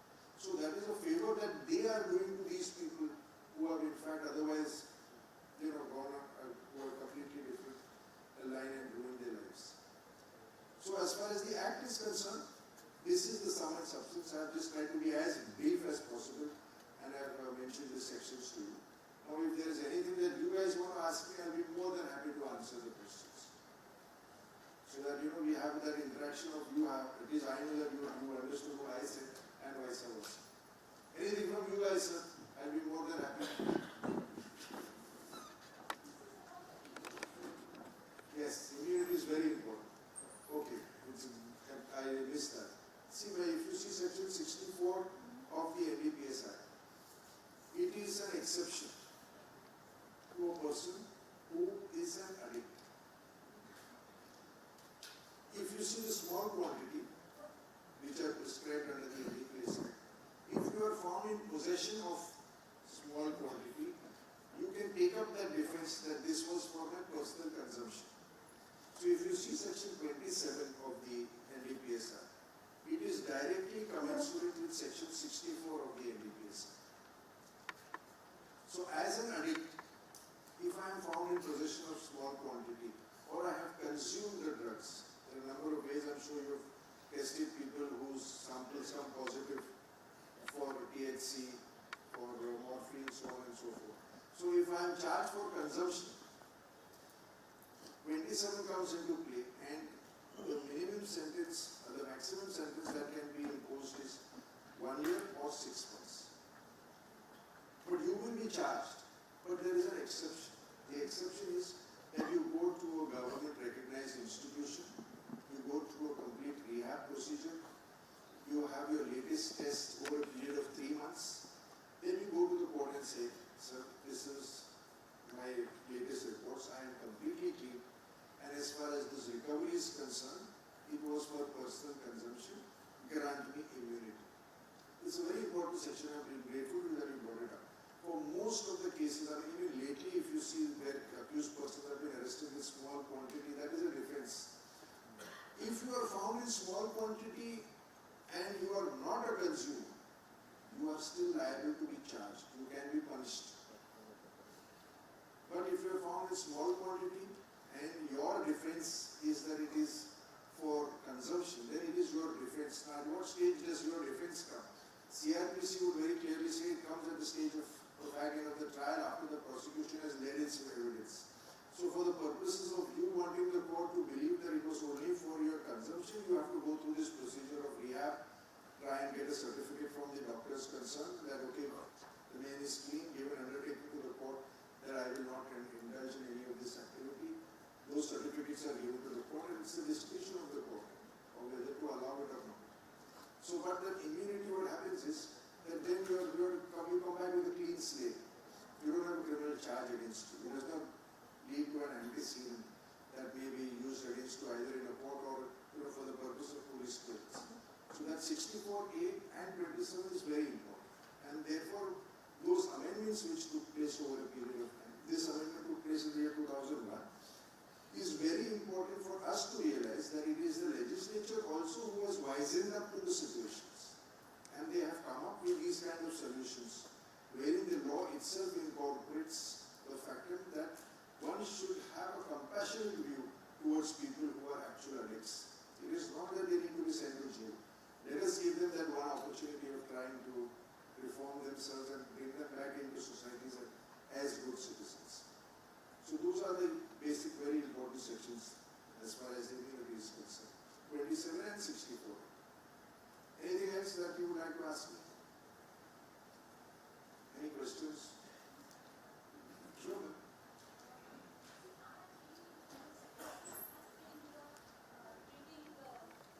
Because I'm the center of the government of India in KM, which I said, and I said in many states also. There is one issue which is not addressed, and I feel very sensitive about it, being a psychiatrist, is the drug addicts having mental disorders, and there are many.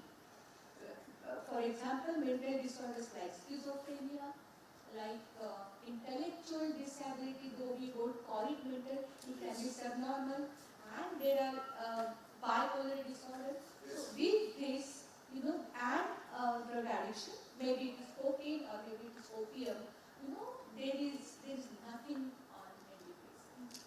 I agree with you, ma'am. As far as treatment is concerned, one is left to fend himself with whatever finance he has, and of course we have good Samaritans like you who are working in trying to rehabilitate them and reform them. But otherwise the Act, save and except 27 and 64A where they grant immunity, there is nothing in the form of a fund which can be used for the purpose of rehabilitating these people.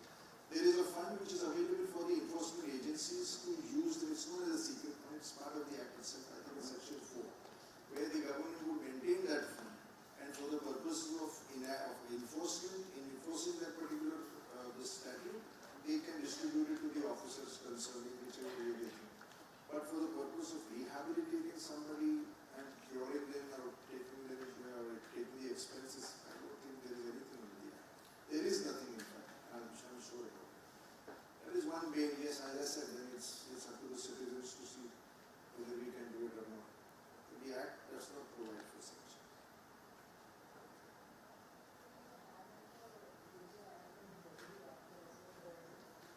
Sorry? Yeah. See, as far as the Juvenile Justice Act is concerned, it is the age factor, right? Now, Juvenile Justice Act technically will prevail. This situation, in fact, is pending in the Supreme Court, and I have only filed a petition. I'll tell you what has happened. When this case, when you have an accused who is under 18, who is found in possession of, say, commercial quantity of contraband, he is not sent to jail for sure, because he is sent to the boarding home and boarding. That is where we have. He is charged for commercial quantity. That charge is not diluted. But the question is that under the Juvenile Justice Act, he cannot be sentenced for more than 3 years, no matter how heinous his crime is. So the idea behind the Juvenile Justice Act is obviously reform.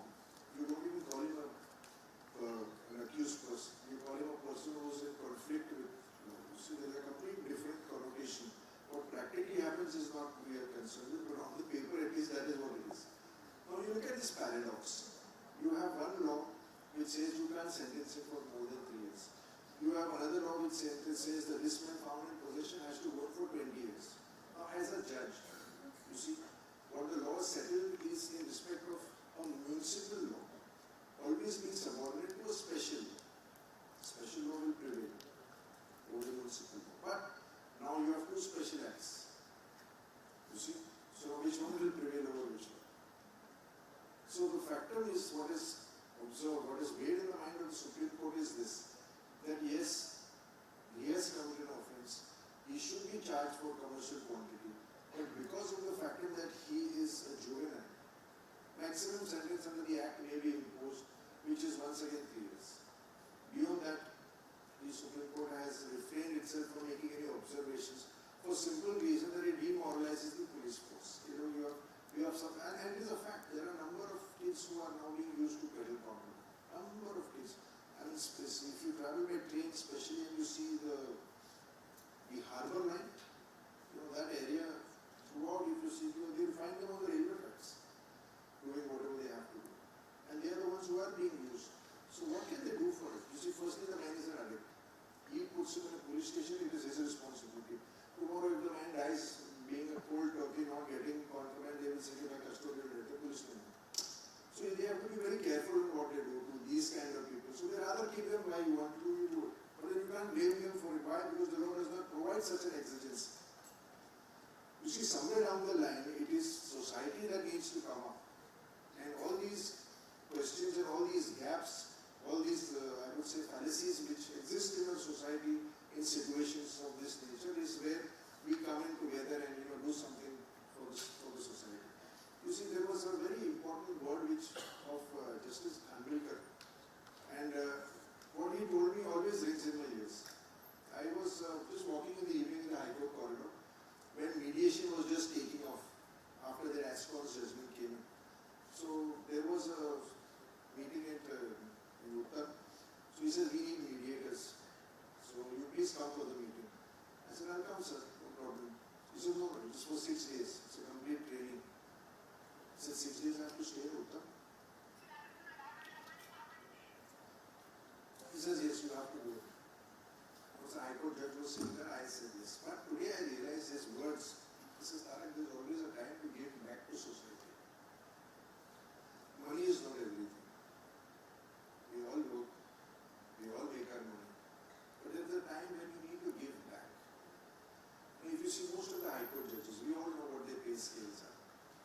also know why defense lawyers don't become judges because of the fact that it's purely money. Why do you leave a lucrative practice and take up something like that? But everybody does not think on the same lines. There are people who say, oh, I want to give it back now. My time has come to give back. I've got enough to sustain myself. So that is where you see we need to come on a common platform. And that is why it is important that seminars like this take place and we interact with each other. At least something we'll take out of the room which may come back to us at some point of time. Not that we may implement it or do something about it. But at the back of your mind it's always there. So it's time well spent, you see. Rather than we doing our daily chores every day, that's how it works. But unfortunately, yes, there are certain aspects that need to be taken care of and polished. It's not been done so far, I hope it's done in the future. Anything else?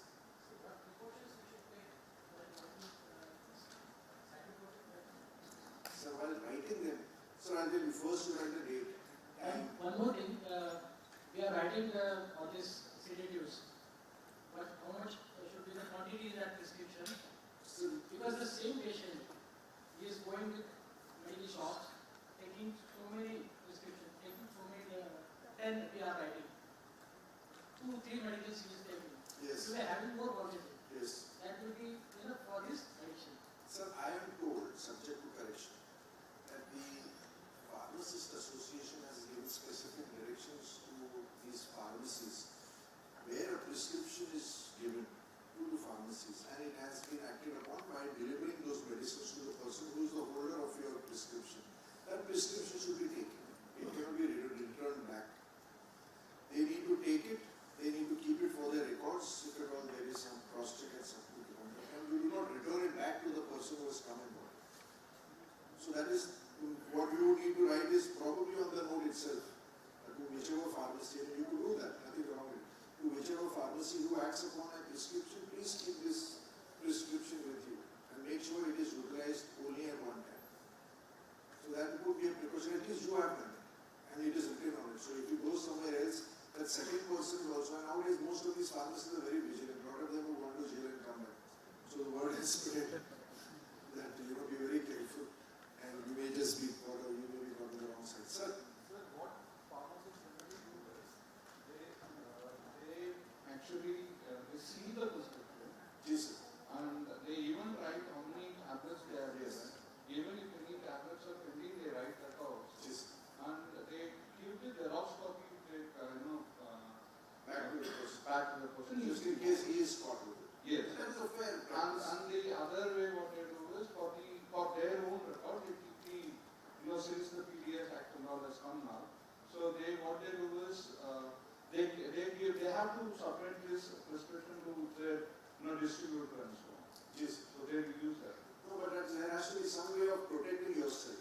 Yeah. So that would be the best option would be to write it on the document itself. So Yes. that you have taken your part. So And earlier when the prescription was it's my suggestion. Yes.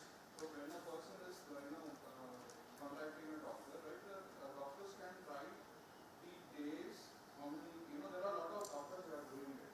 And what is the number of the actual, tablets to be distributed that they can do. Yes, that they can do. So it is. I think that is the best way to so that it doesn't come back. All the doctors they write the number of days and how many times. That prescription is very standard. But I only feel that if the pharmacist, he just scratches it. Great. I take Lucerne, I told all of them around KM hospital, please, make it straight line on it so that it is used. Oh, that is a good idea also, so that it is not used again. Yes, ma'am.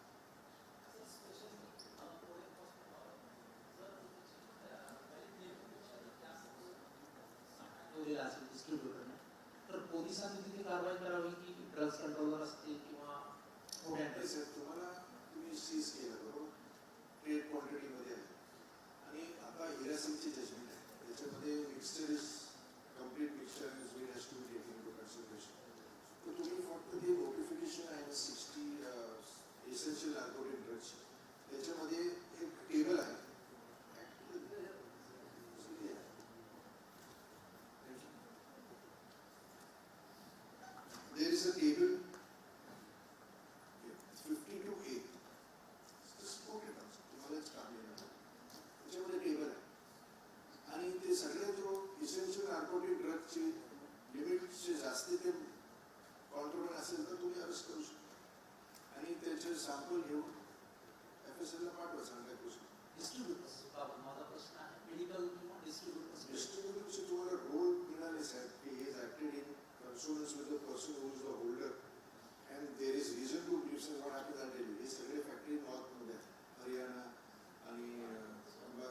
That side बरोबर.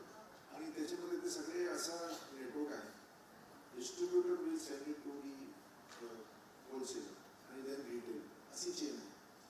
तो distributor आणि ते wholesaler पण on the traffic on the way it goes ते गाडीमधून ते काढतात आणि डुप्लिकेट त्याच्यामध्ये पडतात. So basically the contraband which reaches the wholesaler will be the same amount. That is how it works. I mean, I know clients tell us. So they will remove 2 cartons. They will put 2 cartons which is not contraband. And जितने भी carton लोग करते हैं तो then they will sell it out. They will for it. So what has reached the other side is something that is duplicate. And people who consume it as अगर वो बातें अपने नसीब में तो वो have it. And when you say that medicine is not effective, it's simple and sweet. It is the way it works. And it is only through pilferage. But distributors normally, what they do is 5 bottles अगर बनाएंगे तो record में they will show 3 and the other 2 they sell it off. That is the only way it works. But as far as your job is concerned, तुम्हाला evidence gather करायचं असेल, तुम्हाला direct evidence तर मिळणार नाही. Watchman, always involved. त्याला सगळे माहिती असतं. किती वाटली जातात, किती पिलफर होतात, किती वाटलीला फेरफार होतात, ते सगळं त्याला. तुम्ही त्याला इन्क्वायरी केलं तर सगळं तुम्हाला तुमची हिस्ट्री आणि I told you, that court का court नाही. Where I am the court, I fight with them. But otherwise, I mean, as I said, once the witness has stepped out of the box, my last word to him is thank you, sir. That is the way I think it should be. Nothing personal. They do their job, we do ours. It's as simple as that. And that is how I maintain, and therefore I have friends like Sandeep. It's just that we have that mutual respect for each other, and we maintain that. There is always a line. He does his job, I do mine. And as I said, I told you, whatever happens in court is court craft or whatever they do in court also. They know how they have to gather evidence. They don't find it. I mean, it's tough times, I'm telling you. So as far as they are concerned also, it's just a matter of course. Matter ends. You step out of the box to we always greet each other. That is the way it works. So there's nothing personal about it. Sir दुसरा प्रश्न आहे, जेव्हा कन्झम्पशनचा आम्ही आरोपी पकडतो, प्रत्येक याच्यामध्ये blood sample किंवा युरिन सॅम्पल कलेक्ट करणे डॉक्टरांकडून आवश्यक आहे. आवश्यक आहे. How you prove consumption? तुम्ही कन्झम्पशन कसं प्रूव्ह करता? बऱ्याच वेळा डॉक्टरांच्या समोर ते कन्फेस करतात की मी ड्रग्ज घेतलेला आहे. तर डॉक्टर तसं लिहितात फक्त. कन्फ्युशन असं आहे. कन्फ्युशन कोर्टामध्ये ॲडमिसिबल करायच्यासाठी it has to be made before a person authority. It is an extra judicial confession. फार फरक आहे. डॉक्टर समोर तुम्ही काहीतरी सांगा, साहेब मी दारू पिली आणि हे पिलं आणि ते पिलं. डॉक्टर साहेब येणार आहे कोर्टात तरी सांगणारच. पण इन द सेम थिंग पोलीसने पोलीस केली बोले इट इज लाईक दॅट. ते हिस्सा करायचं तर मॅजिस्ट्रेटच्या समोर घेऊ आणि that is a tedious job. Magistrate समोर स्टेटमेंट रेकॉर्ड करायचा किती त्रास आहे साहेब माहिती मला. सकाळी 11 वाजता बसा, लंच आहे, साहेब बिझी आहे, 5:30 वाजता तुम्हाला आतमध्ये बोलवतात, तब तक ते विटनेसला पण माहिती नाही की ते काय बोलायचे. असं आहे प्रॅक्टिकल डिफिकल्ट. पण तुम्ही कन्झम्पशनचे डॉक्टर समोर ते सांगितलं बरोबर आहे, पण that has to be cooperation. आणि कोर्टामध्ये सायंटिफिक एव्हिडन्स आणि ॲडमिसिबिलिटी याचे महत्त्व फार जास्ती आहे. तुम्ही सांगितलं साहेब माझ्याकडे रिपोर्ट आहे आणि हे लॅबोरेटरीचे रिपोर्ट आहेत कन्झम्पशनसाठी. किती केसेस केलेल्या ते नागरे पाटील साहेबांनी, ते सगळे रेड पार्टीमध्ये किती लोक होतात त्याच्यामध्ये, सगळ्याचे रिपोर्ट आहे कोर्टात. आणि त्या बेसिसमध्ये पण त्यांना अटक केलेली आणि त्याच्यानंतर त्यांच्या विरुद्ध प्रोसेसनी कोर्टने प्रोसेस पण इश्यू केल्या ऑन दिस प्रेमिस. त्याचे सगळेचे मेडिकल रिपोर्ट आहे की त्यांनी कन्झम्पशन केलेलं. तुम्ही ओरली त्यावर सांगत नाही की साहेब ते डॉक्टर समोर सांगितले तर इट डझंट मेक. आणि you know it's like an excuse on both sides. साहेब ते डॉक्टर समोर असं लिहिलेलं आहे, इट डझंट द जज विल नॉट गिव्ह. पण सॅम्पल करायचं तर काय सांगतात डॉक्टर. कसं असतं, गव्हर्नमेंट हॉस्पिटलचे डॉक्टर्स खूप बिझी असतात, स्टाफ पण कमी असतो. बऱ्याच वेळा त्यांच्याकडे खूप अडचणी आहेत. That is the problem now for everywhere. कोर्टामध्ये पण मॅटर निघत नाही. It's like that. I beg pardon, remaining questions will be taken during the panel discussion. Thank you, sir, for summarizing this. important law for us. Thank you so much. Thank you for giving me this opportunity. Thank you. I request sir to come on the dais. I would request Advocate Vijay Shukla sir and Advocate Sunita Bharti ma'am to please felicitate our speaker, Advocate Tarak Sayed sir.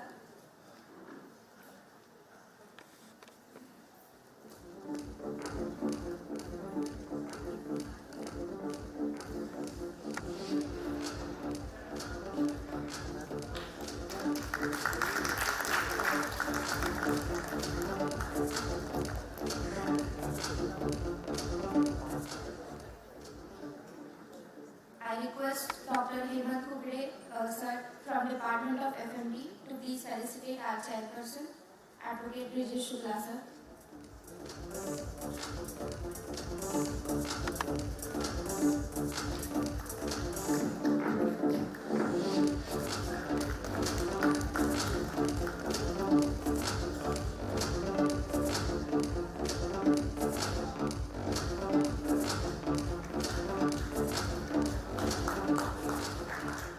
I request Dr. Sachin Patil sir, Department of FMD, to please felicitate our chairperson, Advocate Sunita Bharti ma'am.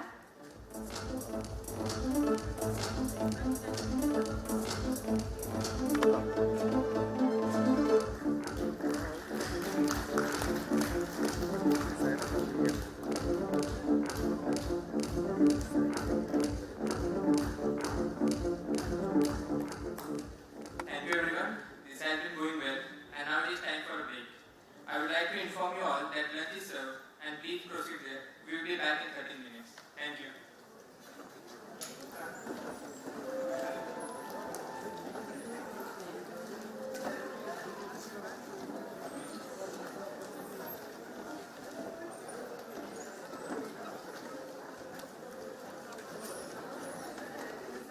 Please 20 मिनिटात आलं तर बरं होईल.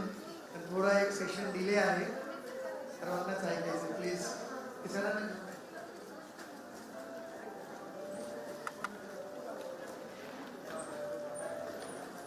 I request all the delegates to please be back in 20 minutes for the next session. Thank you.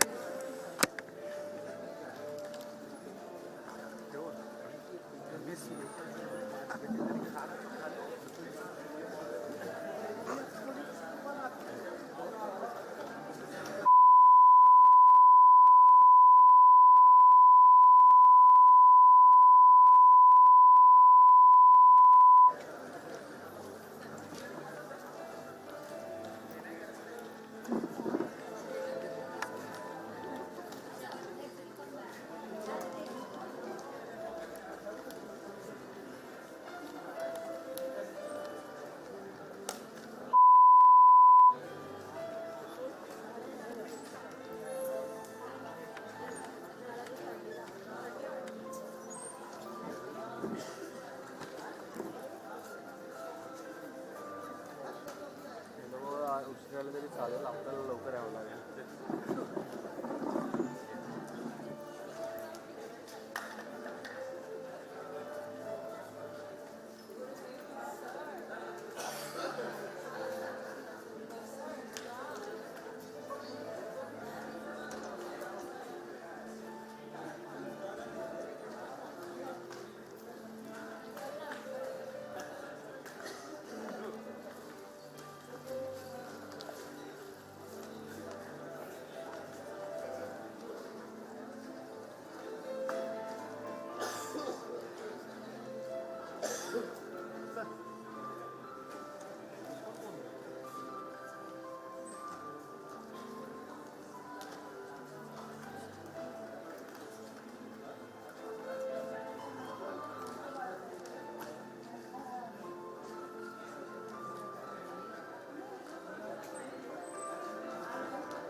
हाँ हाँ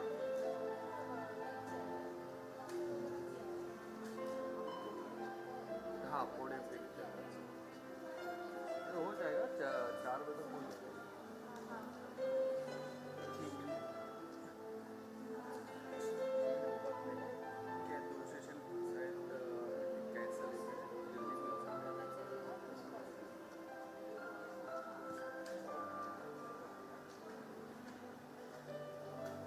मैंने बड़ा आपका सामान लेना है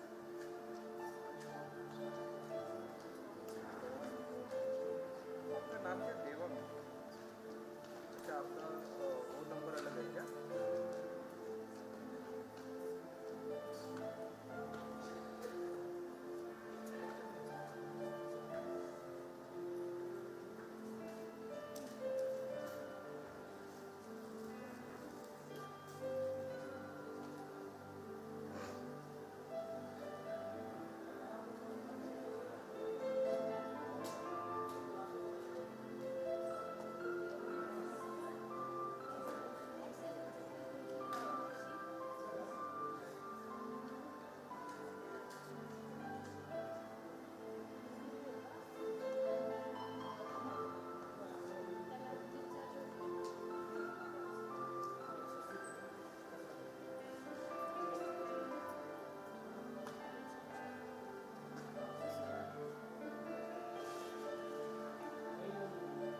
to please take their seats in the auditorium.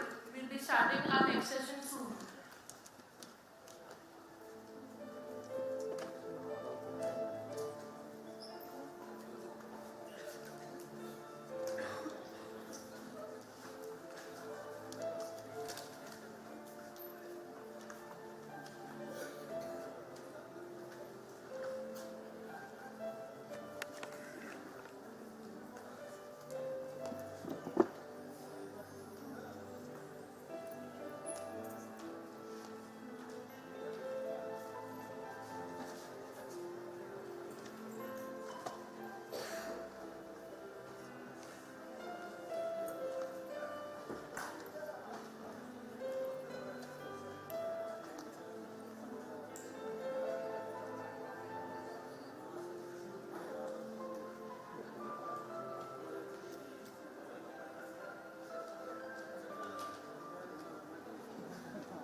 afternoon.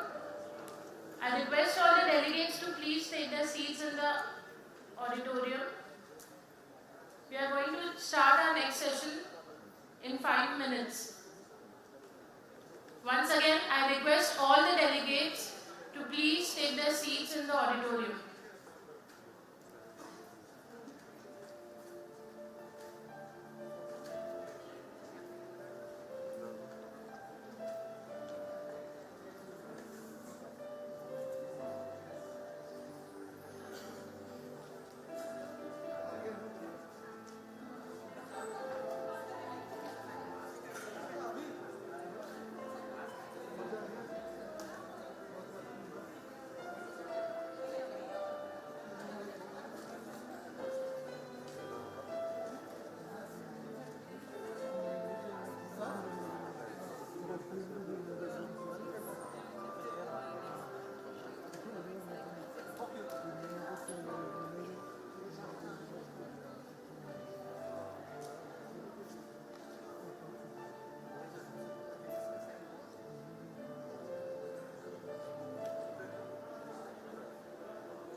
Good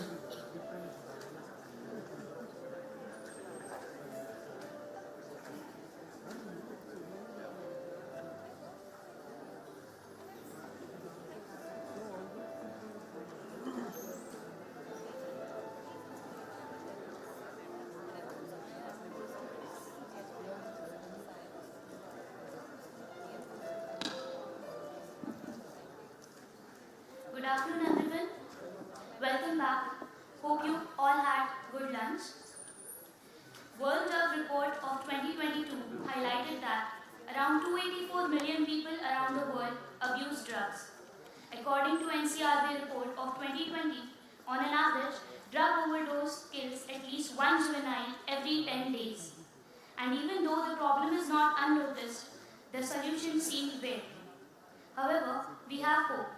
We have elaborate laws in place, trained medicos, and supportive social systems that need a boost. So moving on to our next session. Assessment protocols and biological evidence collections in drug abuse cases. Role of doctor. How do we detect a drug that is designed to not to be detected? How do we treat a patient of a substance overdose if we don't know what the substance is? The evidence we collect will not only help the lawmakers but also our fellow scientists in the detection. I invite Dr. Naresh Janjad sir, Professor and Head, Department of Forensic Medicine and Toxicology, BG Medical College, Pune, to please take the stage.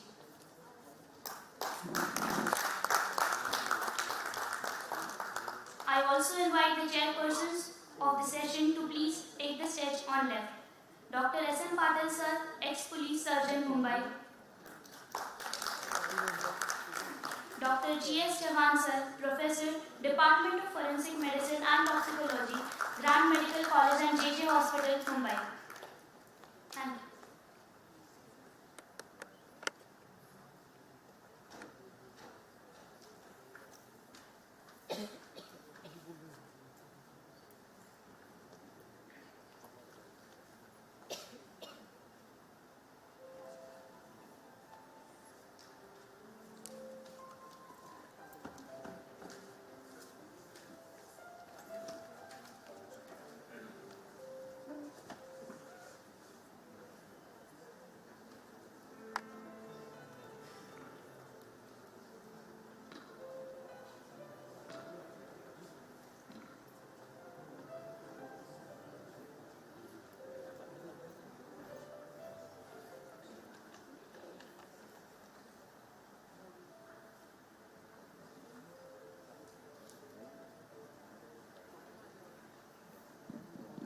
Hello.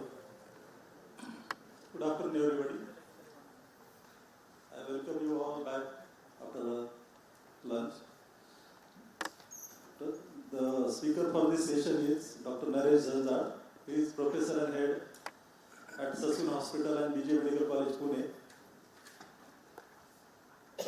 He has a teaching experience of 20 years in the Forensic Medicine and Toxicology Department.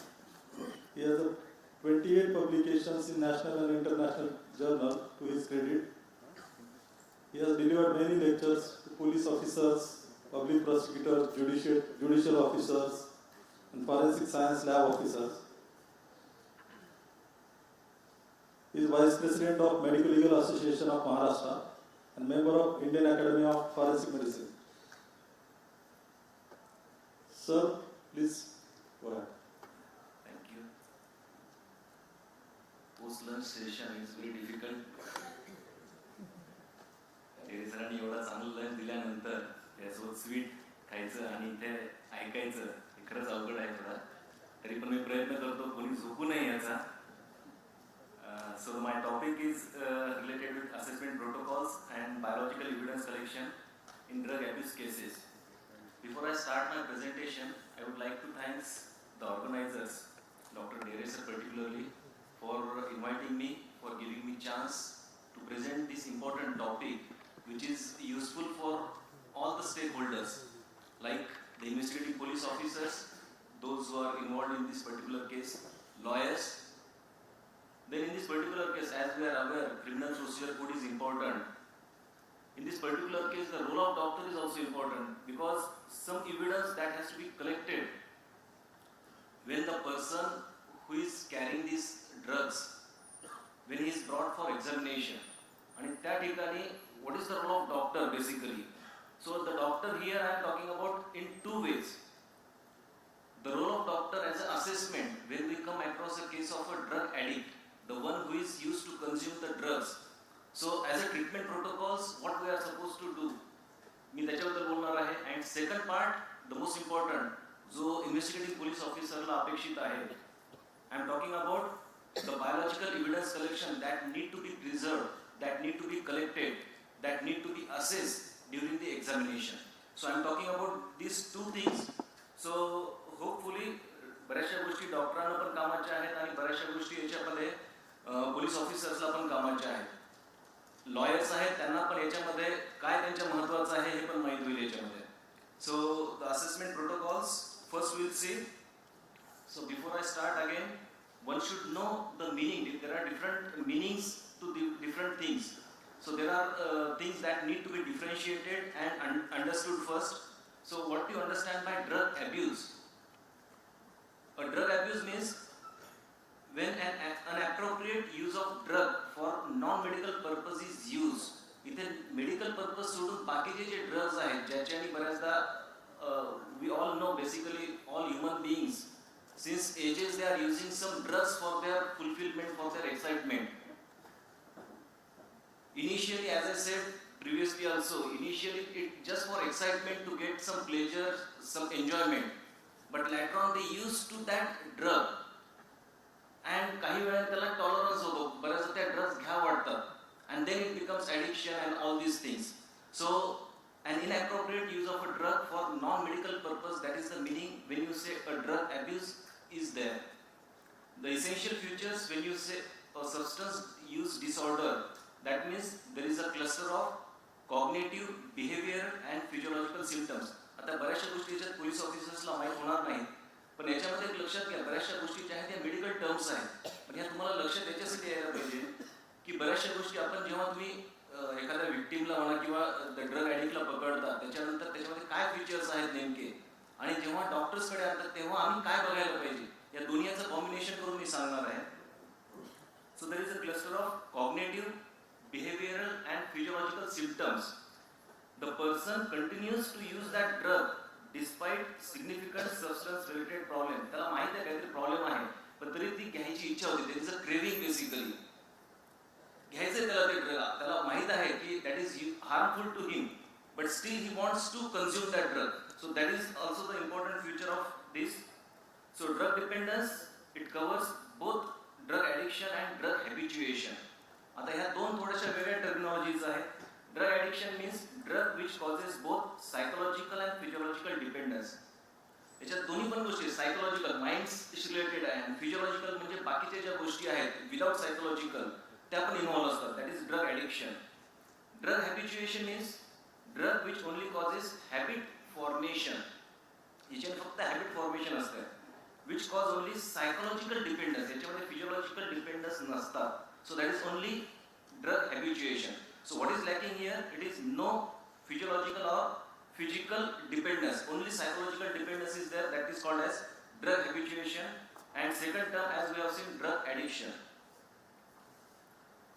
आपण या सगळ्या already गोष्टी बघितल्या कोणकोणते drugs होतात. NDPS Act मध्ये सकाळपासून आपण डिस्कस करतो. Just I will highlight different categories of these drugs which are abused.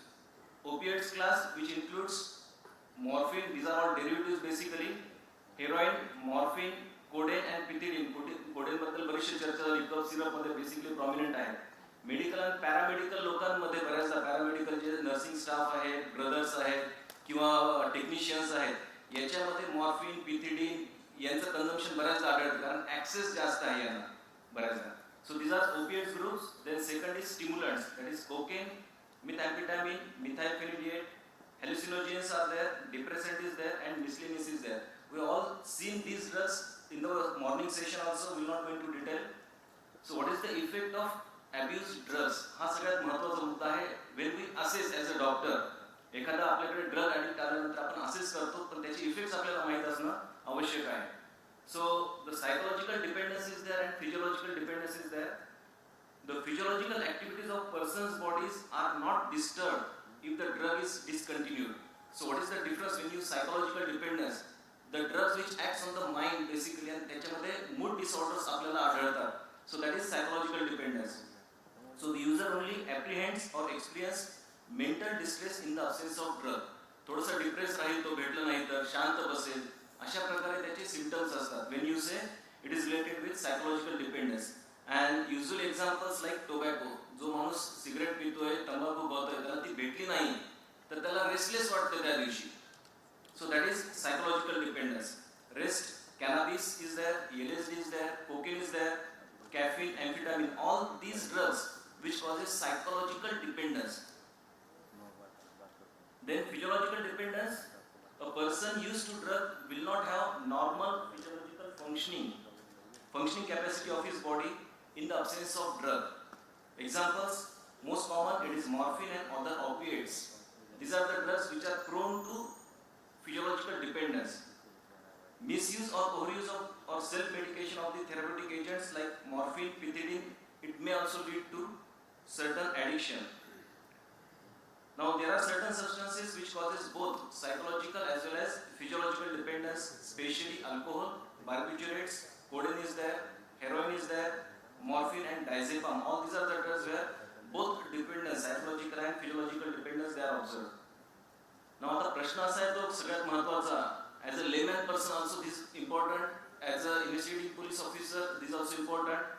When to screen for drug abuse? कधी लक्षात घ्यायचे की he might be a drug abuse. So if there is a change in physical, behavioral or emotional pattern in a patient, most of the time even your colleagues, if you are school going, your friends, colleagues, teachers, they will note there is a change in the behavioral pattern. So that is the first indication where you might think that the person is consuming some form of drug, right? So that is the first thing, indication that one should screen for drug abuse. So there is a marked deterioration or aberrations in the young patients, either in the behavior or in the mood. So there is a fluctuation in the mood. Sometimes he might be talkative, sometimes he might be just depressed, sitting in one corner. He might be in a shell as such. He might be overthinking. He might be excited. All these behavioral changes, mood disorders might be observed.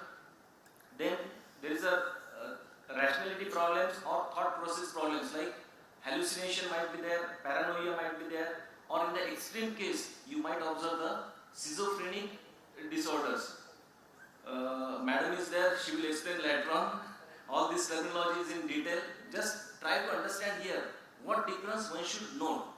So one thing, as a layman person, we might not be aware about all these medical terminologies, but one should aware what change can be observed in a person's behavior, in the person's mood, even if that is there. So first suspicion should start from that point only. Then there is a serious depressive or biphasic mood disorders or suicidal attempts. There might be some medical problems such as unexplained fatigue in a person whose life is deteriorating, or he might be suffering from chronic vasomotor rhinitis. If he doesn't get drugs, there may be running of the nose, that is chronic rhinitis, it might be there, or it might be a seizure disorder or coma for unexplained etiology. This is also important if he might be a student of school or college where there is a deterioration in the academic performance. Previously he might be good at the academics, but over a period of time there is a deterioration in the academic performance at school or at a work attendance. He might indulge in some antisocial disorders. चोऱ्या करायला चालू करतो बऱ्याचदा, छोट्या छोट्या चोऱ्या घरात करतो, बाहेर करतोय, गाडी चोरतोय, अशा काही गोष्टी आढळू शकतात.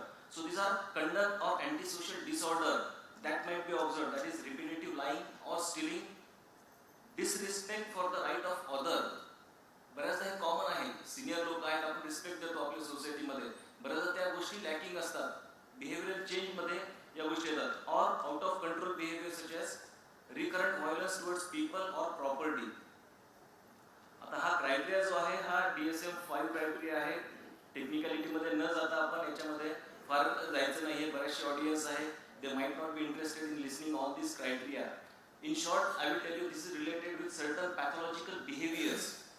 Some criteria they are related with impaired control or social impairment, or it might be related with some pharmacological dependence like withdrawal symptoms might be there or intolerance might be there.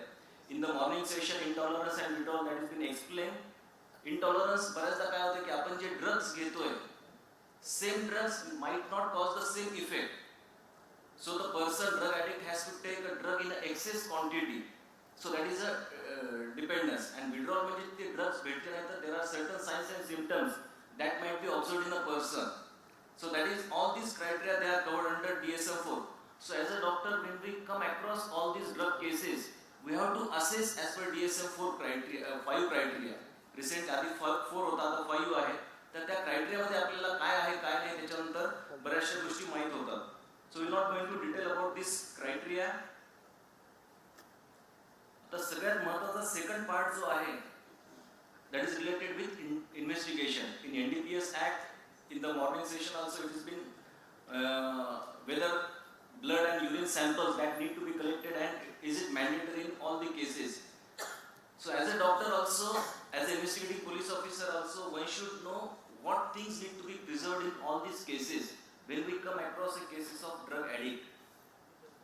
Conviction साठी पण महत्त्वाचं आहे. Indian law is a procedural law. ती procedure पण महत्त्वाची आहे. What need to be preserved, how it is preserved, how it is packed, how it is to be handed over with a receipt. Every minute detail as per criminal procedure code. हे जर follow नाही तर बऱ्याचदा तुम्ही सगळे मेहनत करून it is of no use. And therefore in all these cases what is more important is the procedure first has to be followed properly. If procedure is काहीच केले नाही आपण आणि टेक्निकॅलिटी नुसतं बघत बसलं तर होणार नाही. So we need to follow both. One should know the scientific things, one should know the technicalities, and one should know the procedure whether it is as per the law or not. Law of the land basically. So what needs to be preserved? It depends upon the purpose, why you are doing it, why you want that, right? So the primary choice of biological specimens for drug analysis, it depends upon the purpose of sampling, time interval to study, किती वेळानंतर घेत आहेत basically. Then many times the person is unwilling to give the samples. In that particular case, what need to be preserved? So willingness to provide the voluntary samples, then ease of sampling methods, cost of sample preparation and analysis, and the drug concentration in the sample and drug stability. These are the different points one should consider when you are preserving different samples for the analysis. Most common samples we'll talk about. Rare sample, it is difficult to talk basically. The most common sample that need to be preserved as a part of investigation, first is the blood and urine. These are the two common samples, very common. In few cases, you might go for examination of the hair or preservation of the hair or nail. If you are considering a drug addict mother, then if a baby is there recently delivered, in that particular case, breast milk and that blood also, that need to be covered. So you are supposed to treat that baby also and the counseling and treatment of the mother also. So these are rare samples basically. We will talk about all these 4 samples. So the first sample is blood. As I said, it is important sample for detection of all the narcotic and psychotropic substances. Few drugs, let me clarify here only. As I said, designer drugs basically, they are difficult to detect in all these samples. Because there is a structural difference in a routine sample and designer drugs. There is a molecular difference that is made in the designer drugs. So there is a frequent change in that molecular structure, and therefore it is difficult to detect all these designer drugs by chemical analysis method. So first is the blood, which includes serum and plasma. It is the only biological specimen except for the CSF, which reflects the drug concentration in the brain. Brain मध्ये जर किती बघायचं असेल आपल्याला तर best sample is the blood only. It is the first choice for quantitative determination of the drug. You might be aware there is a quantitative and qualitative. So when we are talking about how much quantity the person has consumed, त्या माणसाने किती घेतलेलं आहे हे जर बघायचं असेल तर ब्लडमध्ये किती कॉन्सन्ट्रेशन आहे हे जर आपल्याला माहित झालं तर आपल्याला एक अंदाज येतो depending upon the consumption period whether he is there are different phases त्याप्रमाणे आपल्याला माहित होतं बेसिकली.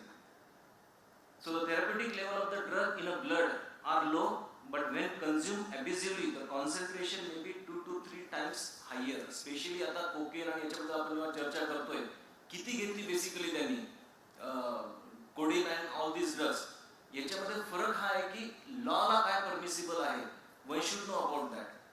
लॉ मध्ये किती परमिसिबल लेवल आहे ब्लड अल्कोहोल म्हणा किंवा बाकीच्या ज्या ड्रग्ज आहेत NDPS मधल्या आणि किती भेटलेलं आहे. It defines whether it is in a therapeutic level or whether it is the person is used to consuming this. So where the level might be 2 to 3 times higher. The drugs which are detected in the blood like heroin, 6-acetyl morphine, cocaine, most of these drugs they are detected. Cocaine, morphine, codeine, methamphetamine, amphetamine, cannabinoids, all these drugs they are easily detected in the blood. So what is the procedure? The sampling collection of the blood that one should know. As you are aware, the sampling is invasive and it requires qualified personnel and suitable equipment and facilities. जसं तुम्हाला माहिती आहे alcohol drink and drive केसमध्ये you can carry out at the scene of crime examination. पण बऱ्याचदा इथे blood alcohol detect करायचं असेल तर you have to carry a person to the nearest government hospital where this sampling has to be carried out. So it requires vacuum tubes or syringes. The amount which is required it is roughly about 5 to 10 ml of blood that is to be collected for detection. The blood tubes should contain the preservatives like potassium fluoride. The tubes with anticoagulants are used if intention is to collect the plasma or whole blood for the analysis. आता ह्याच्यात difficulty कुठे आहे basically घेण्यामध्ये सगळं the major difficulty with using this blood sample is the collection process and willingness to provide the sample. बऱ्याचदा जो व्यक्ती आणला जातो तपासणीसाठी he might not be ready for the invasive procedure. सुई टोचायची म्हणजे तो नाही म्हणतो बऱ्याचदा it requires consent from the person. If it doesn't give consent then there is a different provisions in the law whether it is by force or not. 53 CRPC मध्ये जसं आहे त्याप्रमाणे आपण we need to collect the samples. So sample analysis what is required. Now I am not talking about once it has been collected, packing, sealing, labeling and handing over. All this procedure it has to be carried out as per the procedure. Investigating police officer ला दिल्यानंतर proper त्याची आपल्याला receipt घेणं आणि preserve करणं आपल्याकडे case फाईलला लावणे हे महत्त्वाचं आहे. The sample analysis what is required, there are different screening methods.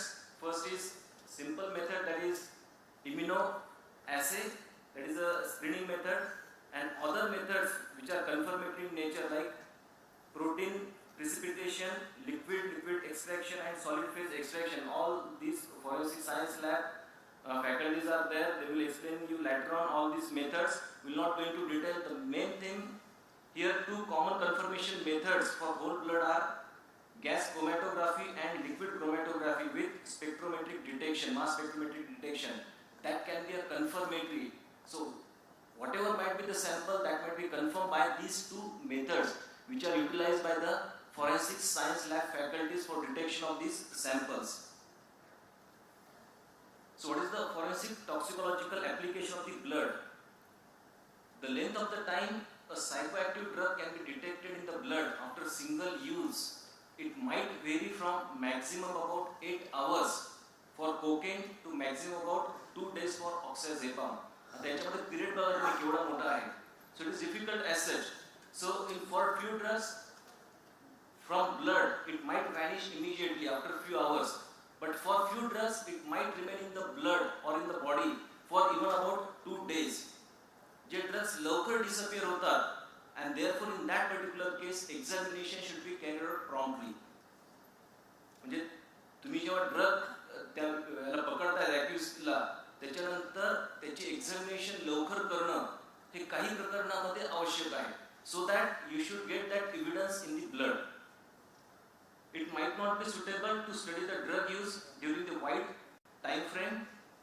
The blood samples are less suitable than urine and oral fluids in general population studies due to invasive sampling, and therefore the higher refusal rate might be observed. बऱ्याचदा कसं आहे, लोक नाही म्हणतात इन्व्हेस्टिगेशनला. So the urine sample can be preferred in such cases rather than blood.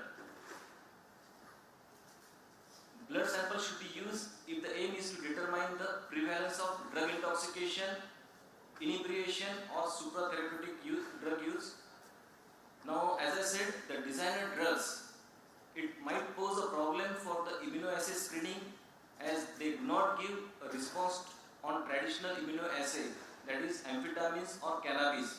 आता recently काही इन्व्हेन्शन्स आले असतील, आता होत आहेत सर आपल्याला FSL मध्ये ड्रग डिझायनर ड्रग्स होत आहेत डिटेक्शन होत आहे सध्या. Very good. So many time it is said that it is difficult to detect basically, but it might be possible by the newer inventions.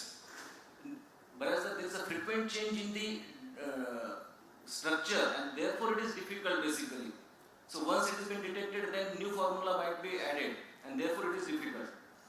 So immunoassay may not be immunoassay may also be unable to detect low dose benzodiazepine which are commonly misused basically.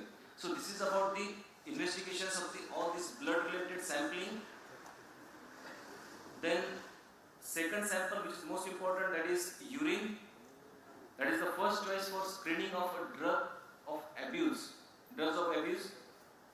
As it has been excreted in the urine, there is a chance that you might get once it has been in the excretory phase. It might not be possible in the absorptive phase. So urine is the most commonly used biological matrix for testing of the drugs of abuse.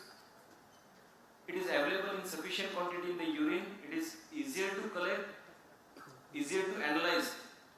The urine sample will be positive for drugs for sufficiently longer time period than the blood.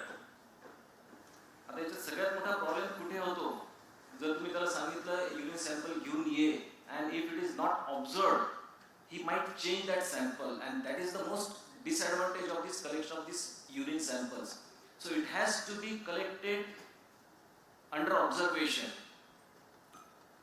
and that is a challenge basically in this particular case.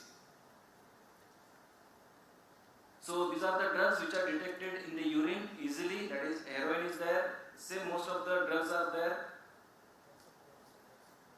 There is a window period for detection of the drugs. In marijuana, it takes days to weeks. In opiates, 2 to 4 days. Amphetamine, benzodiazepine and cocaine, there are different time frame is there.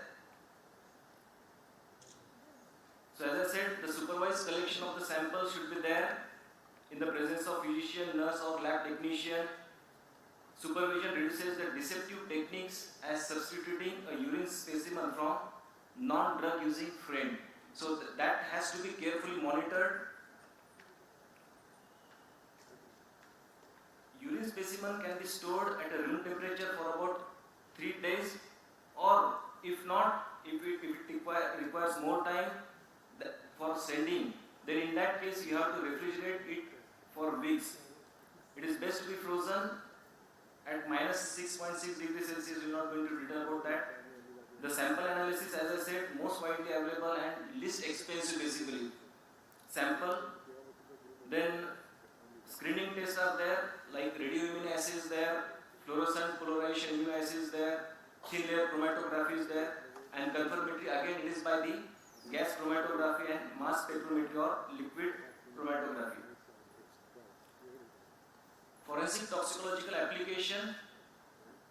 So urine samples may be analyzed if the aim is to detect the drug which is used during the latest days before sample collection for the collection of the sample. Example, in studies of drug use among adolescents or students or drivers or workers or cohorts, or urine samples are positive for cannabis for significantly longer period of time. So depending upon your application, you can preserve the urine. Again, the procedural part, it will be the same basically as we are collecting the blood samples. Now, for hairs and nails, there is a similarity basically. Most of these narcotic drugs and psychotropic substances, in some quantity it might get stored, especially in metallic poison. That is, we are all aware about collection of hairs and nails. You might preserve hairs and nails also in all these cases where your aim is not just for investigation, but here whether the person is used to consuming the same drug over a period of a time. In that case, you might preserve the hair and the nails.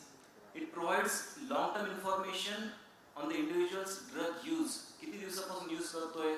Even if he might be lying that he has stopped using that drug, but after some days you might detect all these samples in his hairs and nails. So there is a window of detection is limited only by the length of hair and the range. It ranges from weeks to several months. Please consider here the hair analysis is complementary to urine analysis, and their combination is capable of providing information about short and long-term drug use by an individual. So this is the sample collection method. How it is used, for what purpose it is used. It is used for determination of the history of an abused substance consumption, and detection of drug is possible at 10 to 14 days to 90 days after the exposure. Initial days you might not get any sample, but after that you might get in the hair samples. So these are the different drugs that might be detected in the hairs. Sample analysis, again we are not going to detail. There is a screening method and there is a confirmatory method by again gas chromatography and mass spectrometry. Forensic application, as you are aware, there is a growth in the hair roughly about 1 centimeter per month. It offers a potential time of dimensions to the accumulation of the drugs and their metabolites in the shaft. So hair analysis, it increasingly used as a tool for detection of different drug exposure, especially in intro cases, passive exposure of the children at homes where parents actively use drugs, in criminal cases at workplace, in child custody cases, or in detoxification clinics. And last samples, as I said, it is the nail. The drug can be incorporated from the external contamination also. Here you need to be very cautious whether it is by consumption or it is by external exposure. So external contamination from the sweat, sebum of the drug users. It might be from the blood circulation containing the drug during the nail growth. It might be from the nail matrix or lanula which grows horizontally, or it might be due to external contamination can only be detected if the person is in a daily contact of the drug. ते use करतात त्यांच्या contact मध्ये राहून पण या nails मध्ये येऊ शकतात त्याच्यामध्ये. So sample collection, it can be collected by simple cutting using the nail cutter. It is preferred to cut the nail near the nail bed, roughly about 2 to 3 millimeter, or by scraping under the nails. The collected nail sample should be kept in a paper envelope and stored at ambient temperature with limited light exposure. हे सगळं झाल्यानंतर again the same procedure, packing, sealing, labeling and handing. So these different drugs that might be detected in the nails like cocaine, opiates, amphetamine, methamphetamine, MDMA. So this is the sampling method. We will not go into detail about this. Sample collection is there, decontamination is there, homogenization is there, digestion, and then the analysis has to be carried out in examination of nails. Now, particularly in nail, as we are aware, growth is slower and the drug is present for a longer time in the nail, and therefore it has a larger detection window. Proper conditions to preserve are not required as they are not degraded easily by the microbial activity. बऱ्याचदा नेलचे sample आहेत, बऱ्याच दिवसानंतर जरी घेतले तरी त्याच्यामध्ये येण्याचे chances असतात त्याच्यामध्ये. It can be stored at a room temperature. The sample required for analysis is less in quantity. So these are all advantages of collection of these nails for detection of these narcotic drugs and psychotropic substances. The amount of drug which is present is in less quantity, so adulteration and manipulation of the result is not possible. It is a non-invasive technique are used for this collection. Even the metabolites can also be detected in the nails. Again, it is a complementary to the other matrix like blood and urine. It is not only the nails that is to be preserved. So along with blood and urine, you might preserve the nails for detection of these samples. So chronic toxicity, drug tolerance, drug overdose also can be analyzed by examination of the nails. Drug-associated sexual assault cases generally involves a single exposure of these drugs and victim reports after several days. So in that particular case also the nails can be used to detect these drugs. आपल्याला बऱ्याचदा माहिती आहे की sexual offence केसेसमध्ये there are certain samples that can be preserved depending upon the history. Many times the victim hesitated to come forward immediately. In that case, even if she reports later on, whether she was intoxicated at that time, that can be detected by the examination of the nails. So these are the different periods where blood, urine and hairs can be uses of these drugs are there. So maximum drug detection period in the blood it is 1 to 2 days, for urine it is 2 to 4 days, and for hairs it is 3 to 6 months. And there are different other parameters depending upon the examination, what examination you need to do on blood, urine and hair. So as far as investigation part is concerned, most important thing, as a evidence, most important evidence, the doctor should take precautions for during collection of blood and urine especially, and depending upon particular case, you might preserve hair and nails. So this is all about for assessment and collection of evidence. Thank you very much for patience hearing.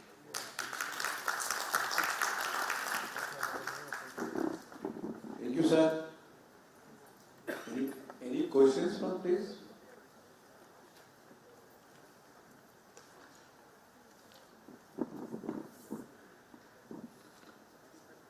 Any further questions will be taken during the panel discussion. Thank you, sir, for your ideas and elegant words. I request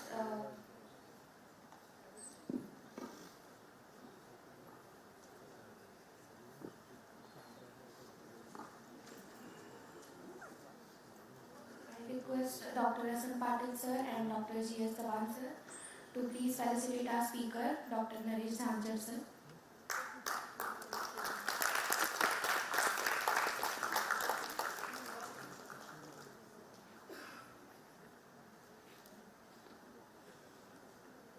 I request Dr. Priyanka Pale, Department of FMT, to please felicitate our chairperson, Dr. S.N. Patil sir.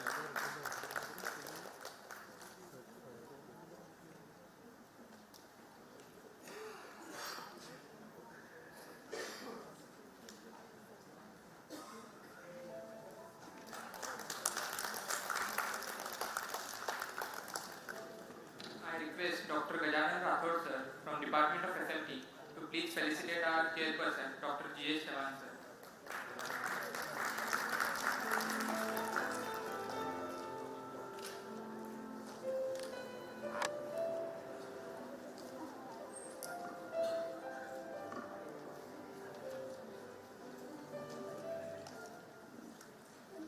Drug abuse and crime, the vicious cycle, a psychiatric review. The poor socio-economic classes are the worst hit.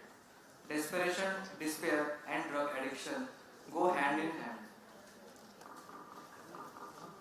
I invite the chairpersons for the session to please take the stage.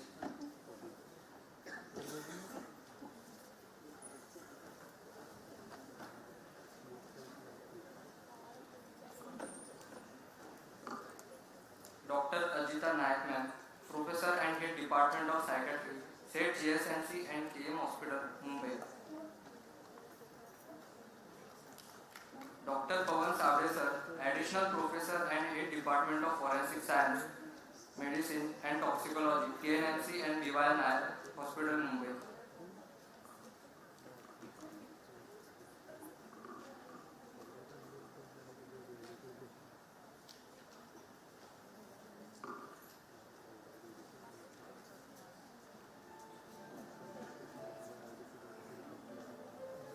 I invite Dr. Shubhangi Parkar ma'am, Dean, Vedanta Institute of Medical Sciences College, Palghar, and XD, SET GSMC and KM Hospital, Mumbai, to please take the stage.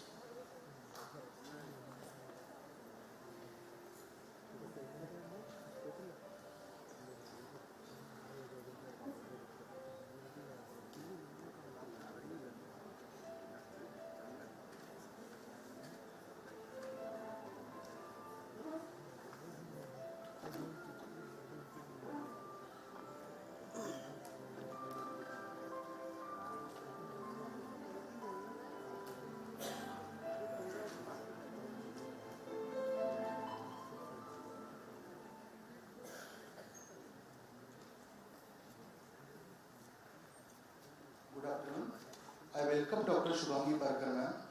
Madam is MD, MSc, PhD from Basel, Switzerland. She has also had a PG diploma in human rights. Current position, she is working as a dean, Vedanta Institute of Medical Sciences, Dahanu. She was ex-dean and ex-dean academics at St. George's Medical College, former professor and head Department of Psychiatry at KEM, ex-chief Drug De-Addiction Center of Excellence, St. George's Medical College and KEM Hospital.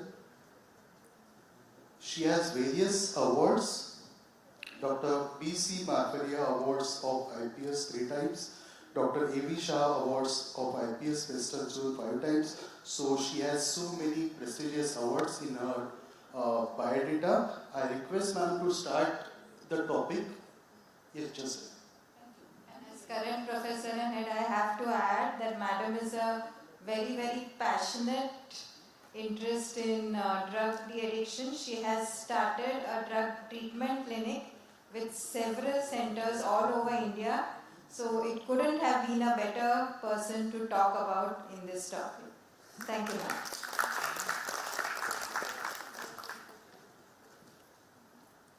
So thank you very much. We will jump to this topic.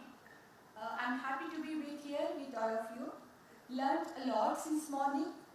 Let me share my experience on a very important area of drug abuse and crime. In introduction, I would say substance use is arguably the single costliest human health risk behavior than even HIV, COVID or whatever. You're not only risking their future, but the future of the country is at stake.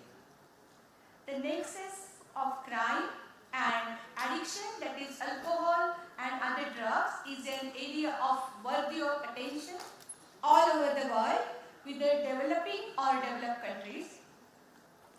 The commission of crime and the use of illicit substance are both deviant, problematic behaviors that cause vast amounts of human sufferings and social unrest. The profile of the problem. Compared with the general population, offenders report high rates of drug use and problem drug users are frequently found to be offenders. This is the fact. Those who sit in the drug addiction clinics, like we have seen this time and again, and that's in the history, we always ask any involvement legally or any involvement with the police. Breaking and entering, robberies, shoplifting, pickpocketing and purse snatching crimes are still very common crimes in Asian countries including India. All property crimes are linked to drug abuse in US. Drug Crime Association. The drug use and criminal behavior have a common cause. For example, it may be biological, with genetic vulnerability. Remember one thing which I always say, genes never lie, okay? That's the only one thing in the world it never lies. So it's a biological, psychological or social loading for the deviant behavior. So the question if it asks, why in one pathological family you say person like Swami Vivekananda, you say person like the legal protector from the police department, and also you see drug addicts with criminal background. And it's an issue definitely all of us would think pretty often. Drug use impacts criminal behavior by either causing disinhibited behavior because it loosens the brain judgment, insight and regulation of the emotion, or by creating the need to finance the drug habit. And I'll tell you, craving is costly. Okay, see, the person is like jalbin machli. You know, if there is no drug, it is like a fish जो तड़पता है, और जब तक पानी में नहीं जाता है, तड़प कम नहीं होती है. Craving is like that. And to get the water, you can do anything, and that's why the addict probably resort into criminal behavior. Deviance increases the probability of later drug use, for example, by selecting for deviant drug using peers. If I sit in my nice home and I am a drug addict and if I am a craving, not my family is going to provide me drug. A simple deal. The human always gets into comfort zone. And which is the comfort zone for drug addicts? Getting to the peer who is already addict. At least you will get some drug, to quench your craving. What are the psychological risk factors involved? History of victimization, pathological attachment to parents. This is very important. Every child may not get Rajamata Jizai, or every child may not get Yashoda Maya. But here it's very important that those pathological attachments needs to be dealt with. Psychological risk factors, the history of ADHD and conduct disorder, what I say, a small little antisocial children, okay? Impulsivity, the degree of self-control. Like people can wait before doing anything which is wrong. Here there is impulsivity because the brain is not able to control that impulse, and that's the reason why the gratification should come fast. Drug chahiye, नहीं तो मन शांत नहीं होता है और वो immediately चाहिए. That is what impulsivity. Delinquency and temperament issue, those we see in the psychological risk factors of addicts and, interestingly, a person who is involved in crime. There is a mutual reinforcement effect which we must know, and that is between criminal involvement and drug use, and it exists. It exists in developed countries. This model is proven there. But it does exist in a country like India. Even if I am not a police, I am a doctor and sit in my clinic and keep taking histories of these drug addicts, and we get to know those involved in deviant criminal subculture being an elevated risk of developing drug problem. Because it's the environment, and the environment shapes human brain, human mind, very effectively. Those with the drug problems being at elevated risk of becoming involved in criminal acts, because the very act itself gets into the criminal zone.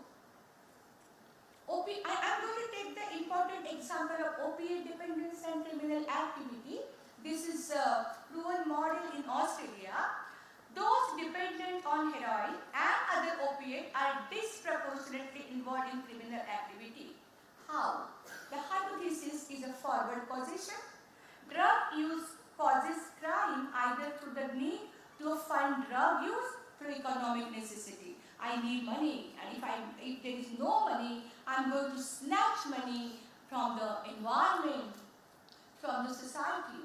And the second, because of psychopharmacological changes precipitated by drug injection, because the brain becomes disinhibited. Today, my brain is very comfortable. I know even if I want to kill somebody, I won't kill, because there is a control, there is a social judgment, there is insight. But with the drug, the social judgment is lost and the insight is lost, and that exactly is what brain disinhibition. Then second is a reverse causation. Involvement with the crime leads to drug use. You start first peddling, to get money, if there is a poverty. I have seen this in urban slum area. That's my PhD thesis. And I have seen the people to get money, they get involved in simple activity of selling the drug or peddling, and if you start using that, it's easy for a human being who is a gullible to start using it for yourself. So drug addiction begins there. Confounding crime and drug use share a common set of causes. Heroin is the most dangerous with a high potential of addiction. Is a substance that leads to impaired reasoning. Like you say that heroin is not good. So then your client and our client irritated us, asking a very funny question. Then what do you find so interesting otherwise? They can counter question you. Modern reasoning that heroin and crime are related due to an economic reasoning.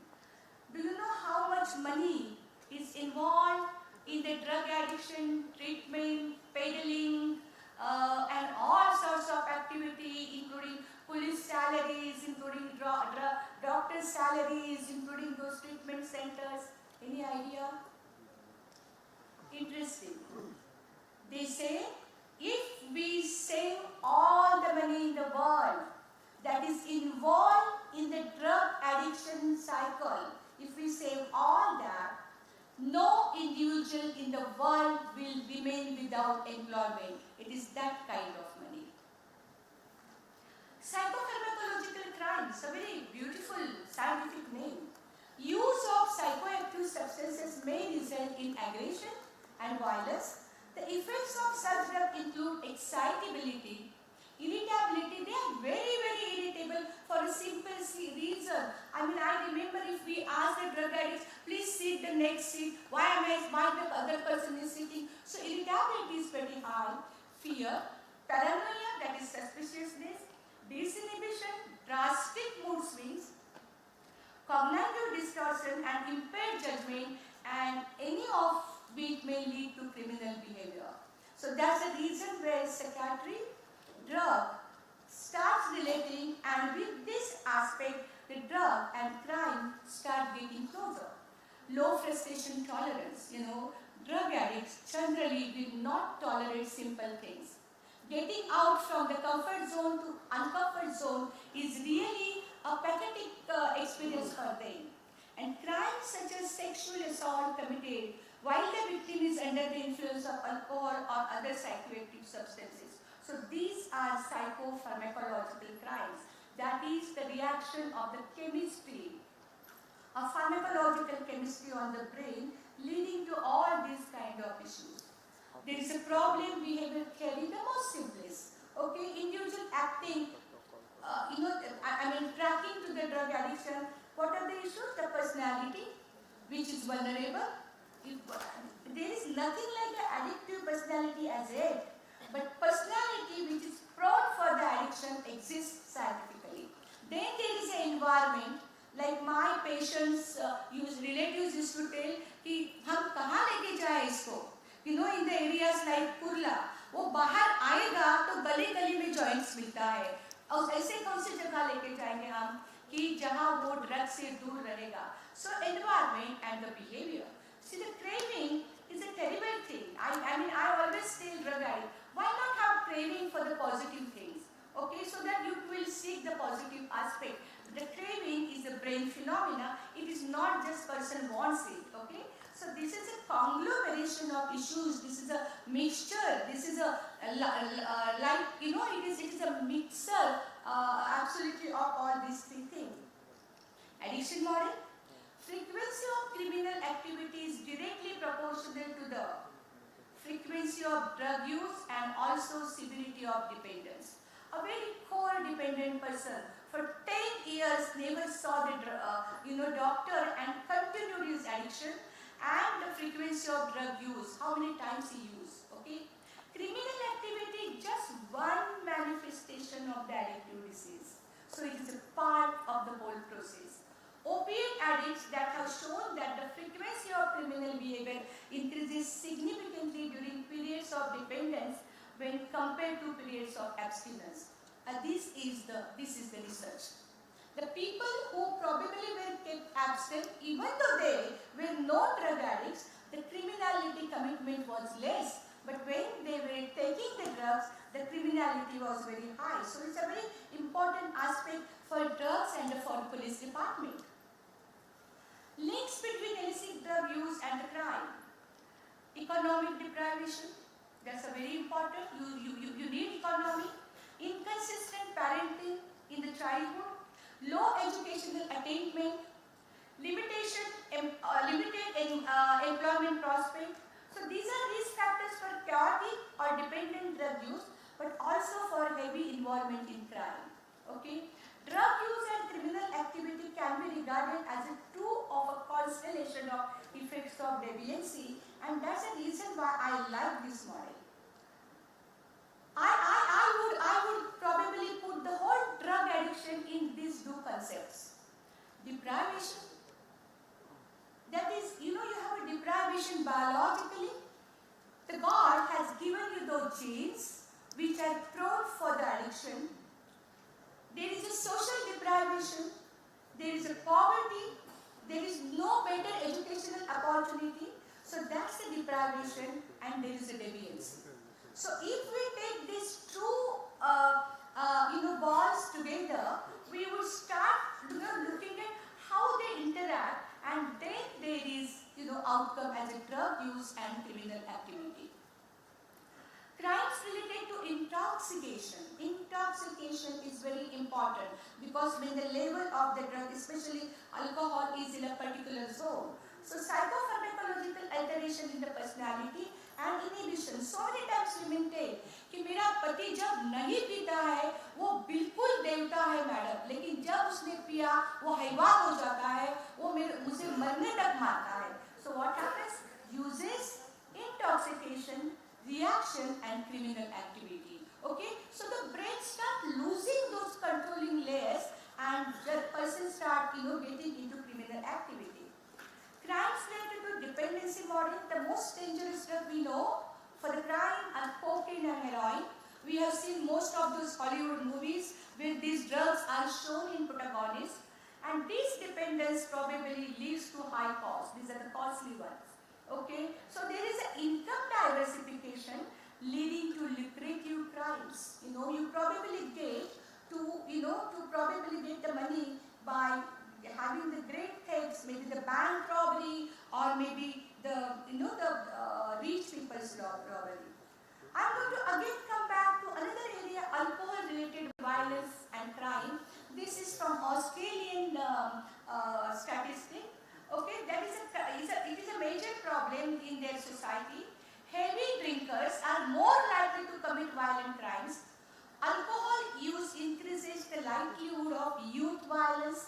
Now this is in Britain also, this is in European country also. Child maltreatment and abuse, intimate partner violence, elder abuse, elders are killed at some places, sexual assault and sexual violence. At the time of committing violent crime, 1/3, are believed to have been under the influence of alcohol. So we probably need this kind of research in our country. 30% of inmates in state prisons reported that they were daily alcohol users. Of those incarcerated for homicide, more than half, this is very interesting, more than half of the murders occurred when under the influence of alcohol.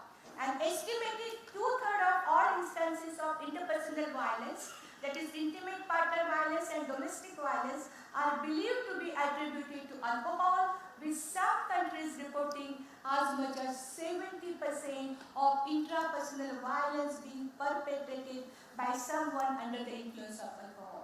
So alcohol is the most common substance used in case of day trade. Today we see the designer drugs. Okay, for substance abuse and crime are closely intertwined. For example, alcohol is often used as a social lubricant and can lead to violent behavior. Okay, I remember the patient saying, "झगड़ा करने का था तो दारू पिया, मारने का ही था किसी को."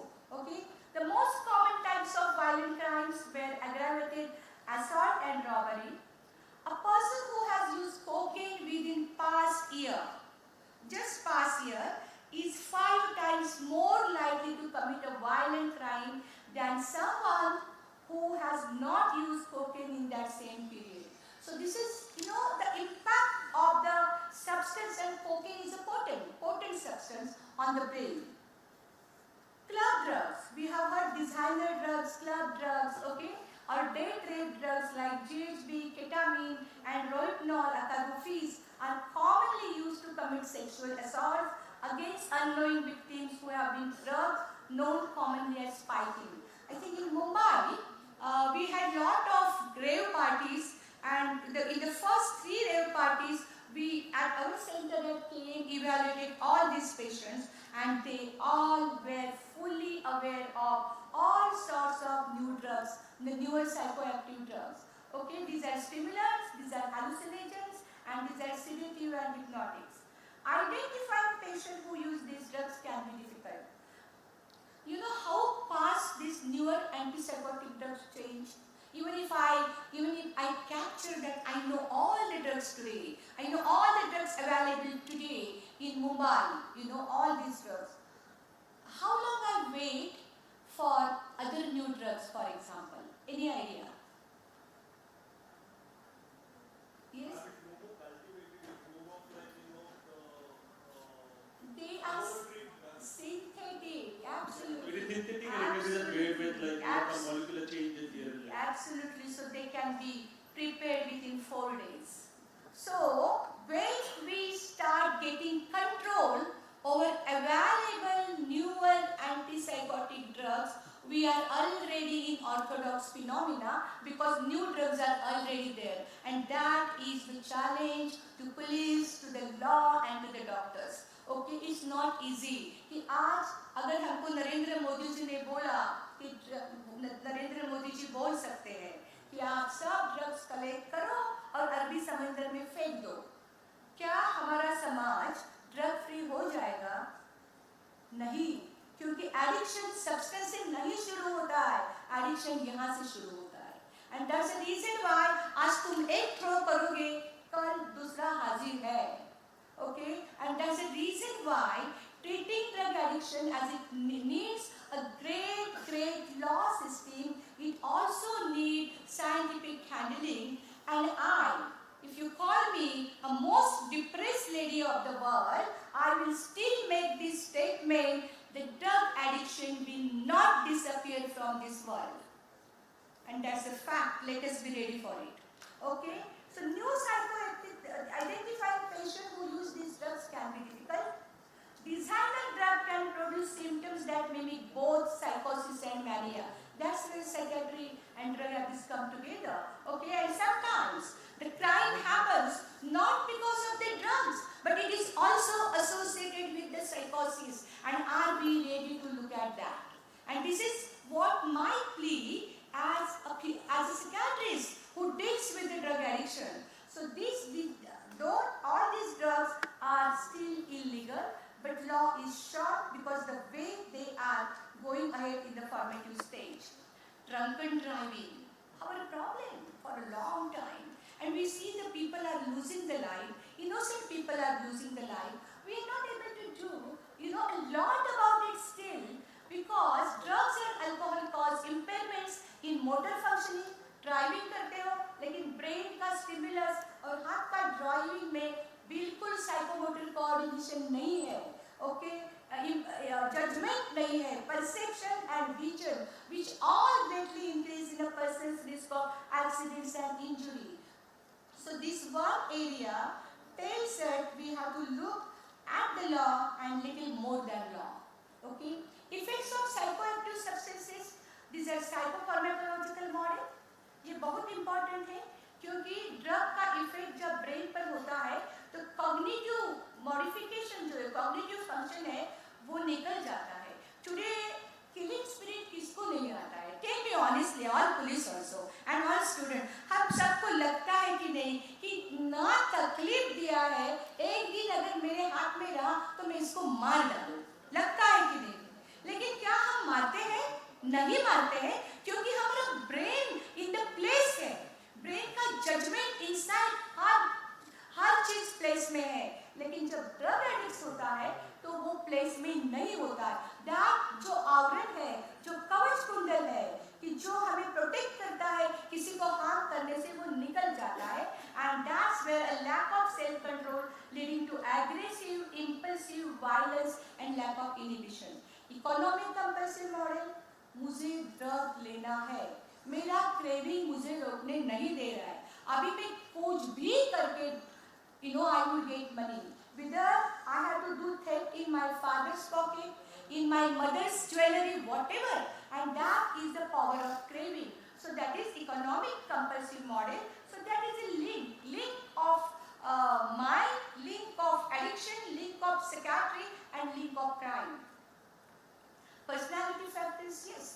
The drug or alcohol users are subjectively displaced and are inclined to social, non-conforming and impulsive. बड़े रिबेल होते हैं. जब लोग रिबेल होते हैं वो स्वातंत्र सैनिक बन जाते हैं या समाज को बदल देते हैं या महात्मा फुले बन जाते हैं या सावित्री बाई फुले बन जाते हैं. ये रिबेल है, लेकिन ये कंस्ट्रक्ट और ये लोग रिबेल है, वो सेल्फ सैबोटेजिंग पर उतर आते हैं, ड्रग एडिक्ट्स बन जाते हैं. So this is a very socially non-conforming. हम भी हो सकते हैं, हम आवाज उठा सकते हैं गलत चीजों पर, बट ये लोग गलत चीजें करने पर आवाज उठाते. This is the difference.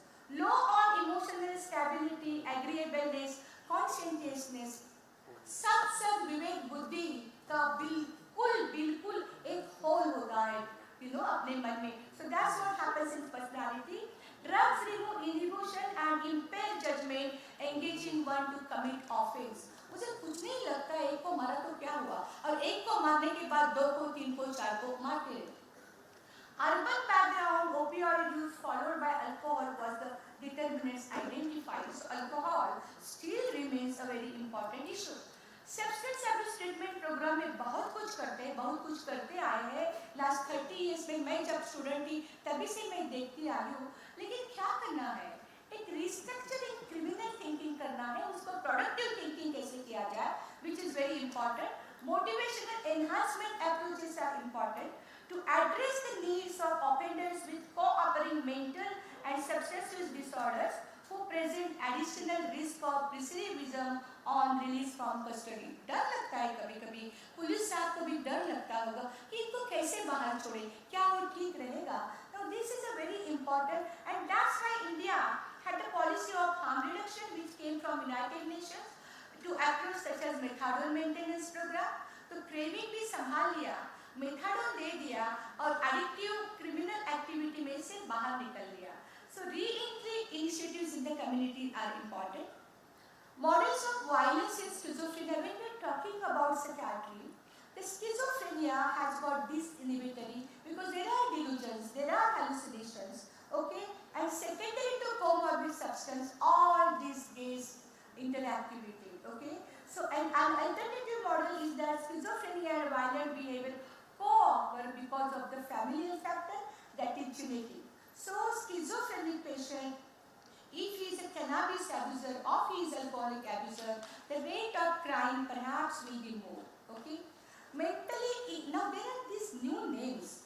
We used to call dual diagnosis, but for the students here, these are the new names came in the picture.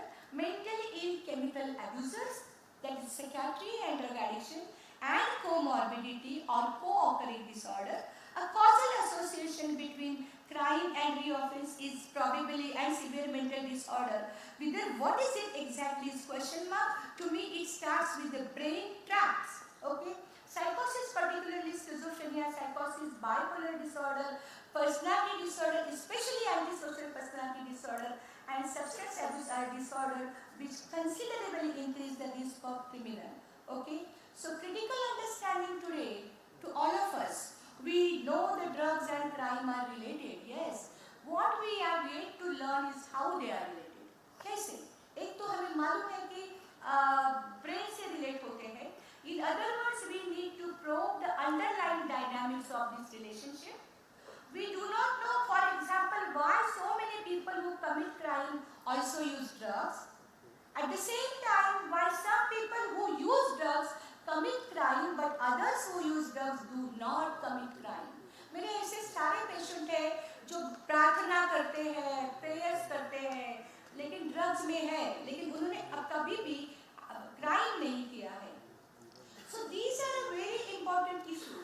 Substance and psychiatric disorders generally will have the delusions, paranoia, hallucinations, then mood disorder, depression, conduct disorder, attention deficit, hyperactivity. All these disorders are ultimately gathered under psychiatric capsule along with the addiction. Okay.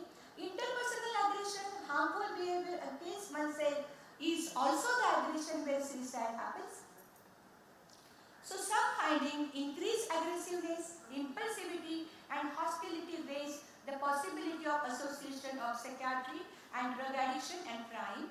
Statistically significant correlation with the number of mental health related to crime and violence we have seen. And interdisciplinary and intersectoral, very important. Intervention focus on the attention to the use of alcohol and other drugs since they live in socially vulnerable environment. Okay, so this is something which we need to understand.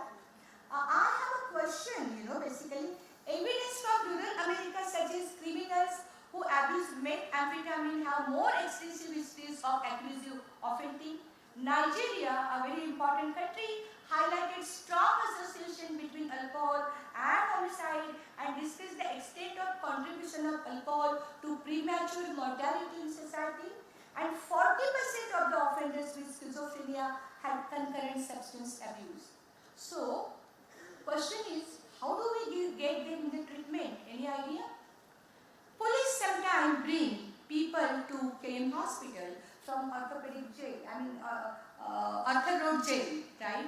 So can you do that? Can you get the patient like that with the human rights issues involved to the hospital? Yes or no? No. Yes, but I'm going to talk about one theory where coercion is possible, justified by medical model of addiction that suggests that autonomy is impaired rather than absent. Treatment may be seen as a viable option to offer an addicted person when competent. Duress is less relevant when individuals are seen to lack decision-making capacity. So, these people, if they have lack of decision-making capacity and if they are, danger to the society, the majority, basically, what choice do we have? We probably offering a great human choice of treating them because otherwise they don't know, they don't understand this.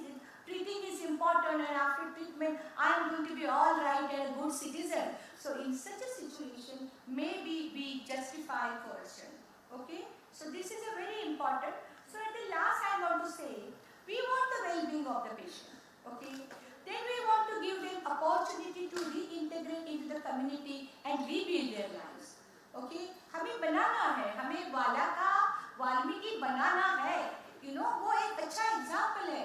हमें हर वाला को, हर addict को वाल्मीकि बनाना है, एक अच्छा इंसान बनाना है. लेकिन जब हम लोग उनको बाहर छोड़ेंगे, तो this opportunity brings the evident risk. And what is that risk? It facilitates a return to past patterns of the addiction and lifestyle choices. Again, you are back to the addiction and criminal, maybe softer or very, very severe criminal activity. So this is a poor outcome for the patient. It may also lead to re-offending and the perpetration of harm to others. So we are caught into a vicious cycle. Okay? Psychoactive substance, they do have criminogenic activity. They may, provided the person is vulnerable and environment is facilitatory. Criminogenic substance is not at all, his psychoactive substance is not criminogenic. There may be people, they may have tried meth, but they have not become, criminal. But we have to understand that it is the environment and it is the, personal vulnerability that matters. So what do I recommend? I feel substance abuse within medically disordered forensic patients should be considered an important risk factor for violence and reoffending. Okay? So all these people, jailmates, they should undergo the treatment procedures, the screening procedures, improve treatment for substance abuse in forensic psychiatric patients together with the offer of monitored abstinence. That is what we have in KM. Every day they go for the methadone maintenance, buprenorphine management, and that's where so many of the people change their life. So many people have gone to the betterment of the life. So the monitoring, even after we get them out of the jail, supervised monitoring is extremely essential, okay, to reduce and manage the risk. Addressing mental health needs. अगर किसी को schizophrenia है तो सिर्फ drug addiction treatment करके कुछ नहीं होगा क्योंकि hallucination, delusions रहेंगे. So we need to treat both the things aggressively. My police friends must know this. Okay, only looking at the drug addiction is not enough. The oddity of the behavior, the pathology of other disorder matters, and unless and until we touch that, treating addiction is not going to be easier. Okay, and strike a balance between patient care and public protection. That's your job. I mean, I don't do that job. I just sit in my cabin and start treating the patient, but the decision is yours. And that was a question which I was asking the speaker, that in NDPS Act, this is not the provision. Okay? So this is where I feel we link a vicious cycle of drug addiction, alcohol and other drugs, then psychiatric problems, disorders and crime. And it's work, because if we manage to handle that, a lot of damage to the society, individuals and family will be taken care of. Thank you very much.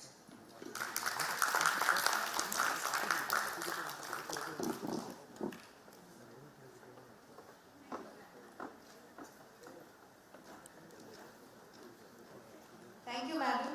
This was a very interesting perspective on drug-related crime and stressing the importance of comorbidity in drug addiction, how it needs to be identified and treated if we want to reduce the crime.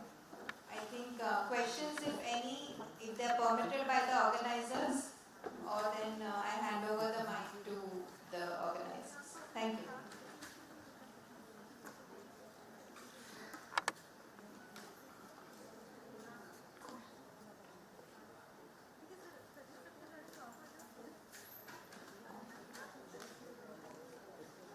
If anybody has any questions. Yeah, they are permitted, yes. You can take your tell your name and then the question. I'll stand up. So my name is Vinod Kumar Menon. I'm the senior editor, Special Investigations Detective.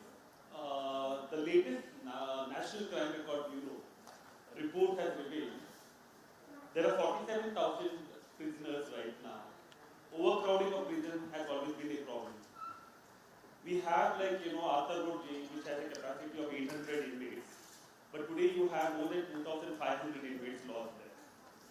The irony that I have come across is, like, you have 5 sanctioned posts of psychiatrists for the entire state of Maharashtra for the prison, of which only 1 post is filled in.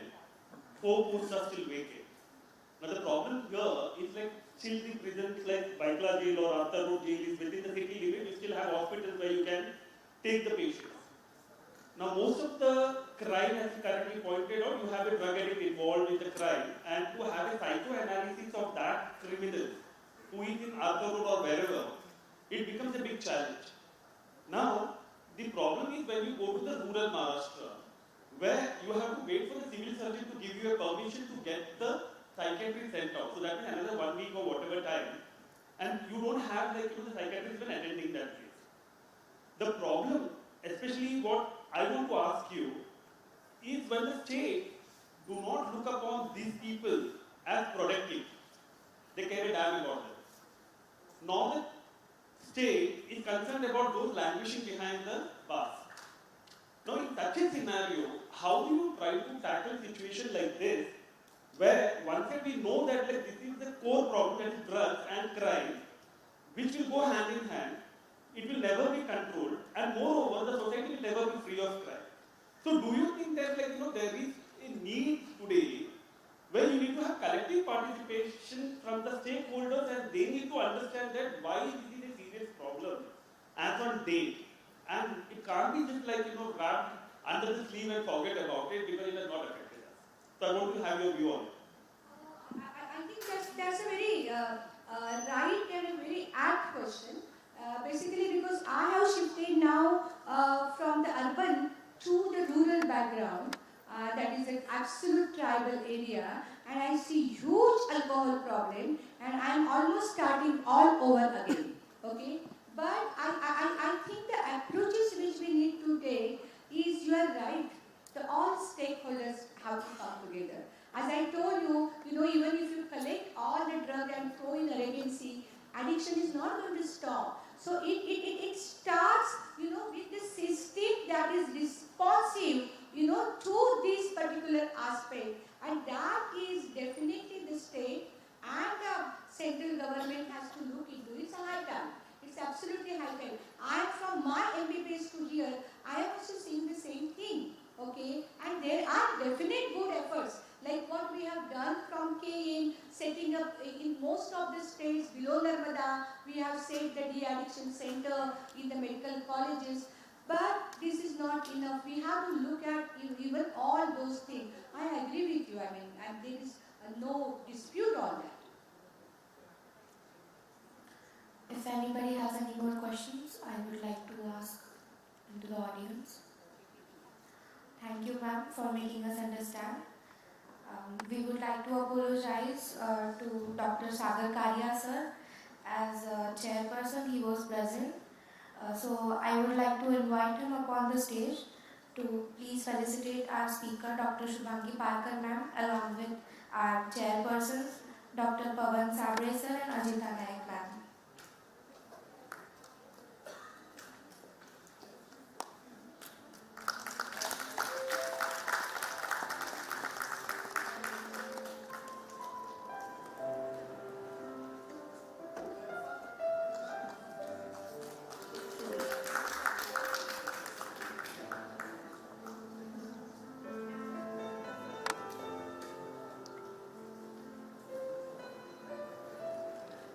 I request Dr. Priyanka Bale ma'am to please felicitate our chairperson, Dr. Ajita Naik ma'am.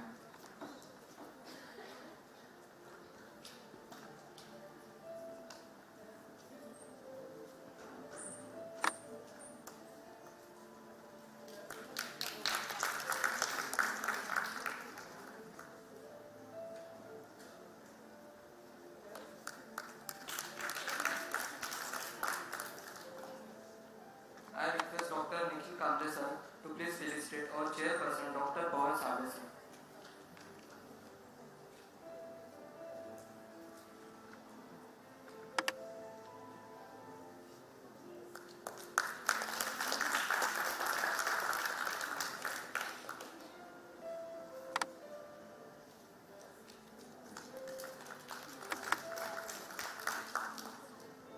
I request Dr. Gajanan Rathod sir to please felicitate our chairperson, Dr. Sagar Karia sir.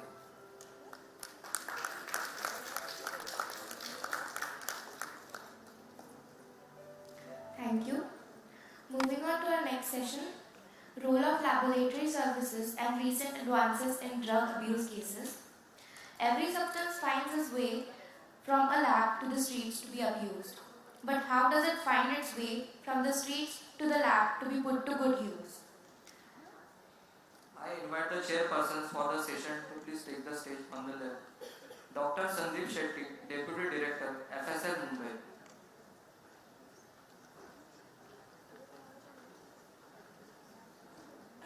Dr. B.J. Chikalkar sir, Professor and Head Department of Forensic Medicine and Toxicology, Grand Medical College and JJ Hospital, Mumbai. Dr. Ravindra Devkar sir, Additional Professor, Department of Forensic Medicine and Toxicology, SET JSMC and KM Hospital, Mumbai.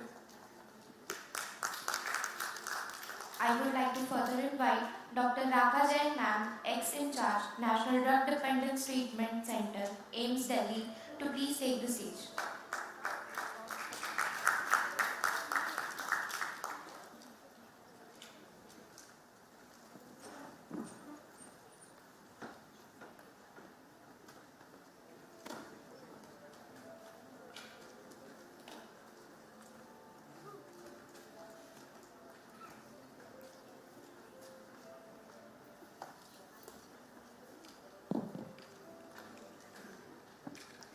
Good evening, friends. This is a great pleasure to introduce Raka Jain madam, Dr. Raka Jain, MSc, PhD, FRSC. He is joined the National Drug Dependence Treatment Center, Department of Psychiatry, All India Institute of Medical Sciences, New Delhi, as an assistant professor in chemistry in 1988 to 1992, associate professor till 1996, additional professor till 2005, and professor in charge of de-addiction laboratories from 2005 to October 2022. Superannuated other research and professional experiences are plant and established NDPS Drug Abuse Testing Laboratory and the Preclinical Behavior Laboratory in 1994. Research focuses on drug addiction, primarily drug analysis, newer psychoactive substances, psychopharmacology, abuse liability of psychiatric psychotropic drugs, tobacco cessation, validity and pattern of drug abuse among drug users, bioorganic chemistry, natural product chemistry, was actively involved in postgraduate teaching of medical students and training of drug abuse, drug testing to health professionals of the country.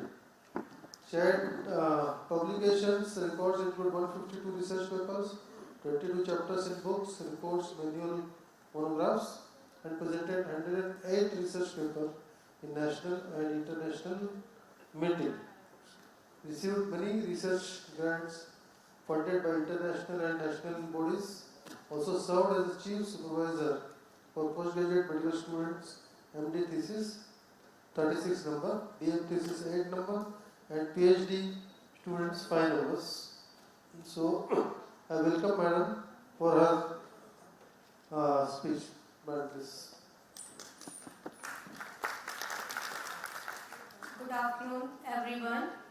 At the outset, I would like to thank the organizers, primarily Dr. Professor Rajesh Dhari, for giving me an opportunity to present my talk on the role of laboratory services and recent advances in drug abuse cases.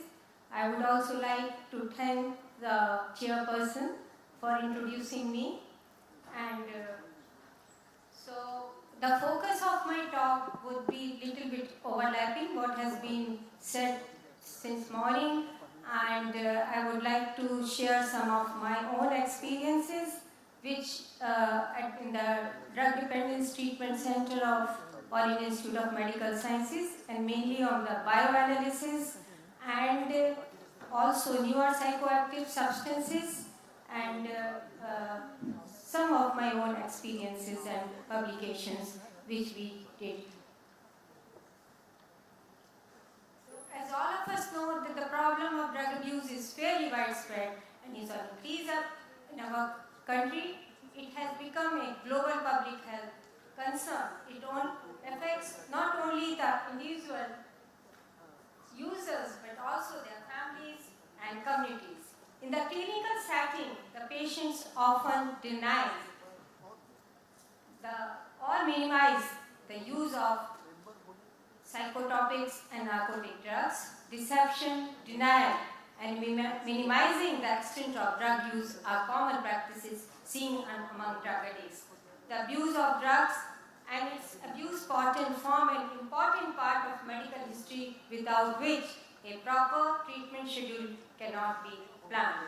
Now the question arises, why laboratory services? This is to confirm the clinical history of drug intake in case of the drug addicts, to promote pharmacokinetic and metabolic research, to monitor progress following treatment, treatment compliance, clarification of the medico-legal problems, to assist in the law enforcement, and to assist the overall health status of the drug dependents.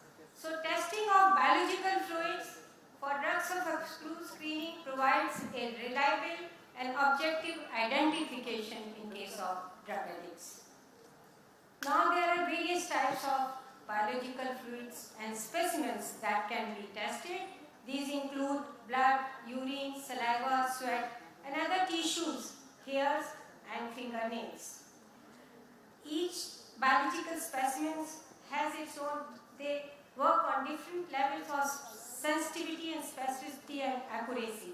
Among all these, urinalysis is currently a favored method of validating the self-reported drug use in a clinical setting. So, for the blood is not the first choice in a clinical setting, as because drug and its metabolites are present in a very minor concentration and very few. The half-life of the drug is short, and if a drug addict is coming after 5 hours hours or 10 hours for the treatment purpose, in that situation, blood is not an ideal choice. So, urine, you can detect it for a longer period of time, and this is one of the favored method. But there are some disadvantages of the urine analysis too.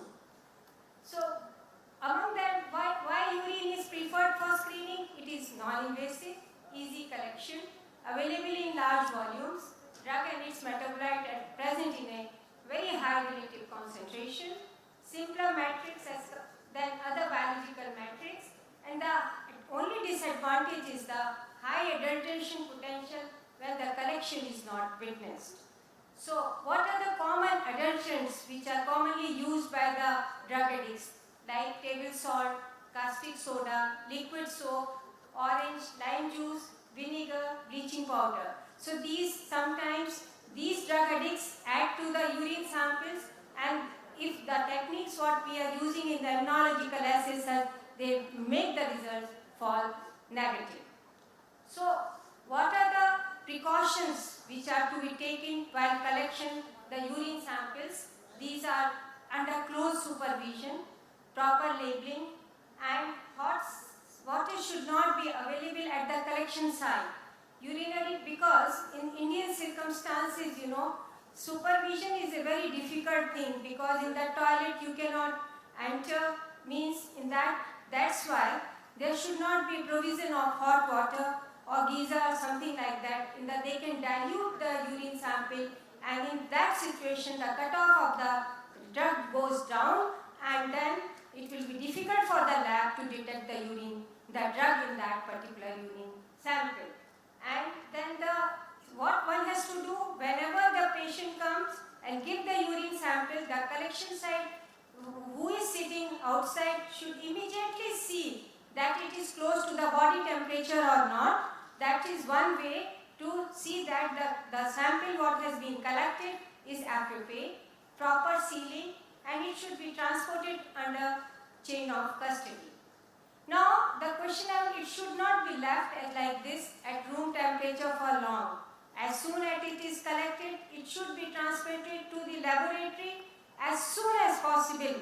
If the sample is not being analyzed in the laboratory on that particular day, it should be stored at -20 degrees centigrade, because the stability of the drug and its metabolite is very important.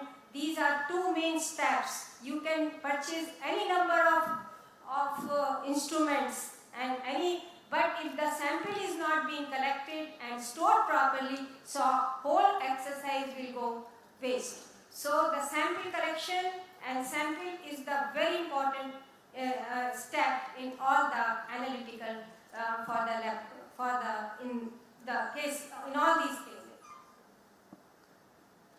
Now, what are the recent advances in biosampling techniques? So recently, what happened that one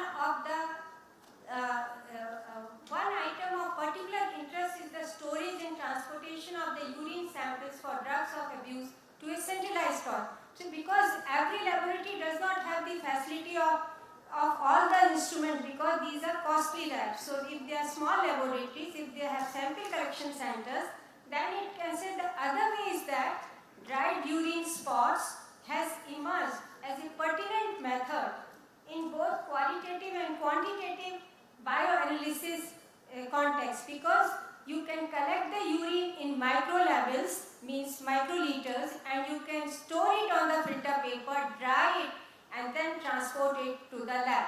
So storage of urine sample or you can also do it with the blood also. So storage of urine samples on filter paper may offer an attractive way to overcome the problems of storage and transportation. Alleviates the need to ship liquid nitrogen by special preservation and transportation methods. It alleviates problem like spillage and beverage, etc., reducing the cost of the shipping and storage. And filter paper dried urines also facilitate large screening of drugs and help to plan faster intervention. We have also a very good experience we have did many exercises and published many papers using this technique, and we have standardized this technique, how it could be used for the, especially when we were collecting the urine samples from the community, and we have some community clinics, so it was difficult for us to get the samples from the community clinics. So we tried this filter paper technique and we found it very useful. So drug testing is a two-stage process. What is that? First is screening, followed by confirmation. So however, even with the rising development of newer technology, the search for accurate techniques for drug detection for clinical and forensic toxicity is still a challenge. So what are the traditional techniques? You have all heard from other speakers like radioimmunoassay, enzyme assay. Enzyme assay include ELISA, AMIT, etc. and fluorescence polarization, mass polarization immunoassays, and thin layer chromatography. Recently, point of care devices are also available. These are immunochemical based on the immunochromatography. You must be knowing about the cassette test. I have heard about the cassette, and I think all forensics labs must be having these cassette tests. These are used for rapid tests. You can give the result in 5 minutes as far as screening is concerned, and they are used in emergency department, clinical laboratories, pain management, de-addiction program, forensic toxicology laboratory, law enforcement agencies, and workplace and field. What are POCT devices? These are the devices used as a solid phase quantitative immunoassay and flow on the lateral flows. The close to that, you can see that I will come in the subsequent slides, you will understand that these are the strips. These are just like the pregnancy test. You know, you can put a drop in the well, and then see that there is a lateral flow of the urine sample, and you will get lines here, and it will depend upon it will go with the guidelines of the manufacturer. If there are 2 spots, 2 control lines are coming, that means it's negative. It is 1 control line is coming, then it is positive. So it all depends upon and you can give results in 5 minutes. Because suppose sometimes what happens when the clinician is sitting in the treatment room and he is seeing that whether to change it with want to change the treatment, or he wants to switch it on the naltrexone. He is addict and he wants to switch it on to, he just want to see that whether he should switch it to naltrexone, which is antagonist it is used for a treatment purpose in drug addicts. So in that situation, you can use this test immediately, and one can also test it in the physician room too. So these are the rapid onset morphine tests. You can see it is of our laboratory. That if one line is coming, that indicates positive, and if the 2 lines are coming, that indicates that the morphine negative. Similarly, for other drugs are also present. So what are the features of the multi-panels also? And based on the immunochemistry, require no instrumentation, can read the result in 5 minutes, and the high sensitivity about depending on drug to drug, and it is 300 in general. It is a qualitative test, and recently cups are also available where you can collect the urine sample and you can see in the cup form also results are similar. Now the effectiveness of these devices are that they act as a negative. The principal benefit offered by immunoassay techniques resides in the ability to act as a negative screening techniques and rule out those specimens that require no further analytical work to be performed. And these POC devices reduce the resources and running costs also associated with the drug testing, since only positive samples are subjected to more sensitive and specific classical confirmation tests. So what are the traditional, as I said, the drug testing is a 2-stage process, screening followed by confirmation. So The confirmatory technique involves gas liquid chromatography, high pressure liquid chromatography, gas chromatography, mass spectrometry, and liquid chromatography, mass spectrometry. So these are the some pics of the of our laboratory of the confirmatory techniques. So GCMS is a combination of two instruments, two techniques, that is the gas chromatograph coupled to the mass spectrometer. The sensitivity of this is very, very high, and it can pick up to nanogram to picogram levels. So all these chromatographic techniques involve sample preparation. Drug and its metabolite are present in very minute concentration in the biological fluids in the urine sample. So the first step is to clean the urine sample to get the proper drug identification. That is called the sample preparation. So to remove the sample preparation means to remove the interfering material, removal of the particulate, concentrate solute of interest, and enhance sensitivity. See, so these are the why sample preparation is required in the chromatographic techniques like GC, GCMS, TLC, LCMS, and mass spectrometry. See, other options of sample preparation include dilution, centrifugation, ultrafiltration, precipitation, liquid-liquid, extractions, liquid-solid, extraction, derivatization, and hydrolysis. These are the other sample preparation options. This is, as I have already mentioned, this is, I'm not going in details of this, how the sample preparation have just met. You should know only the name of this, what are the basic sample preparation techniques. Now, the cost of the selection of the analytical methodology. It doesn't mean that every laboratory should have everything.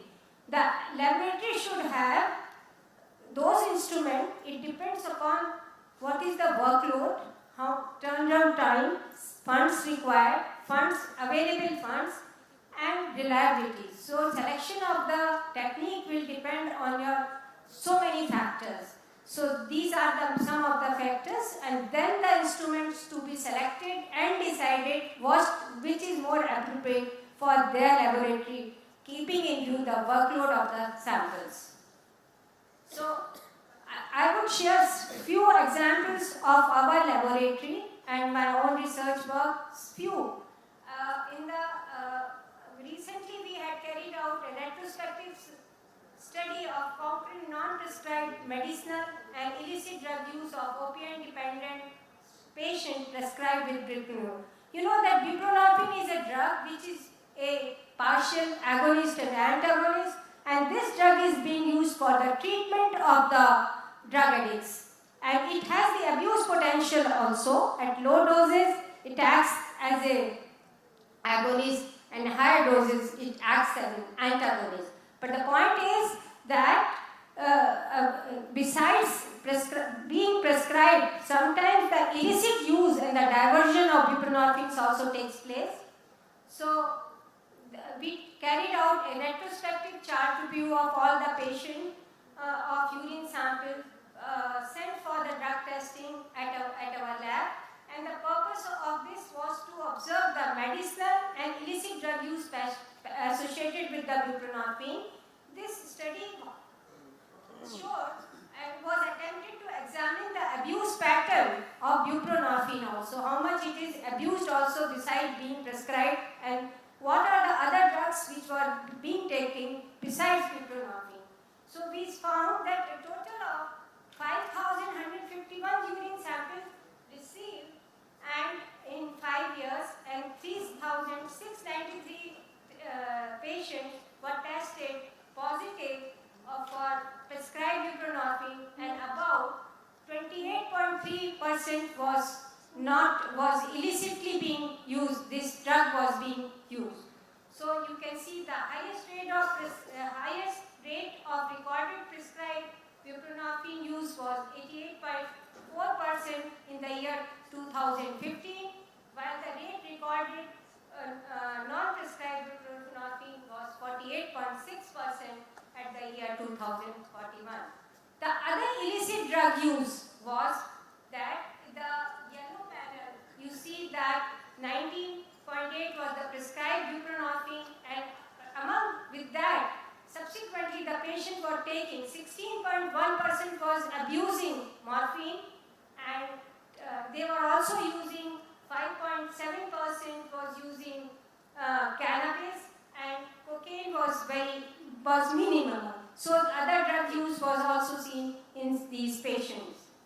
Percentage of other benzodiazepines were also one of the main, was also seen along with the buprenorphine, because the patient who have been prescribed buprenorphine, so medicinal, these benzodiazepine is subsequently being given for the treatment also. So apart from that, they were abusing it also besides being prescribed also. So this was the percentage of the 28% was 0.6% was using benzodiazepines, and other drugs which were seen was pentazocine and phenylalanine, that is Avil, and proximon and tramadol. These were the other drugs which were also being taken along with the prescribed buprenorphine. So the highlight of the study showed that 23% were involved in consumption of non-prescribed buprenorphine, significant decrease in morphine followed by cannabis was reported as the highest illicit drug use, and benzodiazepine were reported as the most widely abused medicinal drug. Next study we carried out the urinalysis-based assessment of compliance and drug use pattern of patient prescribed tramadol. Tramadol, a cross-sectional study from our center. Strict adherence to pharmacological dosage design is a prerequisite to the success of most treatment, particularly for patient in drug abuse programs. And the compliance of tramadol using an objective has not been adequately studied in the Indian setting. To evaluate the compliance and pattern of drug use among opioid-dependent subjects, prescribed based on evidence was carried out, and we found that the most prevalent illicit drug used along with the tramadol was cotinine, 92%, followed by benzodiazepine, 52%, cannabis was 40%, and phenylalanine was 28%, and morphine was 8%. The study demonstrated the continued use of illicit and commercially available medication in a medication-assisted opioid treatment population. Another study we carried out, the assessment of codeine abuse among substance users, patient based on the urinalysis. Again, we did a retrospective chart review. So these were the highlights of the study was about 80% of the subjects were opioid dependent and 15% was alcohol dependent, and among them urinalysis showed 56% codeine positive in past 10 years. And all were codeine positive. In some cases, the urinalysis revealed the presence of other drugs like buprenorphine, morphine, benzodiazepine, dextrocoxetine, and tramadol. It was seen that in the year 2009 that the maximum cases and the number of the cases declined over the past 2-3 years. The study highlights the decline in the use of codeine dose after the regulatory changes in the recent years. We also carried out some study in the women substance users seeking treatment at our center, and we found that the study aimed to assess the drug use pattern among women substance users based on urinalysis. A total of 29,339 tests were carried out, and among them 415 represented women substance users with a mean age of 33.83, and female to male ratio was 1:70%. So the results showed that the drug abuse positive results suggested that 56.8 were positive for codeine among the female drug users, and other drug abuse screening result shows 27.45%, other and followed by cannabis, amphetamine, cocaine, etc. We also, the findings suggest that the majority of tests reported positive for benzodiazepines, followed by proxygon and buprenorphine, and laboratory results also showed the pentageucine. Pentageucine was also seen in 17% of the patients, and very few patients were reported positive for naltrexone and tramadol. We also carried out study on the adolescent. We have seen that the hippuric acid means the inhalant users. Among them, we tested hippuric acid because the toluene is the main, in the inhalants, toluene is the main constituent and which metabolizes as a hippuric acid, and you can test that in the urine sample. Now I will touch upon the newer psychoactive drugs. So we had a great experience of the newer psychoactive drugs. Over the last decades, the world is witnessing an alarming new drug problem in large hospital emergency admissions and fatalities. It has become a global public health concern. It affects not only the individual users but also their families and communities. Most of these new drugs are legal and marketed as legal highs, herbal highs, research chemicals, smart drugs, and bath salts. They are collectively called as newer psychoactive substances.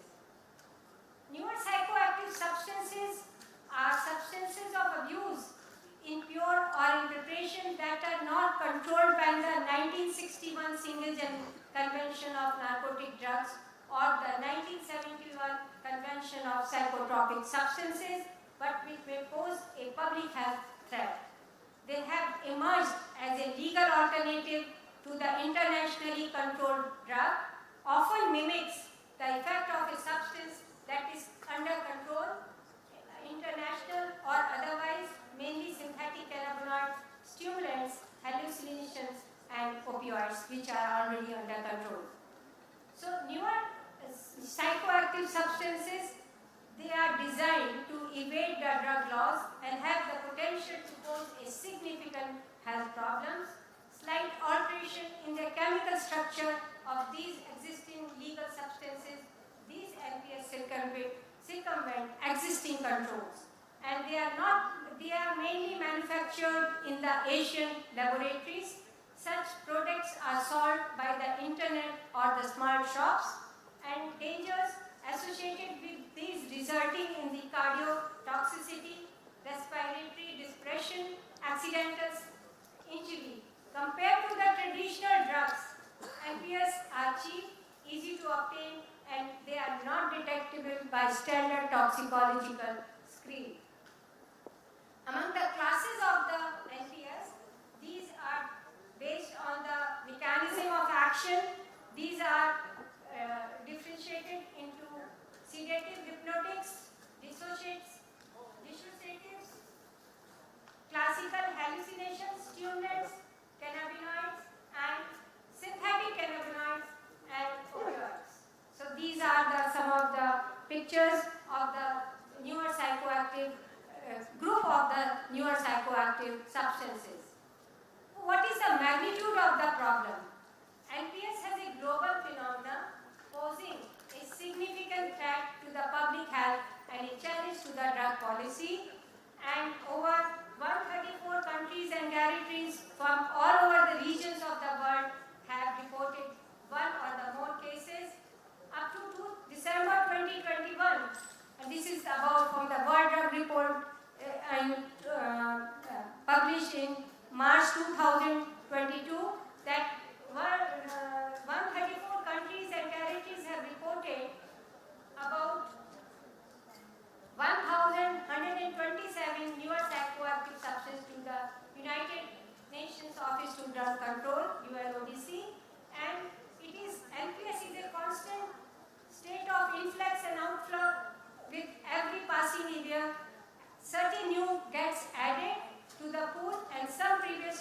disappears from the market. So this is a global, at the global level, these are the percentage of the NPS at the global level. Now coming to Indian scenario. In India, scientific data of the NPS is limited. Data comes largely from the newspaper. Recently, some part of the India have already determined an upsurge in the synthetic cathinone like mephedrone, usually referred as Mio. It is much cheaper than other classical stimulants, and ecstasy has been tried in clubs of Goa in recent years. CK1 pills, which is a combination of cocaine and ketamine, currently popular in Goa clubs and used as a party drug. And ATS, it is an amphetamine type stimulant. Use has been reported in some states like Maharashtra, Telangana, Uttar Pradesh, Punjab and Manipur and Delhi too. So now the question arises, why do we need toxicological data on the newer psychoactive substances? Purity as well as the pharmacology and toxin of these effects are still not known. Identification of these substances will bring more scientific data together to show which are harmful and need to be placed under national and international control, and this would help in protecting the human health. Now I will share one of the latest experience of my lab, and I was the PI of that project, detection of newer psychoactive substances among substance users, treatment among substance users, treatment seekers in India, a multi-scientific study funded by the Department of Revenue, Ministry of Finance, Government of India. It was a great challenge for us to carry out the study because we have never done NPS in our laboratory. So first step was how to proceed further and how to collect samples and how to detect them, with what technology. There were so many questions. So a proposal was written, and after that it was funded by the ministry. And in that we have 5 collaborating sites, as you can see, and our All India Institute of Medical Science was the nodal site. We included other sites also, but due to the ethical clearance, we could not get clearance from Goa, from Maharashtra, and from Kerala. We could not get from other sites, so we have to delete that sites from our study. And the aim of the study was to assess the extent and pattern of newer psychoactive substance among treatment seekers, among substance users, and to develop and establish a urine testing procedure for NPS among treatment seekers seeking substance users. So briefly about the methodology. It was a prospective, cross-sectional, observatory study, and all were males, age ranging from 18 to 60, and fulfilling ICD-10 criteria for harmful or dependence syndrome, and willing to provide consent to take part in the study and to provide biological sample for the laboratory analysis, because if they are not giving consent, we cannot undertake the study. So ethical clearance was very important from each side, and exclusion criteria was the seeking treatment primarily for alcohol use disorder and unwilling to participate in the study. So before each patient has to give this history, so the participating side has to first, it was examined by the psychiatrist, and after that proper sampling was done and a brief history was taken and sent to the laboratory with the request forms. And the methodology, as I said, the urine testing, immunological assays are not, NPS cannot be detected by those methods. So what was the methods, available methods? We thought of doing the bio-chip technology, that using evidence test analyzer. This was the latest technique which we could see for screening, and confirmation was done by liquid chromatography, QTOF, mass. This is a high resolution mass instrument. We did not have these two instruments in our lab, so we have to purchase, and these are very expensive. So the first instrument costed about 75 lakhs of rupees, and the other instrument costed us 3.5 crores of rupees to set up the NPS lab in the country. So this was our achievement also, and a great challenge also. So what is bio-ID chip technology? It is a solid state device with discrete test site. So this is by the Randox, and they have panels on the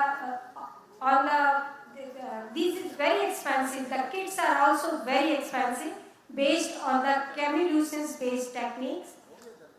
The only features of this is high throughput screening techniques, but it is very good. And multi-analyte testing platform allows detection of a wide range of analyte from one sample, that is in the micro levels. You can use only 20 microliter samples, and with this you can detect number of drugs in that sample.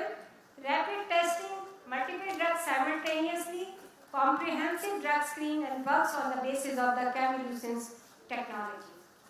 So small sample requirement, optimum efficiency, excellent sensitivity, goes into picogram and nanogram levels, and commercially available for the immunoassay for urinary neuropsychoactive drugs. This is the instrument. And now the next question arises: once it has been screened by this evidence investigator, so we did not touch on the, due to paucity of the time, and it was a time-bound project, and during that time the COVID also came. So in the COVID time also we worked day and night, established the lab. We did not sit idle in our offices. So we were practically working throughout the working hours and for establishing the lab day and night for the completion of the project.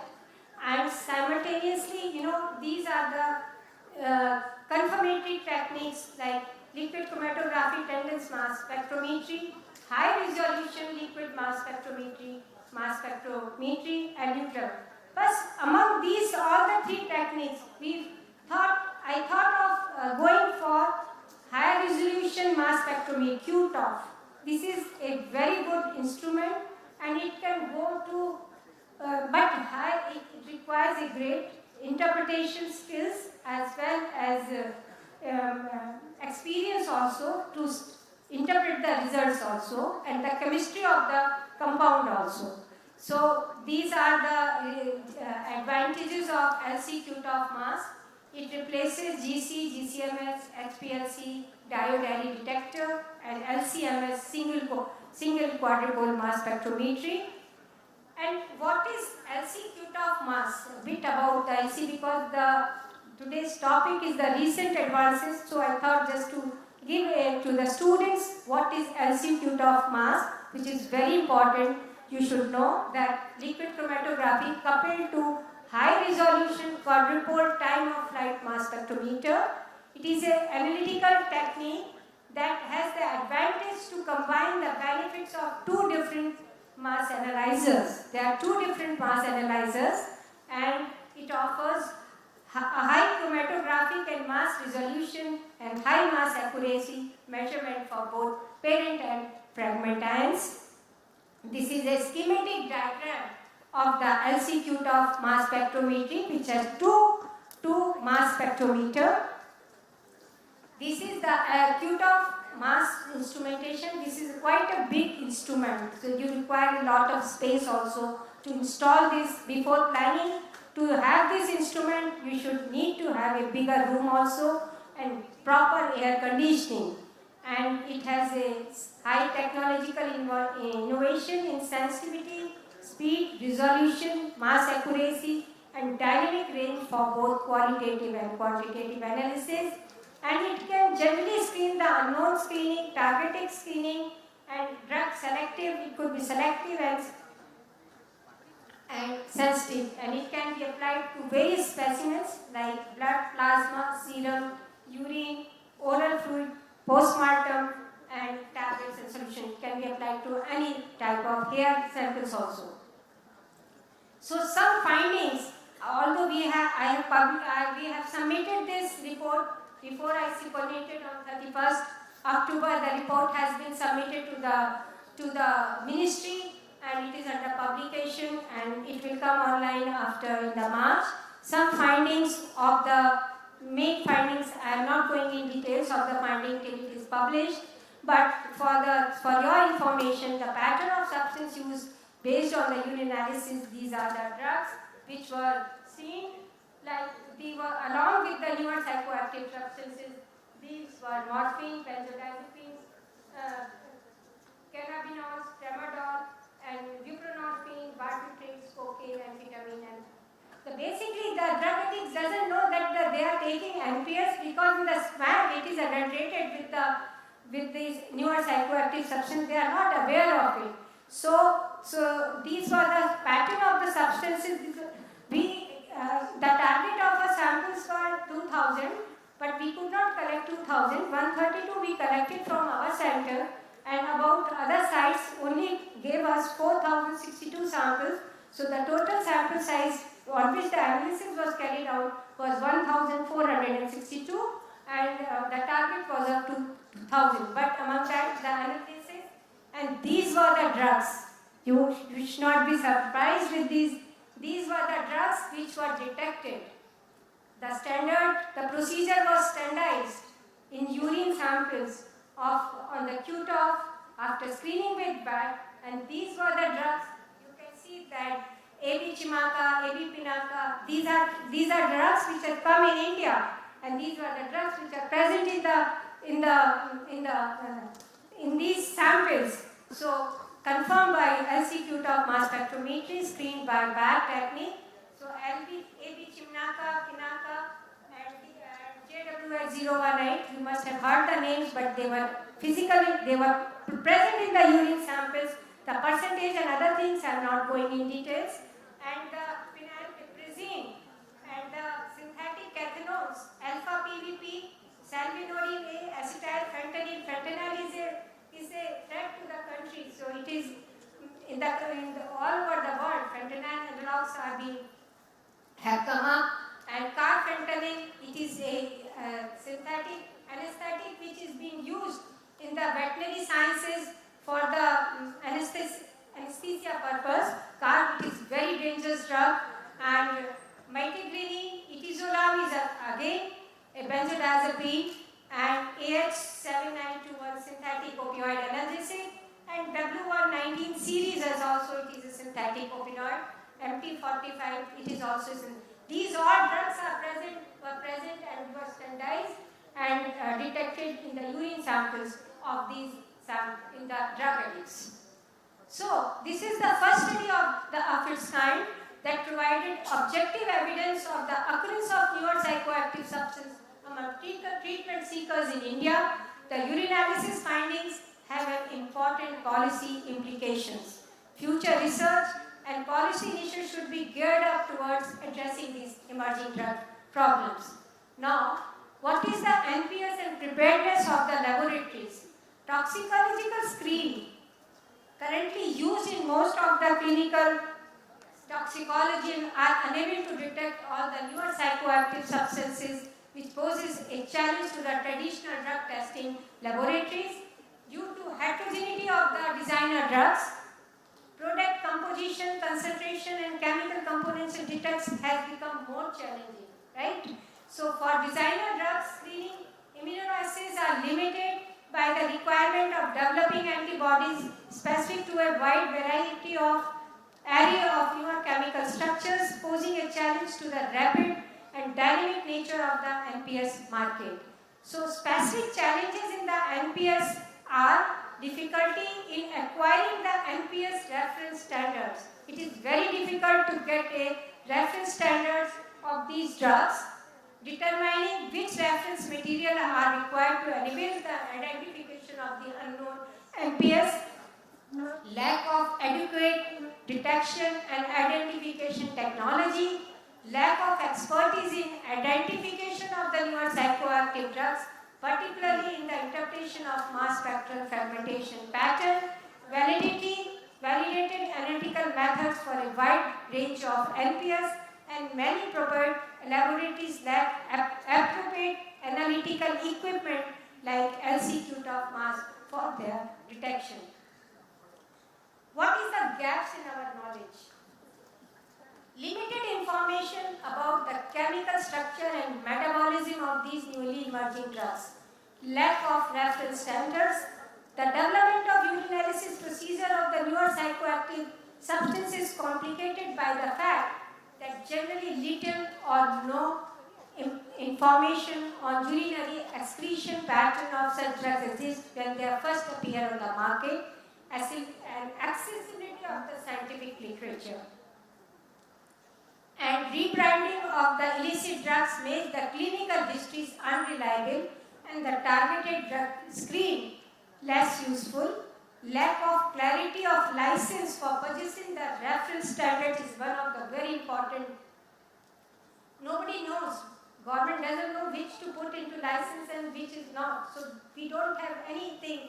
The laboratory, when they purchase the reference, they need to purchase the reference standard and they need to have the license for purchasing these. We don't have all these things.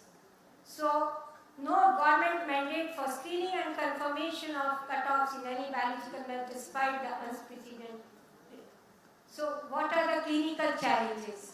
Much of the literature on the health effect of NPS is derived from the reports of self-report which could have recall bias. It is, and nothing is known about the challenges, long-term medical problems associated with chronic or frequent NPS usage, and other challenges is the turnaround time for standard and comprehensive NPS screening. There is no drug approved for management and dependence of NPS. Legal challenges, there are legal challenges for scheduling of the newer drugs because when a drug gets scheduled, it is first recommended by the ECDD. It is, what is ECDD? Expert Committee of Drug Dependence. It is 15 members, expert committee members for different part of the world. There are 15 members and I am one of them. And it is decided that which drugs to be bring under control. They are then recommended to the CND where the final decision takes place and the voting takes place. Then only it comes for the international control, and the national control depends on the other things, which are being abused. So other national controls is linked by the national policies. So these are the legal challenges. So this is a review which I think for the students you would find it more useful, which is a recent reviews of the current challenges and newer psychoactive drugs. Others, critical issues in drug testing, I will not go in detail, and most has been covered by the other speakers. Sample collection, proper labeling during substitution, storage, sample, transportation under custody, selection of analytical techniques, selection of biologicals. And another thing which is very important in the drug laboratory is the record keeping, safety guidelines and quality control and communication with the laboratory and clinical audit. If there is a communication gap between the laboratory and the clinicians or the police person or the forensic, so all the exercise would go waste. So it is very important to get the correct result from the interpretation from the laboratory. You should have a good communication skill with the laboratory, and every laboratory should keep a good safety guidelines, quality control, should see external as well as internal quality control and record keeping. So in India, the drug addicts do not visit the treatment centers or government because as in normally, but now these things have changed, and the drug history of the drug addicts depend on the self-reporting that could be recall bias and resulting in the discrepancy in self-reporting, abuse and laboratory confirmed. Lastly, the emergence of new psychoactive substances is an ongoing challenge. Scientific studies assessing toxicity, abuse liability, risk associated, and long-term use are lacking. So, thus, the generalizability of the result is questionable. Research is needed to understand the magnitude of the problem and to develop an harmonized method for analysis. Drug analysis is very useful in addressing drug policy concerns like purity of the drugs, route of manufacture, alternate manufacturing routes, use of precursors, effectiveness, impurity profiles, role of cutting agents, marketing dynamics, and understanding of the flow of controlled substance from source to the user's substances.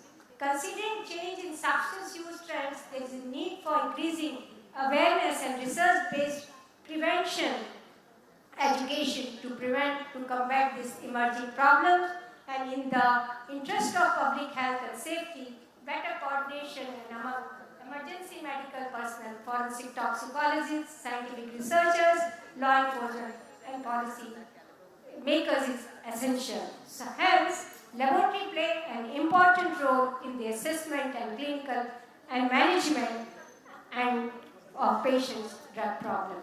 Thank you for your kind attention. Thank you, madam, for your informative talk and sharing experiences. Any questions from the audience?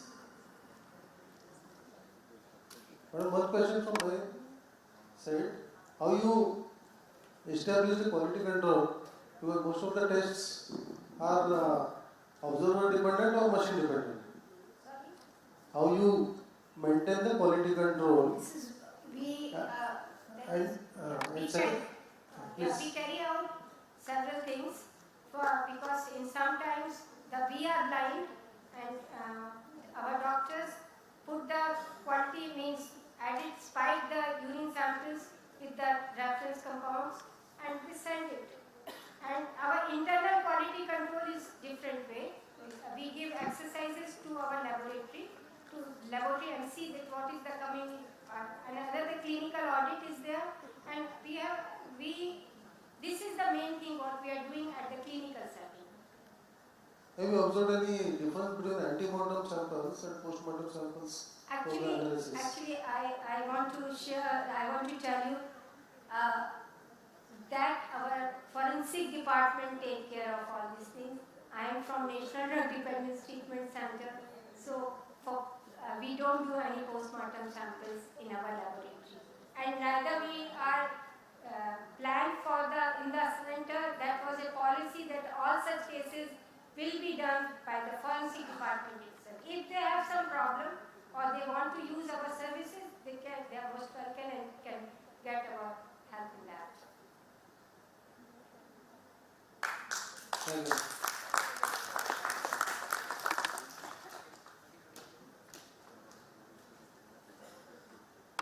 Thank you, madam. Wonderful talk.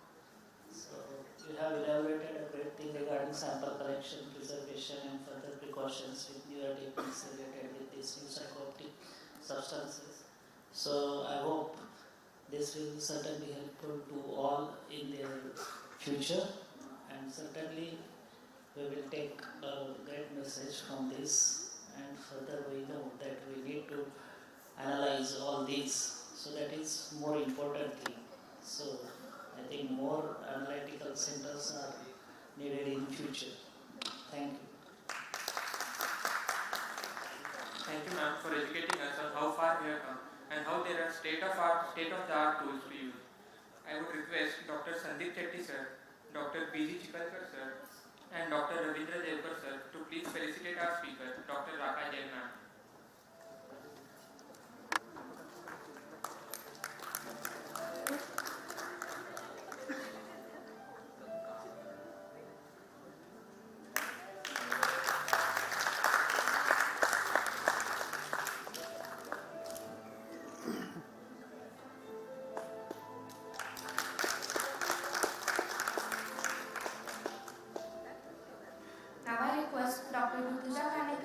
To please felicitate our chairperson, Dr. Sandeep Chetty sir.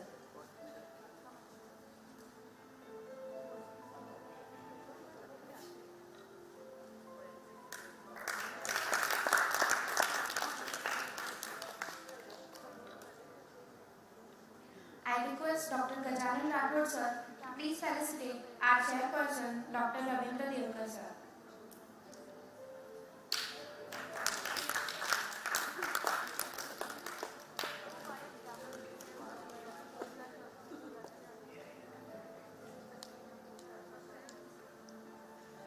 I request Dr. Nikhil Kamre sir to please felicitate our chairperson, Dr. B.G. Chikalkar sir.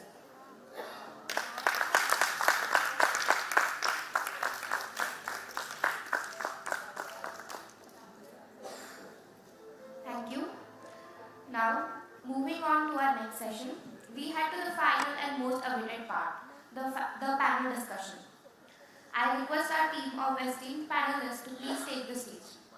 I would like to invite Dr. Vijay Patil sir, Deputy Dean, Professor and Head of Department of Forensic Medicine and Toxicology from Dr. Vittal Rao Vikhe Patil Foundation Medical College, Ahmednagar.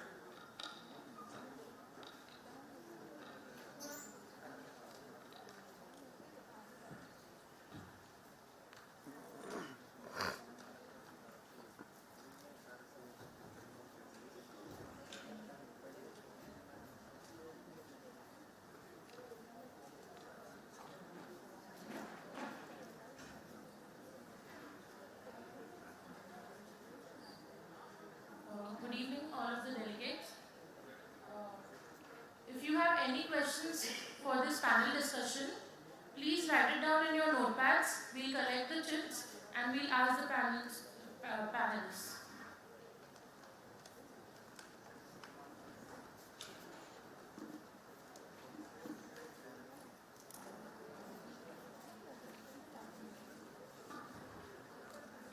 Advocate Nitin Satpute sir, Senior Advocate. I would like to invite Dr. Sugandhi Iyer ma'am, Deputy Director, Legal and Medicine, PD Hinduja Hospital. Dr. Sanjay Surase sir, Medical Superintendent, Grant Medical College and JJ Hospital, Mumbai. Dr. Sandeep Chetty sir, Deputy Director, FSL, Mumbai.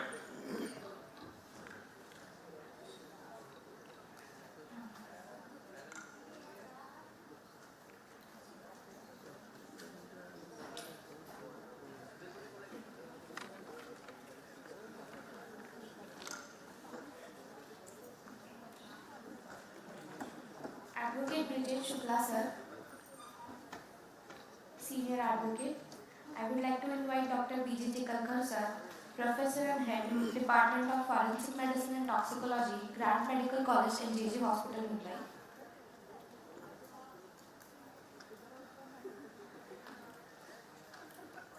Senior PI, B.S. Sayyar, Anti-Narcotic Cell, Navi Mumbai.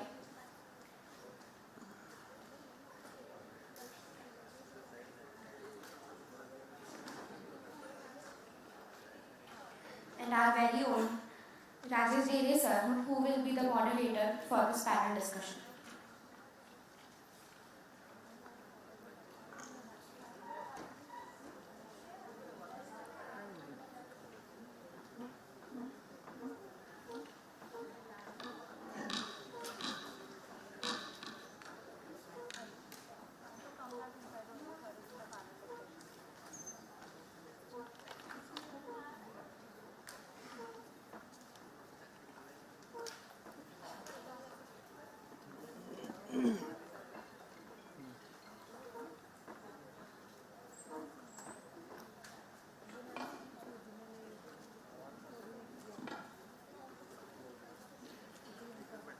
Good evening, all of you.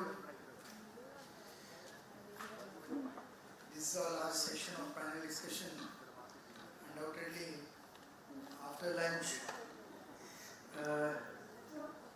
you are, I would say,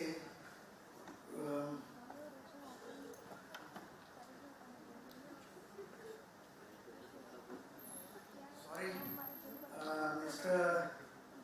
Vinod Menon sir, please be on the stage. कुर्सी खाली उसने भूल गए वो लड़की sorry and you know every time it happens after lunch delegates go on decreasing and and today being Saturday we always are in holiday mode.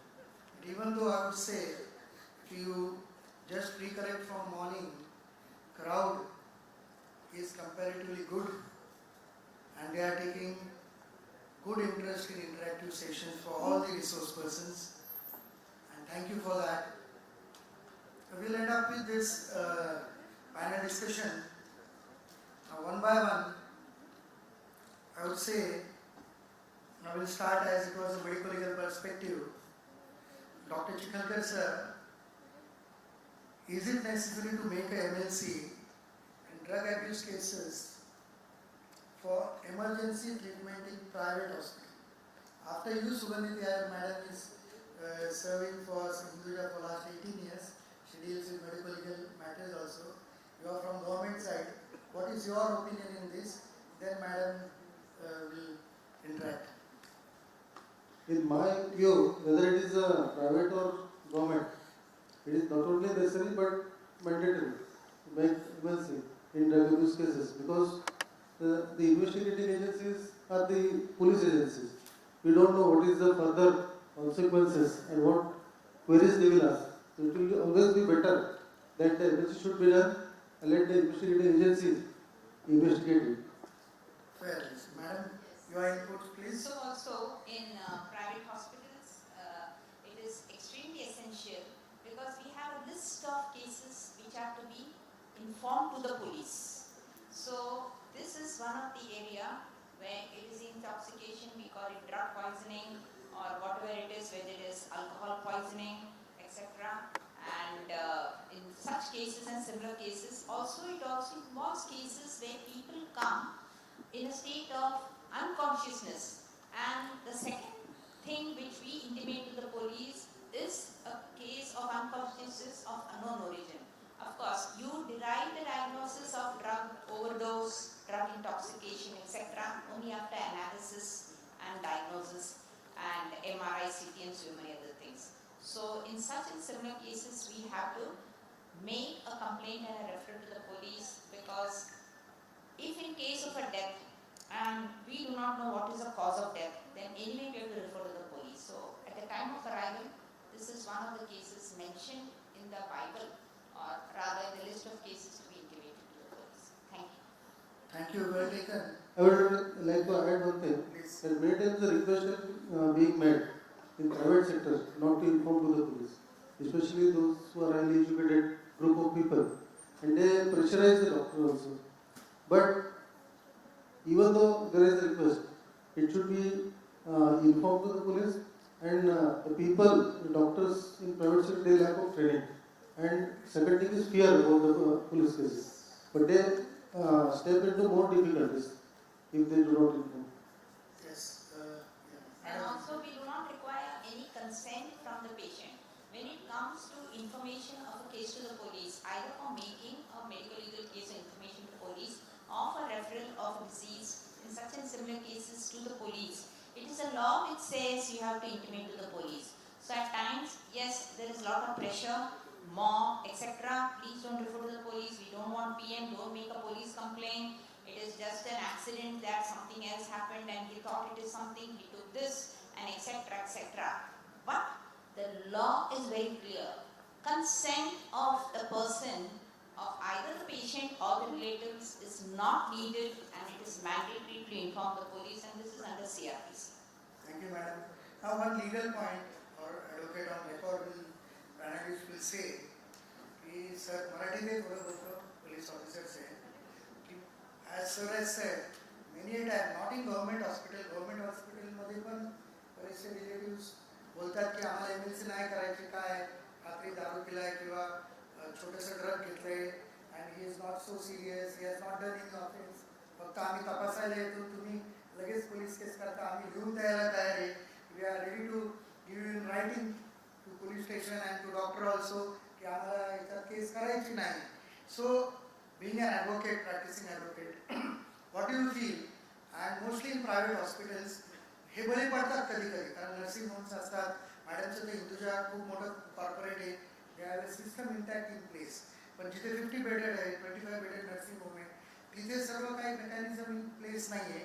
In that case legally is there any way out, म्हणजे असं काही आहे की एक drug ॲब्यूजची normal case आली, just drug ॲब्यूजची case आहे, तो सिरियस नाही आहे, त्यांनी कोणताही ऑफेन्स केलेला नाही, and if relatives do not want to file a case, so is there any way out in law which says that doctor cannot do MLC or healthcare worker can do? See, basically the doctor is duty bound. Any unnatural death comes in the notice of the doctor. He has to inform, mandatory. Madam Bulle and Sir Bulle, Dr. Sahib, it's mandatory. You have to inform the police officer. There is no question of your discretion. There is no discretionary power. Legally, any unnatural death, again I am saying, any unnatural death, suppose if you have treated that person for 10-15 days, you have come to know that he was suffering from malaria or XYZ and then he died from that disease, that's a different question. But any unnatural death, 110%, the first thing the doctor is duty bound to inform the local police station. Without informing the local police station, he cannot proceed ahead. No, sir, death is okay. But ती death नाहीच आहे. अँटीमॉर्टम case आलेली आहे, एक जिवंत व्यक्ती आलेला आहे ज्याची हिस्ट्री आहे की त्यांनी काही ड्रग ॲब्यूज घेतला आहे 4 तासापूर्वी आणि त्यानंतर तो ट्रीट पण झाला, 2 तासात डॉक्टरने ट्रीट केला आणि he is in a stable condition to be discharge. मग अशा वेळेस जर रिक्वेस्ट आली किंवा आता पेशंट तर मेलेला नाही आहे किंवा तुम्ही ट्रीट केलं आहे, त्यांनी कोणताही ऑफेन्स केलेला नाही आणि just because he has consumed some drug of abuse, to take any drug of abuse, तर आम्हाला ती पोलीस इन्फॉर्मेशन करू नका, आम्ही लिहून द्यायला तयार आहे. मग त्यामध्ये काय करू शकतो लीगल आहे. बघा, जे ड्रग्ज शेड्यूल्ड ड्रग्ज मध्ये आलेले आहेत सेक्शन 52 प्रमाणे NDPS Act, एंट्रीज 52 मध्ये गांजा आहे suppose, and somebody has consumed ganja and the doctor has come to know that he has consumed ganja, that is an offense. He is duty bound to inform the police. तोपर्यंत diagnosis झालेलं नसतं डॉक्टरांचं. Doctor फक्त question mark मारतो की provisional diagnosis, म्हणजे सगळीकडेच that is कारण त्याचं ब्लड जाणार, त्याचा रिपोर्ट येणार काही दिवसांनी लॅबमधून किंवा काही महिन्यांनी, दॅन मी डायग्नोस की त्याच्यात गांजा होता, THC होतं, कॅनॅबिनॉल होतं, whatever may be.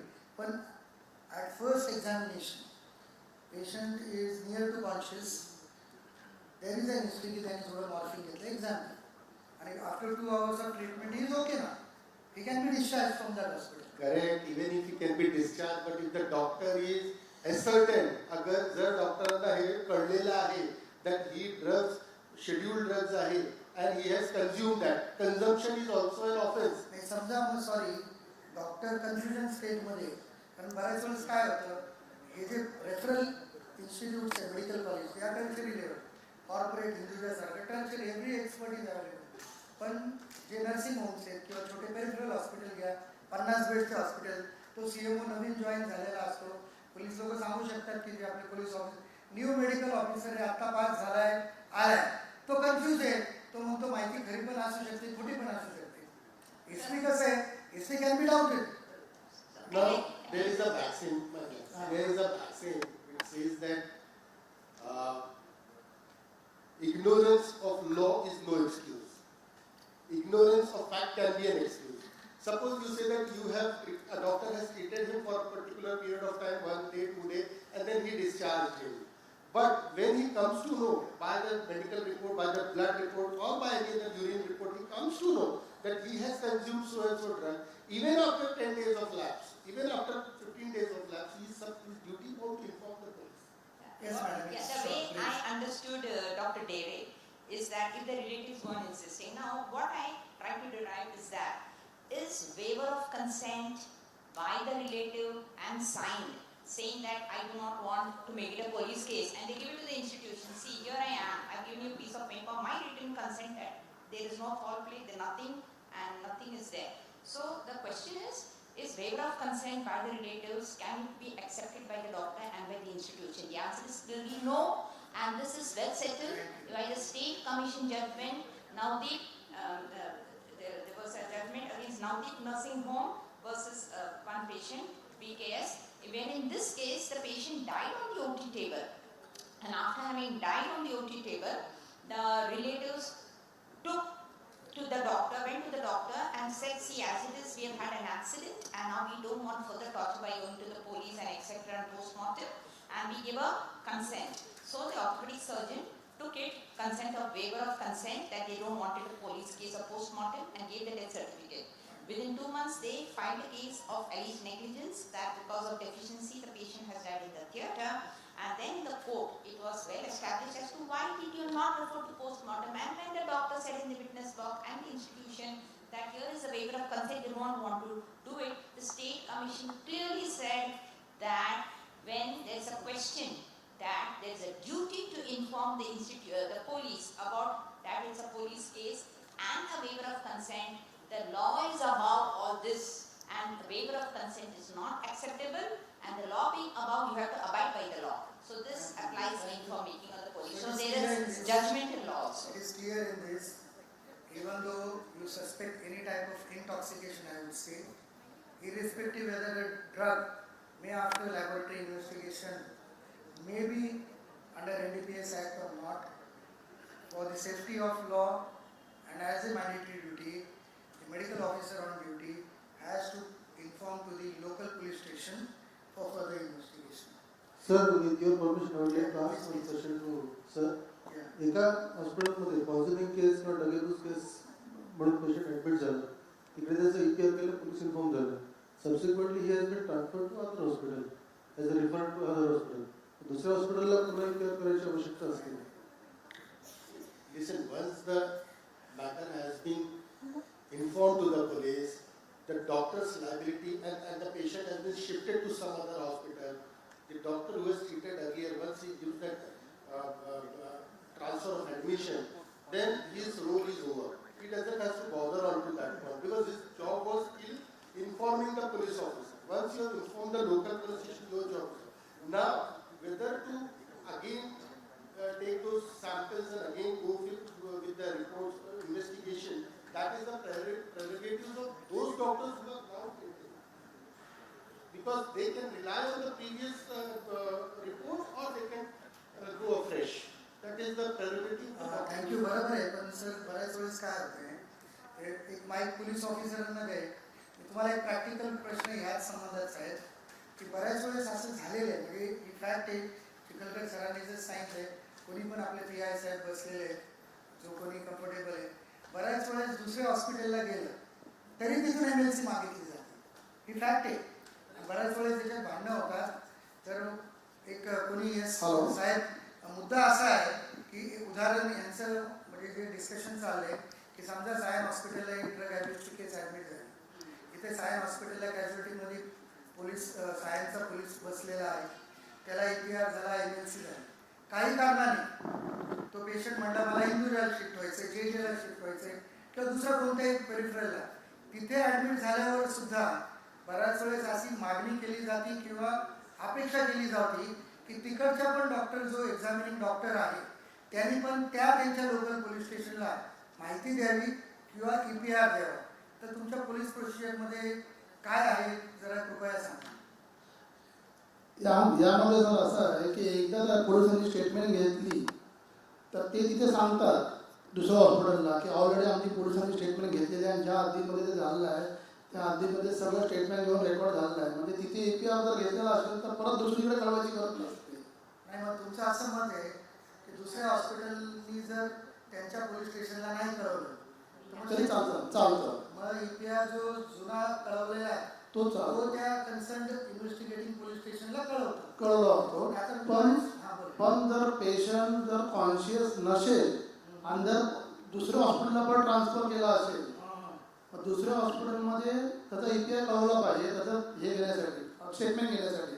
कारण दुसऱ्या दिवशी जर कॉन्शियस झाला तर त्याचा दुसऱ्या हॉस्पिटलला ट्रीटमेंट घेतलं जाणार. म्हणजे मग दोनदा EPR होईल. जर अशी तुम्ही जी केस म्हणताय की इथे ॲडमिट झाला एका हॉस्पिटलला, तिथे EPR झाला, तो पेशंट ट्रान्सफर झाला दुसऱ्या हॉस्पिटलला, तिथे तुम्ही म्हणताय की समजा सेमी कॉन्शियस किंवा अनकॉन्शियस असेल तर परत तिथे EPR करायचं. एकाच केसचा 2 EPR अलाउड आहेत आपल्याला. ना, पण त्याचं स्टेटमेंट पोलिसांनी घेणं गरजेचं आहे. स्टेटमेंट घेणं what he's talking about.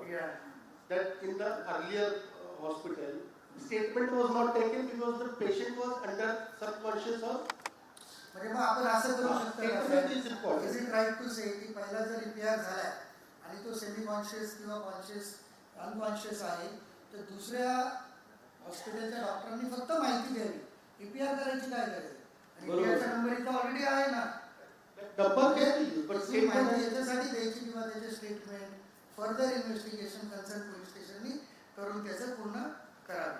काय असतं सपोज एका कधी कधी काय असतं याच्यात कुठेही एक अपराध घडला आणि जो विक्टीम आहे तो पडत पडत कुठल्या दुसऱ्या ज्युरिस्डिक्शनमध्ये गेला, तिकडेही तो पोलीस स्टेशनमध्ये जाऊन 0 FIR करू शकतो. तसंच what you are talking about that 0 then that FIR is transferred to the place of we will conclude जर अशी काही केस आली फॉर ऑल मेडिकल ऑफिसर्स की जो पेशंट ट्रान्सफर होतोय दुसऱ्या हॉस्पिटलला आणि पहिली जरी पोलिसांना माहिती दिली तरी it is better in the interest of law की तिथल्या पण डॉक्टरांनी त्यांच्या लोकल पोलीस स्टेशनला एक माहिती द्यावी.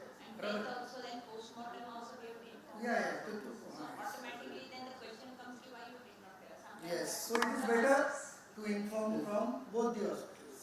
Right.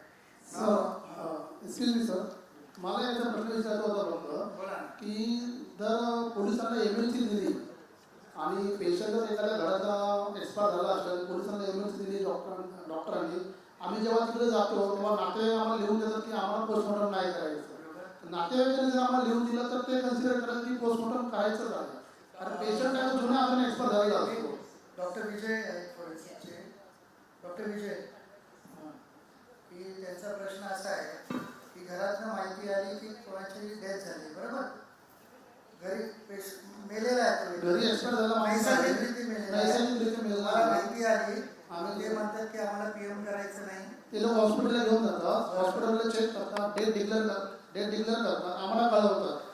आम्ही तिथे हॉस्पिटलला जातो पण घरातल्यांना आम्हाला कन्सर्न घेऊन दिली असते की बाबा आम्हाला पोस्टमॉर्टम करायचं, आम्ही युजली करतोच. पण ते जी कन्सर्न आम्हाला देतात तर ती कन्सिडर करायची की नाही करायची, ते कायदेशीर आहे का?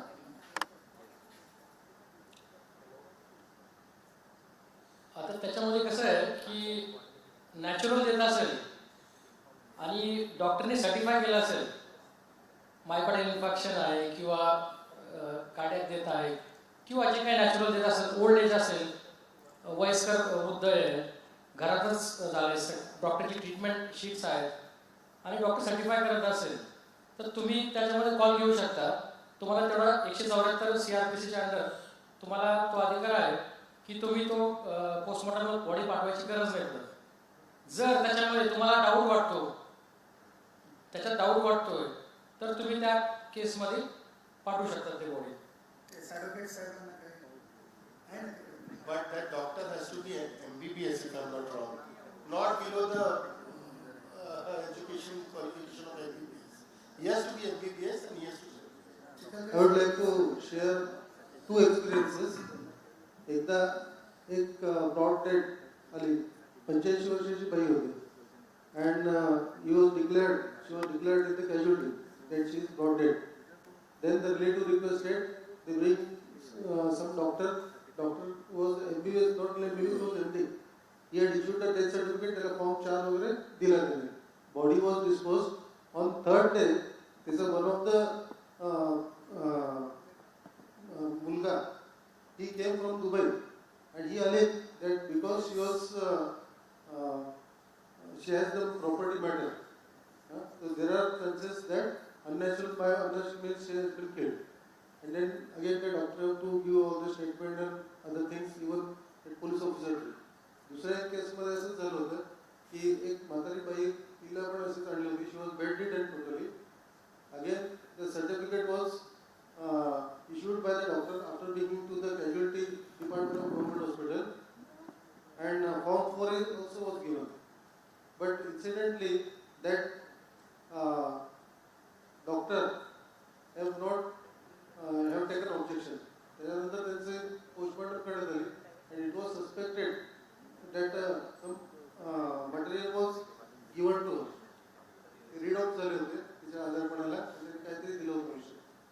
अशा सुद्धा घटना होऊ शकते. म्हणजे एक रिस्क असते त्यामध्ये. राईटली सेड की बेसिकली काय आहे की जर ब्रॉड डेड केस असेल कोणत्याही हॉस्पिटलला आणि जर त्याला कोणत्याही डॉक्टरने पहिलं प्रिव्हियस ट्रीटमेंट दिलेली नाही आणि जर फॉलोअप नसेल तर better to avoid giving any natural death certificate अशा बऱ्याचशा घटना झालेल्या आहेत की लँडमार्क केसेस पण आहेत की ब्रॉड डेट केस आलेली आहे इन गुड फेथ, जसं साहेबांनी सांगितलं, नातेवाईकांनी लिहून घेतलं, ऑन ड्युटी डॉक्टरला वाटलं की जुने का त्याचे पेपर आहेत त्याच्यावर ECG चेंजेस आहेत, भरपूर आहेत, आणि आपण एक गुड फेथमध्ये नातेवाईकांना कंप्लेंट नाही म्हणून एक नॅचरल कॉज ऑफ डेथ दिला.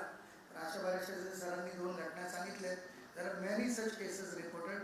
सो better if it is a brought dead case and if the certifying doctor has not treated that case and has not followed up that case, better not to take a risk. म्हणजे risk घेऊ नका, आणि अशा cases बऱ्याचशा convert झालेल्या आहेत. त्यामुळं it's advisable not to give such cause of death in such cases. दुसरं FSLचे आपल्याकडे डेप्युटी डायरेक्टर आहेत नार्कोटिक्सचे सर. नाव simple question for medical officers किंवा सर्वांना, is there any time limit for collecting blood or urine samples for detection of metabolites or drugs? काय असं प्रिस्क्राइब टाइम लिमिट आहे? सगळे ड्रग्सचे नको आहे, 1-2 ड्रग्सचे सांगा. ॲक्च्युली जर अल्कोहोल तर तुम्ही जेवढ्या लवकर घ्याल तेवढं चांगलं आहे.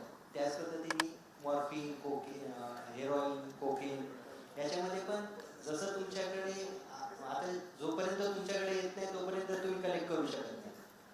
आता कलेक्ट म्हणजे ज्यावेळेस पकडलं जातं त्या पर्टिक्युलर ॲक्युजला, ॲट दॅट टाइम पोलिसांनी डिले करता कामा. पोलिसांनी immediately they have to come to hospital and take the blood and urine. Medical ऑफिसरच्या दृष्टीने एक गोष्ट महत्त्वाची, that is the urine. Urine is very good sample for the analysis. So along with blood they have to take the urine sample. So these 2 things are very important. Thank you sir. Usually police within 24 hours आणतातच त्यांच्या protocol प्रमाणे.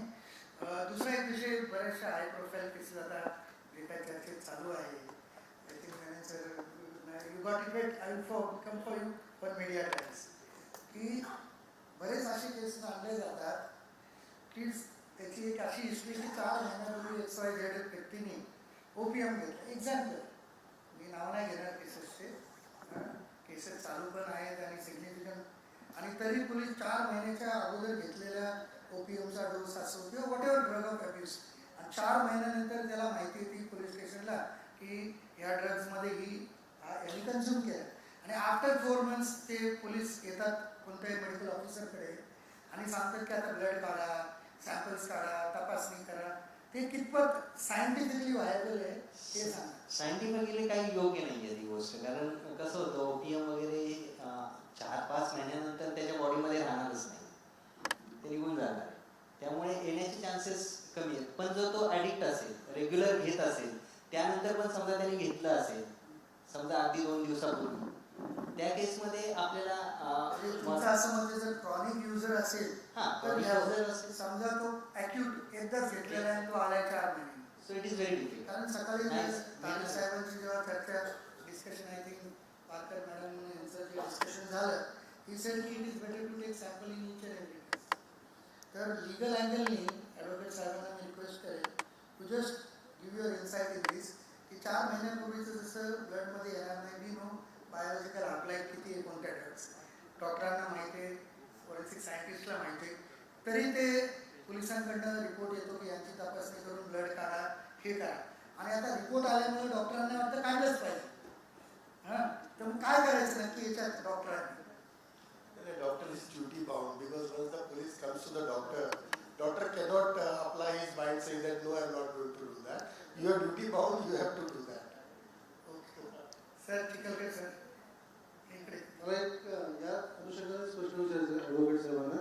Well patient insist for his sample blood to be taken, कारण आमच्याकडे detail एक अशी case झाली होती की doctor नवरा होता, बायको डेंटिस्ट होते, आणि बायकोने नवऱ्याला मारलं झाडूने, आणि ही केम टू द कॅज्युअलिटी, आणि कॅज्युअलिटीला आल्यानंतर त्यांनी ही इन्सिस्टेड सेम की माझं ब्लड घ्या, so that I have not consume alcohol, that will be different.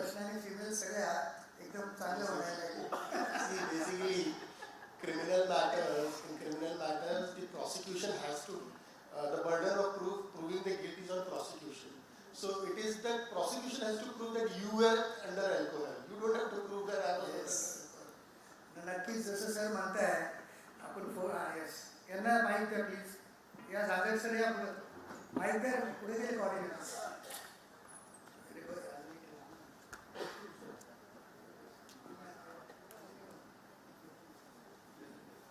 Sir एक प्रश्न होता की आता जे डिस्कशन चालू आहे त्या अनुषंगानेच की जेव्हा पोलिसांकडे एखादी व्यक्ती येते की जी ड्रग अब्यूज आहे, ज्याचं हिस्ट्री आहे, असं सस्पेक्ट आहे आणि क्राईम पण आहे, तर हे जेव्हा आत्तापासून सगळं आपलं डिस्कशन चालू होतं की सॅम्पल घेणं गरजेचंच आहे का, मगाशी का आपल्या पोलीस ऑफिसरने सरांना पण विचारलेलं की is it mandatory to collect the sample, आणि त्यांनी सांगितलेलं की हो ते गरजेचं आहेच म्हणून, की फक्त त्यांनी कन्फ्युज केलेलं आहे ते तितकंसं पुरेसं नाही आहे.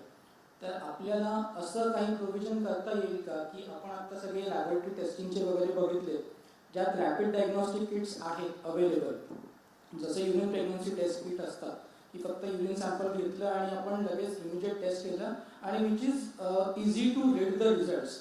तर तसे किट्स आपण पोलीस स्टेशनमध्ये अवेलेबल केले आणि पोलिसांना जर तेव्हाच एक कन्फर्मेशन मिळालं की बाबा ह्या ड्रगचं कन्झम्पशन आहे, तर तसं आपल्याला कायद्याच्या चौकटीत राहून काही प्रोव्हिजन करता येईल का? बेड साइडचे डायग्नोस्टिक हा तुम्ही करा. See, listen, any evidence given by police is not admissible in the court of law. If the police says that we have conducted that test, the court will laugh upon the police. It is not the duty of the police, first of all, and secondly, those kits, I don't know how much reliability court will show upon those kits because they are very new. The procedure is established and everything has to be done as per the established procedure. Police cannot do Okay, sir, thank you. सरांना द्या त्याच्यात एक काय असतं आपल्याकडे I think 193 CRPC मध्ये ॲडमिसिबिलिटी of एफिशियल reports आहेत. Madam हे सांगतील का 191 खाली हे वेबसाईट जे टेस्ट आहेत याला अजून प्रोसिजरल सँक्शन नाही. प्रोसिजरल सँक्शन जर लॉमध्ये आलं तर नक्की मग it can be admissible in the court of law. Not by police. Police they are not expert at all. They are not. Yes. So thank you sir. या एक पण मला ॲड करावं असं वाटतं याच्यामध्ये. मी आता विचारलं की पोलीस स्टेशनला असे काही किट आपण प्रोव्हाइड केले ज्याच्यामधून आपण अशा काही टेस्ट केल्या तर ते ड्रग्स स्क्रुटनाइज होते. ते किट्स जे वापरतात जनरली ते किट्स आहेत ते फक्त स्क्रुटनाइज करण्यासाठी असतात, स्क्रीनिंगसाठी, आणि नंतरचे आपण कन्फर्मेटिव्ह टेस्ट करतो आहे जसं की GCMS किंवा मॅडमने आता सांगितले की क्यूटॉप MS आपण यूज करतो, कन्फर्मेशन टेस्ट होतात आणि ते जे रिपोर्ट्स आहेत ते कोर्टामध्ये सिंपल एक्झाम्पल देतो. अल्कोहोल ड्राईव्ह पोलीस स्टेशन ट्रॅफिकवाले local police breathing is a screening test. So त्या टेस्टच्या बेसिसवर त्या व्यक्तीला तुम्ही पोलीस स्टेशनला आणता, दुसऱ्या दिवशी कोर्टात हजर करताच ना. आणि काही मजिस्ट्रेट त्याच टेस्टच्या आधारे एखाद दिवस त्यांना जेलमध्ये पण ठेवतात. प्रोव्हिजन ऑफ लॉ आहे. सो तुम्ही जे सरांना what you said there is a possibility but it should be established in the procedural act by the say Home Ministry or Judiciary. Proper enactment has to be done. पण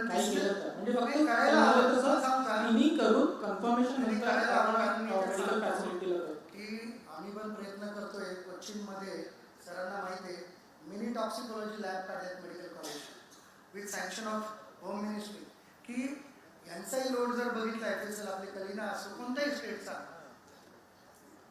ह्युमेनचेच workload आहे यांच्याकडे आणि माणसं कमी आहे, रिसोर्सेस कमी. त्यामुळेच आपल्याला एक ब्लड रिपोर्ट यायला 3 महिने लागतात, 2 महिने लागतात, कधी 6 महिने लागतात. याचं कारण ते. So we have to shift to this.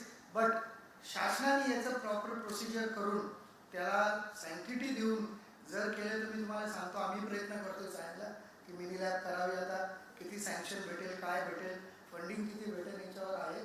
पण ते जर झालं ना आय थिंक सर तुमचं बराचसा जे छोटे मोठे ब्लड अल्कोहोल ब्लडमध्ये ब्लड ग्रुपिंग म्हणा हे तुमचे जर बेसिक जरी निघाले तर यू बी ॲट ईज. तर त्या दृष्टीने आय थिंक सर्वांनीच प्रयत्न केला पाहिजे. डायरेक्टर ऑफ स्टेट प्रॉसिक्युशन असो, तुमचे डायरेक्टर मॅडम असो, होम मिनिस्ट्रीला की असं काहीतरी एक मेकॅनिझम केलं पाहिजे ना तुमचं पण थोडं काम कमी झालं पाहिजे आणि क्वालिटी अशी. So thank you. एक गोष्ट NDPS Act मध्ये पण जे सीझर पकडलं जातं, not a blood and urine, जे सीझर पकडलं जातं त्यामध्ये पण किट वापरतात, आज वापरतात, तशी प्रोव्हिजन पण आहे. बरेचसे किट FSL डेव्हलप केलेले आहे काही किट, आणि ते पण ANC ला ATS ला वगैरे दिलेले आहे, आणि they are using that kits. Again it is a not confirmative test, it is a presumptive test. तसंच तुम्ही म्हणताय तसं असं होऊ It शकतं. can be there. We have to do it as per procedure. जर आपण केलं शासनाने तर नक्की होईल. Good idea. Now third, I think our media friend is there. He is very much expert, Mr. Menon. One more question is Wait. at Government Medical College Solapur during postmortem examination we have kept sample of urine for analysis, toxicological analysis, but many times it was sent back from your divisional lab that we do not do with urine analysis in routine visit. ज्यावेळेस मी तिथे सोलापूरला होतो आधी, त्यावेळेस आम्ही घेत होतो. तसं मला Now recently it was they were sending back their samples. नाही काय होते सर, इथे रिजनल लॅब्स काढल्यास वर्कलोड कमी करायचं, पण जे प्रोसिजर इथे FSL कलिना करते, काही वेळेस मी हे पण ऐकले औरंगाबादकडे की आम्ही रुटीन याच्यात युरिन नाही करणार. का नाही करायचं आय डोंट नो. आम्ही IO थ्रू प्रॉपर रिक्वायरमेंट देतोय, फॉर्म भरतोय, सील करतोय, करायला काहीच हरकत नाही पाहिजे. आय थिंक तसं मी इन्फॉर्म करेल, पण आम्ही ज्यावेळेस मी थोडं डायरेक्टर मॅडमला कळवा कसं काय होत असेल, त्यांना प्रॉपर इन्स्ट्रक्शन दिले तर चांगले होते. नाव mister Menon, is media portrayal of drugs, smoking, drinking, vaping, etc. is really an issue? One minute. The concern of asking you this question is that now everywhere in every case, it is just like in last few years, I would say 3 to 5 years, media trials, all cases media do try before the judgment is there. Fact is there, and social media, any type of media. Now this is what we say, the portrayal of drug abuse is really that much necessary in media the way it is taken. So this is basically a perception that people have got generally, that media is more interested in conducting media trial, and media is very biased. They want to speculate things, which actually is not the case. I'll tell you very honestly why I'm saying that. If that would have been the case, like methadone or meow meow would not have been banned in the city and the country. The reason why I'm more concerned is, like, unlike the medical professionals who are sitting over here, I have to think from the legal and the social aspect of it. Now, for any country to grow, the future of the country is the future that is in the hands of the youth. My biggest concern when I took up the matter of meow meow for the first time to be reported, that was through Dr. Yusuf Merchant, and this was in the year 2014. And believe me, you would get meow meow at your doorstep through courier as cheap as 150 rupees. It was looked as a substitute to cocaine. For 1 gram of cocaine, the price ranges from 1,500 to 3,000 rupees out there. The same peddler would like to give you a substitute to cocaine, that is this meow meow. As I said, the future is the youth. My concern is about narco-terrorism. These youths don't understand how they are getting into a booby trap. Now, had it not been the media, Dr. Dere, these things would not have come out. I recollect when Dr. Merchant had spoken to me, he was literally shaken. He had come all the way to my office.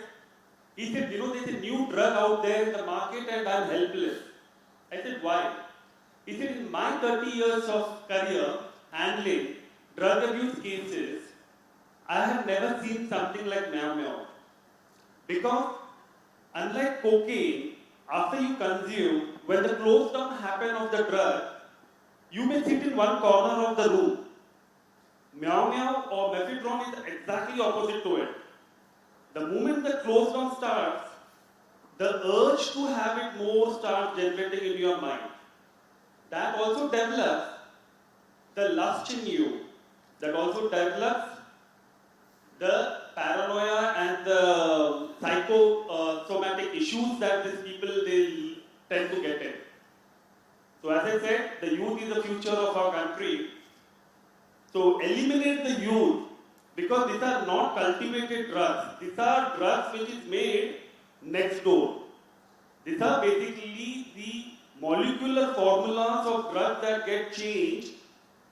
These are laboratorily made synthetic drugs, which is much easier to make, more profitable, eliminate the youth. So what does that mean end of the day? That means the moment you start getting addicted to these drugs, that is a synthetic drug, what will you do? Number one, you are getting eroded from within. So it creates all kind of physical and clinical and other problems that you are facing. But for the police, it creates a major law and order problem. No one realizes that, because this person who is consuming, I am talking about the age group of 11 and above, who starts consuming drugs, whether it is the plush areas of Bandra or South Mumbai. I had interviewed girls as well as boys who got addicted to these drugs. And believe me, their life became a hell. Initially you get that kick. The youth want to enjoy, party, stay awake, and these drugs help you to remain awake without sleeping for 3 to 4 nights. You feel like you have extra energy within you to do all sort of activity that you really enjoy otherwise doing. Then gradually when this drug starts setting in you, you do all that where ma'am had correctly pointed out, crime and drugs.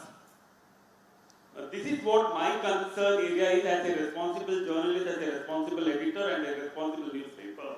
So it's not about creating a news for the sake of creating a news. No, it doesn't work out that way. Because when this issue was discussed by Dr. Merchant, I had gone personally to the Narcotic Control Bureau. I asked the concerned director, sir, this is a drug available, what action can be taken? And his spontaneous reply was, sorry, there is no provision under the law where we can take action against something that is not given in the act or the schedule, which is banned substance. So we are helpless. And all the rave parties, whether it was Pune rave party, whether it was Mumbai rave party, all the young boys and girls enjoyed having all this kind of synthetic drugs. What does law say? Section 94 of the NDPS Act of 1958 clearly says that if you are a first-time consumer, you have immunity. What is the immunity? 200 guys picked up in the rave party of Pune, more than 200 picked up at Juhu. Get them to the police station. Continue with the process of collecting samples, everything. Next day you produce these people to the court, and the court says that you have an immunity. Immunity for what? Because you are a first-time consumer of drug. And what is the option? The court says you have an option. Either there will be a criminal proceeding against you, or you go for 6 months of rehab, get a certificate, behave that like as if you are going to mend your ways hereafter. 6 months of rehab. Have you ever thought what is the cost of being in rehab today? How many people can afford rehab? What sort of rehab facility do we have today? And moreover, as I said, this is something that is being made your neighborhood. The need of the hour is to tap where it is getting made at the nib of it. Today, unlike earlier where parents would be more focusing on the kids, it's the other way around. Mr. Mehrotra from Pali Hill, and I have changed the name. Young boy at the age of 16, it all starts with smoking, starts with smoke, get into grass, go for additional upgrade of drugs, start with cocaine, meth and other things. The lust that gets created in your mind, this boy started locking himself inside the house. Every night he wanted to go to a red light area. He started visiting Kamatipura, had physical intimacy relation with all the sex workers there. He did not know what he was doing because suddenly he was getting a zombie effect.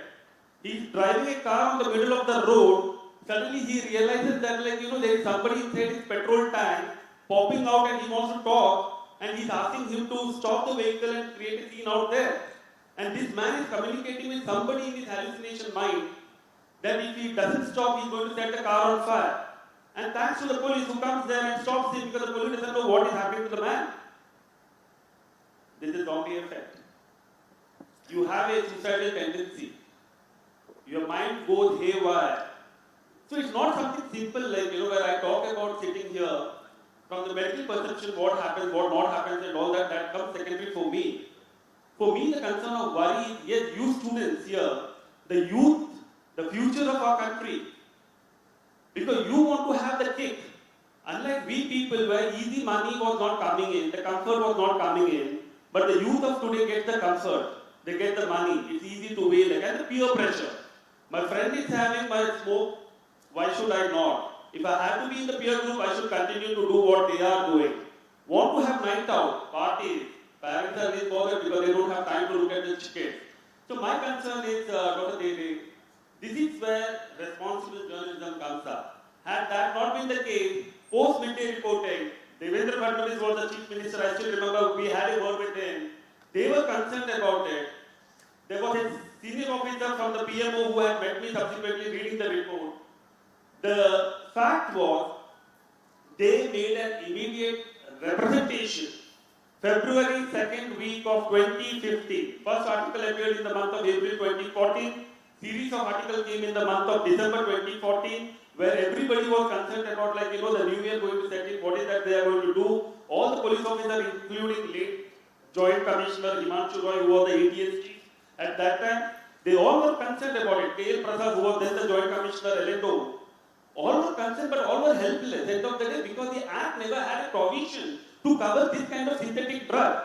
My concern is about when man is talking about NPS and the kind of drugs that they are finding and the kind of chemical components that are coming up in the urine, how long it will take for this to get introduced in the Act and how long the police and the law enforcing agencies are going to take to act on this kind of synthetic drug, which is laboratory made drug. So I think the future will be in you guys. You guys have to think whether you want to have that temporary lust, temporary enjoyment, temporary fun, because mind you, this is not going to stop. The scenario of narco-terrorism is something that is bothering, it is worrisome, and we all have to take an equal responsibility of being a responsible citizen and ensure that the future of India is not going into a doldrum by having an addiction like drugs falling into it. Thank you, sir. Very well said. This is what the responsibility of media is, to enlighten the masses about what is right and what is wrong. And from this enlightenment, the citizens of this country or the masses has to chalk out their ways and means to safeguard their kids or themselves from these drug abuse cases. Thank you, sir. Now, next one is very simple every time. When private hospital indoor records or admission papers are admissible in the court of law. Now, why not the lab reports if a private hospital like any hospital, I'm not naming, is not that if any report is made in any private hospital, first question is whether they are admissible at par with the reports of FSL in the court of law. If yes, then why private labs are not coming forward and doing reporting of all such cases? And if no, what is the reason for that? And then we'll start with the Deputy Director, sir. Then we'll go to legal team. Actually, आता जो नवीन CRPC develop होते, in that the committee is formed. In that they have a provision of a private forensic science laboratory. So they have what should be the qualification. They should have the accreditation and all that things. That will come in future, but it will take some time. There are some cyber laboratories. Their report are acceptable if they have a certification. So there are few cyber forensic. From government or? No, that is the electronics and Ministry of Electronics. That is for cyber. Now these cyber people are reporting the cases which is admissible before the court if they have that certification. And now in CRPC they are making such a changes that some private laboratories, if they have NABL accreditation and if they fulfill all the guidelines given by the committee, then So it will come. It will come. As of now, Yeah. it is not there. It is not there, It is, but it is on the verge to come. yeah. So, any input from advocate sir? No, basically, the cyber report which Dr. Saab is telling about, that is admissible under 66B. 66B. That is a certificate has to be given by a person, and it's a very tedious process actually. From suppose there is a photo in a mobile phone, then you have to tell which mobile phone, when did you take the photograph, which IMEI number of the mobile phone, when did you purchase, and whose mobile phone it is, under whose custody it is. So it's very tedious process. And second thing is, as far as the medico-legal cases are concerned, and the reports of doctors prima facie, only government hospitals reports are taken into consideration, because that is the basic criteria or basic parameters have been taken care by the government hospitals, which is the government is ascertaining it, and therefore the courts are accepting those. Otherwise not. So as of now, they are not admissible. But as sir has said, that a committee is formed, and if that law is made, then all these accredited labs can have a role in this. Now, one more concern, I think it would be last question from outside, we are going to 6 o'clock. How should samples be stored? This is very concern for police-साठी, doctors-साठी, and even laboratory-साठी. How should samples be stored and transported to ensure their integrity and admissibility? दोन गोष्टी आहेत. Storage आता ते आपल्याकडे तुम्ही guideline देतच आहात आम्हाला, हां, किंवा पोलीस ते घेतं. पण इन माय लास्ट 23 years मी फोरेन्सिकमध्ये जे काम करतोय, इव्हन इन मेडिकल कॉलेज, आज माझ्याकडनं सॅम्पल गेला आणि तो पोलीस स्टेशनने कोणत्याही नेला, I cannot vouch the integrity किती वेळेत तिथे तुमच्याकडे जाईल. So how we can improve this, or what is the basic way? Actually जर ड्रग्सच्या बाबतीत जर असेल तर युरिन सॅम्पल जरी उशिरा म्हणजे काढल्यानंतर उशिरा तर खूप काही फरक पडत नाही. ओके, वी कॅन फक्त urine sample. But in case of blood, जर तुम्ही EDTA किंवा म्हणजे if you add preservatives, then it is helpful to us, and in that case we get good results. समजा EDTA आपण केला, म्हणजे जो प्रिझर्वेटिव्ह आहे, आणि पोलीस स्टेशनला आम्ही हँडओव्हर केला. येस. बऱ्याच वेळेस त्यांच्या बिझी शेड्यूलमुळे किंवा बऱ्याचशा कारणामुळे ते सेम डेला जाऊ शकत नाही. कधी 4 दिवसांनी जातं, कधी 8 दिवसांनी जातं, डिपेंडिंग ऑन दी अवेलेबिलिटी त्यांच्या मॅनपॉवर. आणि त्यांच्याकडं I have seen many police station इन मुंबई, की मुंबईतच जर नाही तर ग्रामीण भागात विचार करायलाच नको, की ते असं त्यांच्या कबड किंवा जो ॲलोकेटेड डेझिग्नेटेड स्पेस मी कोणत्याच पोलीस स्टेशनला पाहिजे नाही. त्यांच्याकडे फ्रीज भरपूर असतात, पण सॅम्पलसाठी नसतात. तर मग बऱ्याच वेळेस मी म्हणजे इथे सांगायला खूप प्रयत्न केला की दुसऱ्यांसारखं आम्ही इथे ठेवत नाही आता, आणि खूप उजत आम्ही घालतो रोज पोलीस स्टेशन बरोबर, की ते सॅम्पल आता 4 वाजलेल्या 5ला बंद होती. तो पण एक इश्यूच आहे. वारंवार समजा आता 4ला PM झाली किंवा 4ला आम्ही ॲब्यूज केस केली आहे, 4ला सॅम्पल काढला आणि पोलिसांच्या हातात दिला, तुम्ही 5ला तिथं बंद करता, ठीक आहे, तुमचा ड्युटी टाईम आहे. पण समजा इथून 1 तासाच्या वर लॅब आहे, नवी मुंबईहून कलिनाला यायचं 1.5 तास लागणार, आणि 5 नंतर जर तो PC किंवा पोलीस तिथे पोहोचला आणि तिथे त्याचं सॅम्पल घेतलं गेलं नाही कारण तिथे बंद झालं, मग काय आहे त्याचं सोल्युशन? Y can't be? बऱ्याच वेळेस मी सांगतोय, सी कलेक्शन सेंटरचे 24/7 हॉस्पिटल चालू आहे. लॅबमध्ये का नको आहे की 5 वाजल्यानंतर एक व्यक्ती ड्युटीवर असावा, तो फक्त सॅम्पल कलेक्ट करेल, रिसिव्ह करेल, आणि तुमचे जे स्टोरेजेस असतात डेसिग्नेटेड त्याच्यात ठेवून देईल. ॲक्च्युली इफ म्हणजे पोलिसांनी जर आम्हाला इन्फॉर्म केलं की असं असं आमचं आहे, तर आमचं कोण ना कोण तिथे त्या डिव्हिजनचा थांबतो. पण पोलिसांनी इन्फॉर्म केलं पाहिजे आम्हाला की बाबा आम्ही सॅम्पल घेऊन येतोय. बरेचसे आहेत पोलिस त्याच्यावर सांगू शकते, त्यांना द्या. पण आम्हाला प्रॅक्टिकल अनुभव आहे, we are not cursing labs, we are finding a way out. शेवटी कसं आहे बघा, संडेला PM झाली, आम्ही सॅम्पल इथे ठेवणार पुढं, आम्ही त्यांना देणार, ते म्हणणार आमची काही पोलीस स्टेशनला ठेवायला जागा नाही, त्याच्यावर आमची खूप उज होते.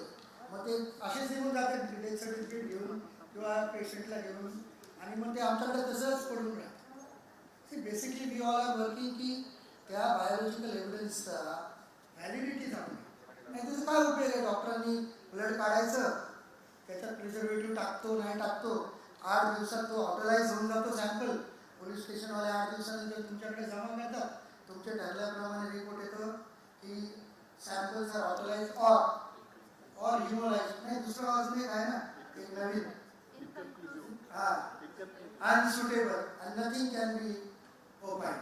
असे बरेचसे तुमचे ओपिनियन येतात जे आय थिंक बीपी मॅडम हे लॉ इट्स व्हेरी ॲम्बिग्युइटी की नक्की तुम्ही हो तरी म्हणा नाही तर नाही तरी म्हणा. Yes police officer sir please. Sir, अशी एक कोसकोची केस माझ्याकडे होती.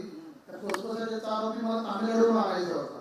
मी जेव्हा आमच्या हॉस्पिटलला गेलो तर हॉस्पिटलला सांगितलं की हे जे सॅम्पल आहे हे फॉरेन्सिक लॅबला इमिजिएटली गेलं पाहिजे. तर त्याने मायनसमध्ये ठेवलेलं होतं, मायनस टेम्परेचरमध्ये ठेवलं होतं. तर मी काय केलं, तिथे ऑफिसर पाहिजे तर मी जाऊन ते कलेक्ट केलं आणि माझा स्टाफ छापामध्ये दिला. स्टाफने सांगितलं ते घेऊन गेलं फॉरेन्सिक लॅबला.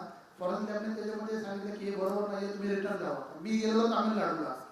ते सॅम्पल परत आता पोल्युशनमध्ये ठेवू शकत नाही, कारण लॉप्रमाणे पोल्युशनला ठेवणं बरोबर नाही आहे. परत मला ॲडव्होकेट बोलला की तुम्ही पोल्युशनमध्ये त्याच्यामध्ये काहीतरी फेरफार करा. परत ते आम्ही हॉस्पिटलला घेऊन गेलो तर हॉस्पिटलचे डॉक्टर बोलले की त्या डॉक्टरने दिलं त्या डॉक्टरची सही पाहिजे. म्हणजे अशा बऱ्याच काही प्रश्न आहेत. मी अर्ध्या वाटून पुण्यात परत आलो आणि ते सॅम्पल परत ते पोल्युशन हॉस्पिटलमध्ये गेलो, हॉस्पिटलमध्ये ठेवायला रिक्वेस्ट केली. नंतर परत दुसऱ्याशी थांबलो, परत दुसऱ्याशी कलेक्ट केलं. ते म्हणाले की ते बर्फामध्ये घेऊन जावा. मग म्हणजे एवढी अडचण होती आम्हाला. मी हॉटेलमध्ये गेलो, आईसपॅक घेतलं, ते सॅम्पल स्वतः घेतलं, मग परत स्वतः आलो. म्हणजे हा अशा अडचणी भरपूर असतात. थोडंसं कन्सिडर करावं फॉरेन्सिक लॅबने असं. नाही, मग ॲक्च्युली काय आहे की आम्ही गाईडलाईन्स दर वेळेस पोलिसांना देतो. आमच्या सगळ्या गाईडलाईन्स गेलेले आहेत. गाईडलाईन्सप्रमाणे पोलिसांचे सॅम्पल जर आले नाही तर थोडंसं पोलिसांनी पण आता ॲक्टिव्ह राहायला पाहिजे असं मला म्हणायला पाहिजे. ते स्टडीत राहायला पाहिजे पहिली गोष्ट. दुसरी गोष्ट अशी आहे की जर तुम्ही आज सॅम्पल दिलं, ओके, आणि जर उद्या आलं, that is I can understand. पण जर आज सॅम्पल दिलं आणि जर 1 महिन्याने येतं तर दॅट इज नॉट ॲक्सेप्टेड. आणि सेम थिंग होतं, ह्युमोलाइज होण्याचं कारण तेच आहे. आज जर तुम्ही दिलं आणि उद्या जर आमच्याकडे आलं तर तेवढा इफेक्ट होणार नाही. पण आज जर सॅम्पल दिलं आणि 1 महिन्याने येत असेल किंवा आठवड्याने येत असेल तर ते ह्युमोलाइज होणारच नॅचरली. तरी सुद्धा त्याच्यामध्ये सुद्धा जर तुम्ही EDTA जर प्रिझर्वेटिव्ह टाकले तर त्याचा लाईफ टाईम जो आहे तो वाढतो. It is not immunity. समजा ते EDTA दिलं आणि पोलीस स्टेशनने नेलं आणि 15-20 दिवसांनी जमा केलं तर होणारच. EDTA प्रिझर्वेटिव्हला त्याला टाइम पिरियड आहे. येस, आणि yes, this is again for the blood grouping वगैरे. ड्रगच्या बाबतीत तसं होत नाही. ड्रग्ज वी कॅन, म्हणजे जरी ह्युमोलाइज जरी झालं तरी त्यातून सुद्धा ड्रग्ज मिळतात, मेटाबोलाइट मिळतात. आणि आमचा एक्सपिरियन्स आहे की आम्हाला एकदा महिन्यानी एक सॅम्पल आलं होतं, त्याच्यामध्ये पण आम्हाला मेटाबोलाइट मिळालं. बरोबर आहे सर, तुम्हाला बोलायचं काय? झालं कवर? ठीक आहे, तेच मी आहे ना, दॅट इज द रिझन ना. काय झालेलं आहे बोलायचं आहे साहेब? हां बोला. ठीक, दॅट इज द रिझन ना why we are taking this interactive sessions. मी वारंवार आता 20 वर्ष झाले स्टँडला आहे, 20व्या वर्षात पदार्पण आहे. म्हणजे VRSचा मोड ॲक्टिवेट होऊ शकतं की होऊ शकतं ना, का नको? की वारंवार सांगितलं जातं, आय डोंट नो, म्हणजे एक ॲपॅथी आहे. चारही स्टेक होल्डर्स, म्हणजे आपण काय पोलिसांना पुढे दाखवत नाही किंवा लॅबला, इव्हन डॉक्टर्स असो, आपले ज्युडिशरी असो किंवा लिगल टीम असो, की we are not ready to discuss and we are not ready to assemble and interact. जसं आज बरेचसं नॉलेज सर्वांना आलंच आहे, आम्हाला पण आले. आम्हाला काही गोष्टी तुमच्या माहीत नव्हत्या असल्या, डॉक्टरांच्या काही गोष्टी माहीत नव्हत्या. पोलीस आज चांगले रिसोर्स पर्सन जे वानखेडे साहेबांनी त्यांचं दाखवलं व्हॉट वे. तारेक साहेब एवढे सिनियर काउन्सिल आहेत, त्यांचं जे इनपुट आज आय थिंक पोलिसांना आवडलं असेल की what way we can improve. की पोलिसांना पण हे खरंच आहे साहेब की डोंट टेक इट पर्सनली की अपग्रेडेशन ऑफ नॉलेज पोलिसांचं पण झालं पाहिजे. कारण काय असं तुम्ही एक चांगले असाल एका पोलीस स्टेशनला, पण सगळेच तेवढे नॉलेजेबल नाही आहे ना तुमच्याबरोबर. कारण आम्ही जेव्हा इथे ADR बऱ्याच वेळेस कॉन्स्टेबल घेऊन येतात आमच्याकडे, आम्हाला माहिती आहे 4 वाजता ADR झाला, हां, तो त्यांची ड्युटी संपली, ते आपल्या घरी जातात. ते कोणतरी कॉन्स्टेबल असतो, त्यांना काही इंटरेस्ट नसतो त्या गोष्टीत. मी वारंवार कंटाळलो कमिशनरला सांगून काही होत नाही. याचं कारण याच्यासाठी नाही की ऑफिसर असावा, पण वेन यू आर डेप्युटिंग समवन मग त्यांनी त्या गोष्टीचा थोडा नॉलेज घेतलंच पाहिजे. इथं डायरेक्ट कॉन्स्टेबल येतात, कागद देतात, हे तपासा. आणि आमच्या जर डॉक्टरांनी विचारलं बाबा ही अडचण, ही माहिती दे, ही दे, आम्हाला नाही, आम्हाला साहेबांनी सांगितले हे कागद द्या आणि ह्या व्यक्ती न्या. मग त्या डॉक्टरने काय देव का समजायला त्याची हिस्ट्री काय आहे. आणि ते जे काय तुम्ही लेटर पाठवता 4 वळींचं, त्याच्यात मी रेअरली कोणी असं डिटेलमध्ये लिहिताना पाहिजे. काही लोक चांगले खूप देतात, पण जे पत्र येतं ह्या गुन्ह्याखाली दाखल झालेले आहे, याची ही तपासणी होऊन त्वरित याचा रिपोर्ट देण्यात येईल. आता त्या डॉक्टरला माहितीच नाही पडत ते हिस्ट्री काय आहे त्यामध्ये. आणि तो हिस्ट्री जो व्यक्ती देतो XYZ तो खोटी पण देऊ शकतो आम्हाला. कारण जे आरोपी आता आम्ही अॅक्युज एक्झामिनेशन जे इन्फोर्टिससाठी रोज 4 येतात आमच्याकडे, सगळे नाहीच म्हणतात केलं तरी फॅक्ट आहे का नाही.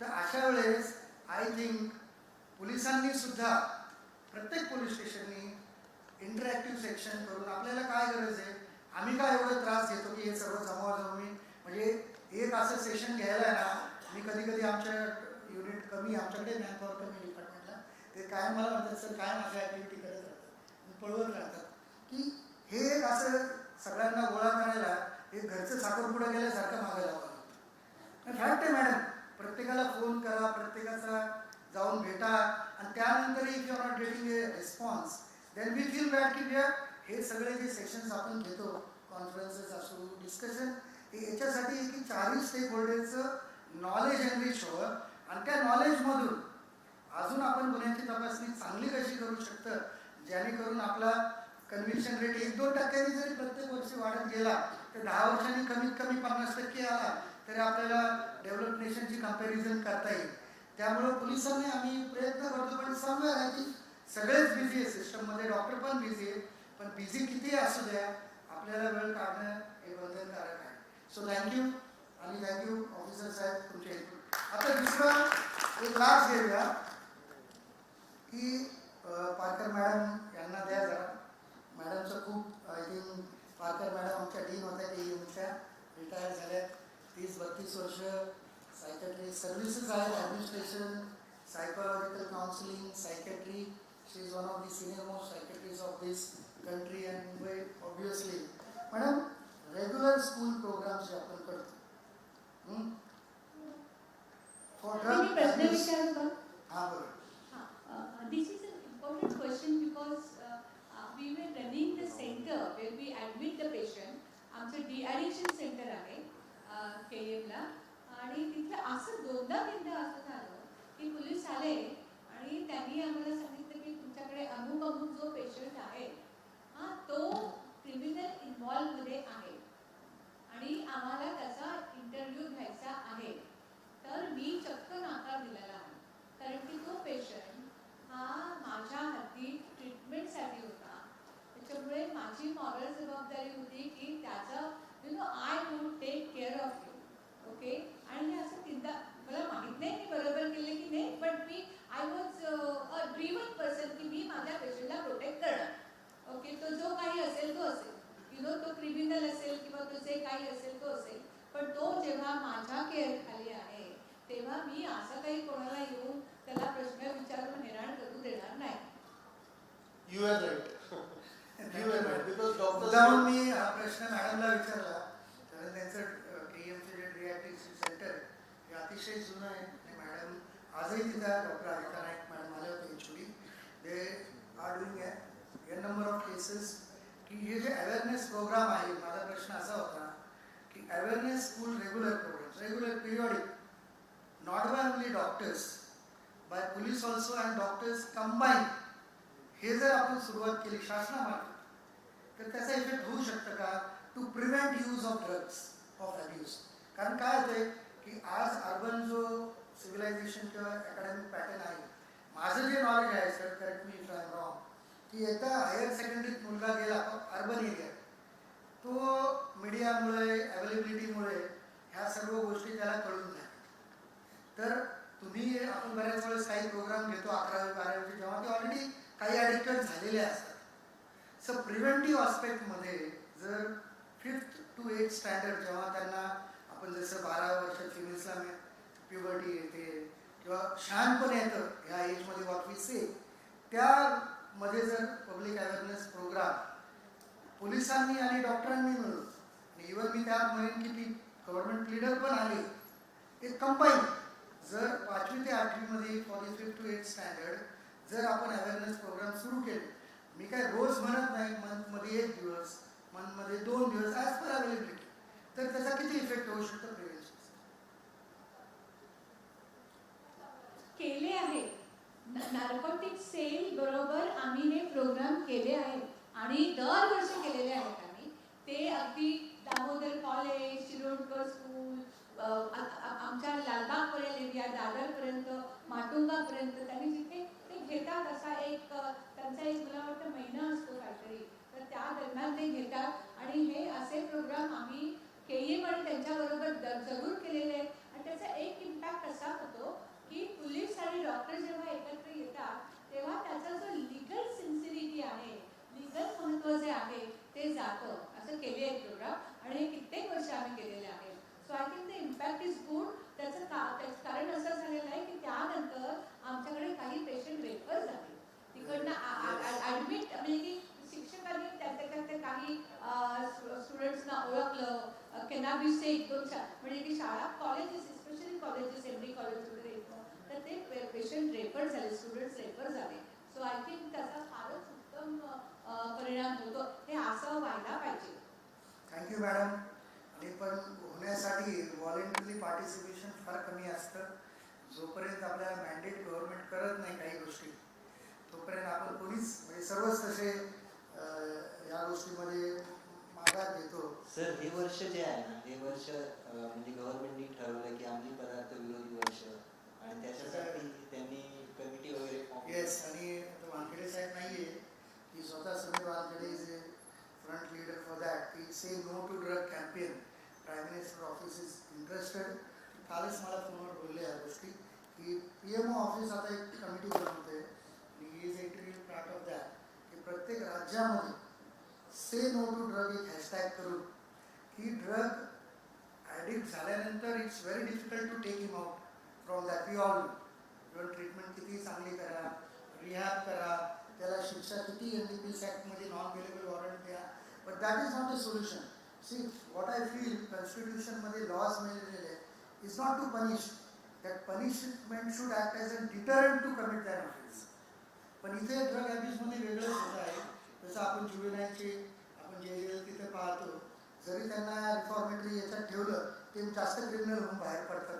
पोलीस लोक सांगू शकतात, आम्ही बघतो. सो somewhere these programs has to be there and we all should try for this. आणि gist of this matter काय आहे की सगळ्या स्टेक होल्डरनी एकत्र येणं फार इम्पॉर्टंट आहे. मी आता माझं 23 इयर्सचं फॉरेन्सिक सर्व्हिसमध्ये पाहतो, खूप इगो आहे प्रत्येक स्टेक होल्डर. सॉरी टू से, आम्ही पण आहोत, आम्ही पण डॉक्टर आहोत, म्हणजे सगळेच नाही बट मेजॉरिटी, की डॉक्टरांना वाटतं मी पोलिसांना का कॉल करून कळवायचं, पोलिसांना वाटतं मी PI, सॉरी तुम्हाला नाही ना, ते एक कन्सेप्शन आहे. मग PPंना वाटतं त्यांना माझ्याकडे येऊ द्या, तुम्ही नाही मॅडम. पण सी, हे खरी गोष्ट आहे की ॲव्हरी डॉक्टर तशीच आहे, की PM केल्यानंतर काय इंटरॅक्ट करायचं आम्ही, आमचं काम आहे का, पोलिसांना वाटलं तर ओपिनियन मागत नाही, आम्ही का जायचं, असं काही नसतं. We all are a part of this integral system. आणि आपण प्रत्येक वेळेस म्हणतो पोलिसांचीच जबाबदारी सगळा तपास काढणं. Undoubtedly as per CRPC they have to investigate, but we all stake holders should be equally responsible, की त्यांचीच फक्त जबाबदारी नाही की गुन्हा चांगला करून दाखवणे, आपणही we are a part of that system. Maybe doctor, lawyer, या सर्वांनी सुद्धा FSL इक्वली कॉन्ट्रीब्यूट केलं पाहिजे. मी तर म्हणतो जर तुम्हाला चांगले रिझल्ट घ्यायचे असेल, कारण without proper interaction, coordination, I think we cannot improve our system. Yes, teamwork नाही, फार कमी मॅडम. तुम्हाला माहिती, तुम्ही आम्ही पण एवढे वर्ष, की आय डोंट नो की इगो इश्यूज एवढे झालेले आहेत ना. मी HOD झालो, मी कशाला PSIशी बोलणार किंवा कॉन्स्टेबलशी, येऊ द्या त्यांना माझ्याकडे, मी बघेन. सी दिस वे, म्हणजे सगळेच करतात. समवेअर हे सर्व आपण बाजूला ठेवून we have to start a new system. What about नालसाने पण सुरू केलेले होते प्रोग्राम, पण त्यांच्याबरोबर पण आम्ही बरेच प्रोग्राम केले होते. त्यांचं काय झालं तुम्हाला माहिती? चालू आहे. Dinesh Surana sir is the secretary and is taking care of it. पुन्हा पण खूप प्रोग्राम केले. यांनी कंपल्शन का म्हणतो मॅडम, तुम्हाला माहिती आहे 10 वर्षापर्यंत आपल्या CMA जास्त होत नव्हत्या डॉक्टरांसाठी. MMCने जेव्हा कंपल्शन केलं रिन्युअलसाठी 30 पॉईंट्स ॲक्रेडिटेशन तुम्हाला गरजेचे आहेत, तेव्हापासून आपल्या CMA वाढल्या, मेडिकल हॉस्पिटल्सला डॉक्टर अटेंड करायला लागले. त्याची ह्याही गोष्टीचं मी तो आपली मेंटॅलिटी इंडियनची कलोनियल मेंटॅलिटी अजून पूर्ण गेलेली नाही आहे. सॉरी की कंपल्शन केल्याशिवाय आपण काही कामच नाही करत किंवा फार कमी काम करतो. I think with a good note of this we all 4 stake holders एकमेकावर जबाबदारी न टाकता, एकमेकाला पिन पॉईंट न करता, कोणाचं किती जबाबदारी कोण किती चुकतो याच्याकडे न पाहता आपण सर्वांनी हे बघितलं पाहिजे की 4 स्टेक होल्डर मिळून याच्यात काय चांगली सुधारणा करू शकतं आणि कसं आपण जो जस्टिस डिले होतोय किंवा डिनाय होतोय गोरगरिबांना, विक्टीमला, यांना कसा चांगला जस्टिस आपण शासनाचे पार्ट म्हणून किंवा एक सिव्हिलाइज सोसायटीचे पार्ट म्हणून आपण सगळे एक्सपर्ट कसा चांगला प्रयत्न करून देऊ शकतो, याच प्रयत्नाकडे we should move. And undoubtedly after this, after so many years madam हे फोरेन्सिकला आम्ही सुरू केले सायनमध्ये, बाकीकडे नाही आहे, but medico legal we are trying best की सगळ्यांनी सुरू करावं. पण नाही झालं तर I can assure from at least my department की आम्ही काही ना काही 2-3 महिन्याला will see that some interactive section for each and every topic. प्रत्येक छोटे छोटे टॉपिक आहेत आपल्याकडे की 2-3 तास आपण सगळे स्टेक होल्डर बसून चर्चा करू, त्याच्यातनं काय वे आउट काढू शकतं, एकमेकाला पिन पॉईंट न करता, कोणाची किती उणीव आहे हे न दाखवता, ती उणीव कशी आपण अपग्रेड करायची, ओव्हरकम करायची आणि आपण जस्टिस कसा लोकांना देऊ शकतो जो त्यांना अपेक्षित आहे. आणि ती राज्याची जबाबदारी मी कायम सांगतो आमच्या डॉक्टरांना की आम्ही फॉरेन्सिकला की मॅडमला माहिती आहे की it is the state's responsibility and we are acting on behalf of state. Police असो, डॉक्टर असो, लॉयर असो, ज्युडिशरी असो, लॅब असो. पण आपण कुठेतरी असं म्हणतो की माझे नाही, पोलिसांचं काम, पोलीस म्हणतो डॉक्टरांचं काम, डॉक्टर म्हणणार HSLचे रिपोर्ट बरोबर येत नाही. यात न पडता कशी सिस्टम आधी चांगली इंटिग्रेट करता येईल आणि इफेक्टिव्ह वेनी how we can investigate, being a part of investigation, and we'll see that we should ensure that in coming years to come our conviction rate in court should be improved and we should achieve such a good target की citizens समाजाला आपला विश्वास आला पाहिजे कुठेतरी की आम्ही जर न्याय मागितला तर राज्यात मेशनरी एवढी चांगली आहे की नक्कीच न्याय भेटेल. जी आज त्याची धन्यवाद सर्वांना.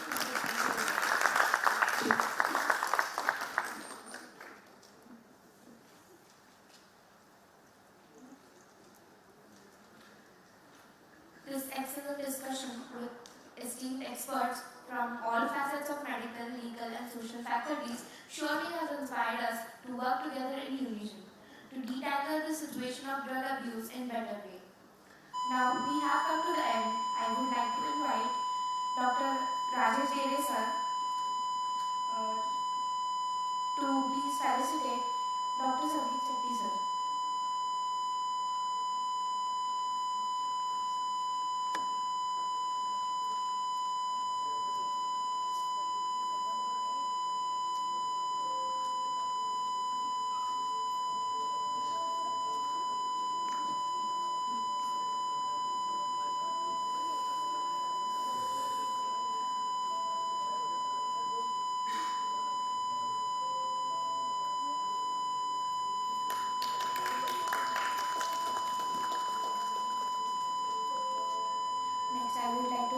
Dr. Himran Kukre to please felicitate Dr. Vijay Patel sir.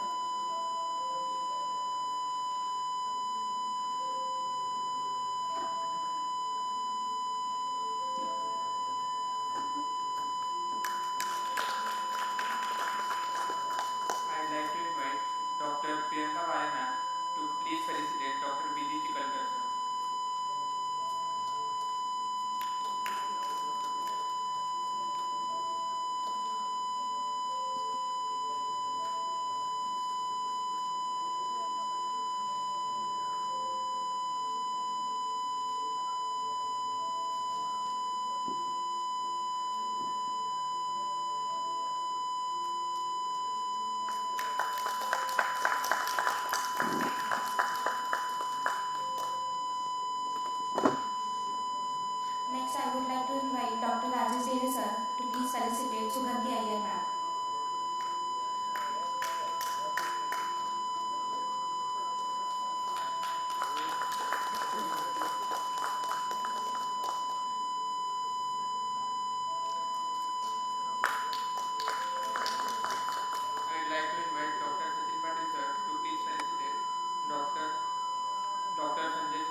with a good note of all this, I thank you from bottom of my heart to all those people, advocates, police officers, doctors, students, lab people, especially Dr. Akajan Madam, she came from Delhi, Dr. Naresh sir came from Pune, Dr. Vasnik came from Aurangabad. So this is where हे सर्वांचे efforts नी चांगले काम होऊ शकतात. So we thank you once more, and next time whenever we do, you will see that we will again gather a good crowd, good stakeholders, we'll have a good new topic ज्याच्याने सर्वांनाच फायदा होईल. Thank you one and all. Sunil Jai, Madam, Parker. 3 cheers for Dr. Derek sir for nicely organizing this meet. Hip hip, hooray! Hip hip, hip hip.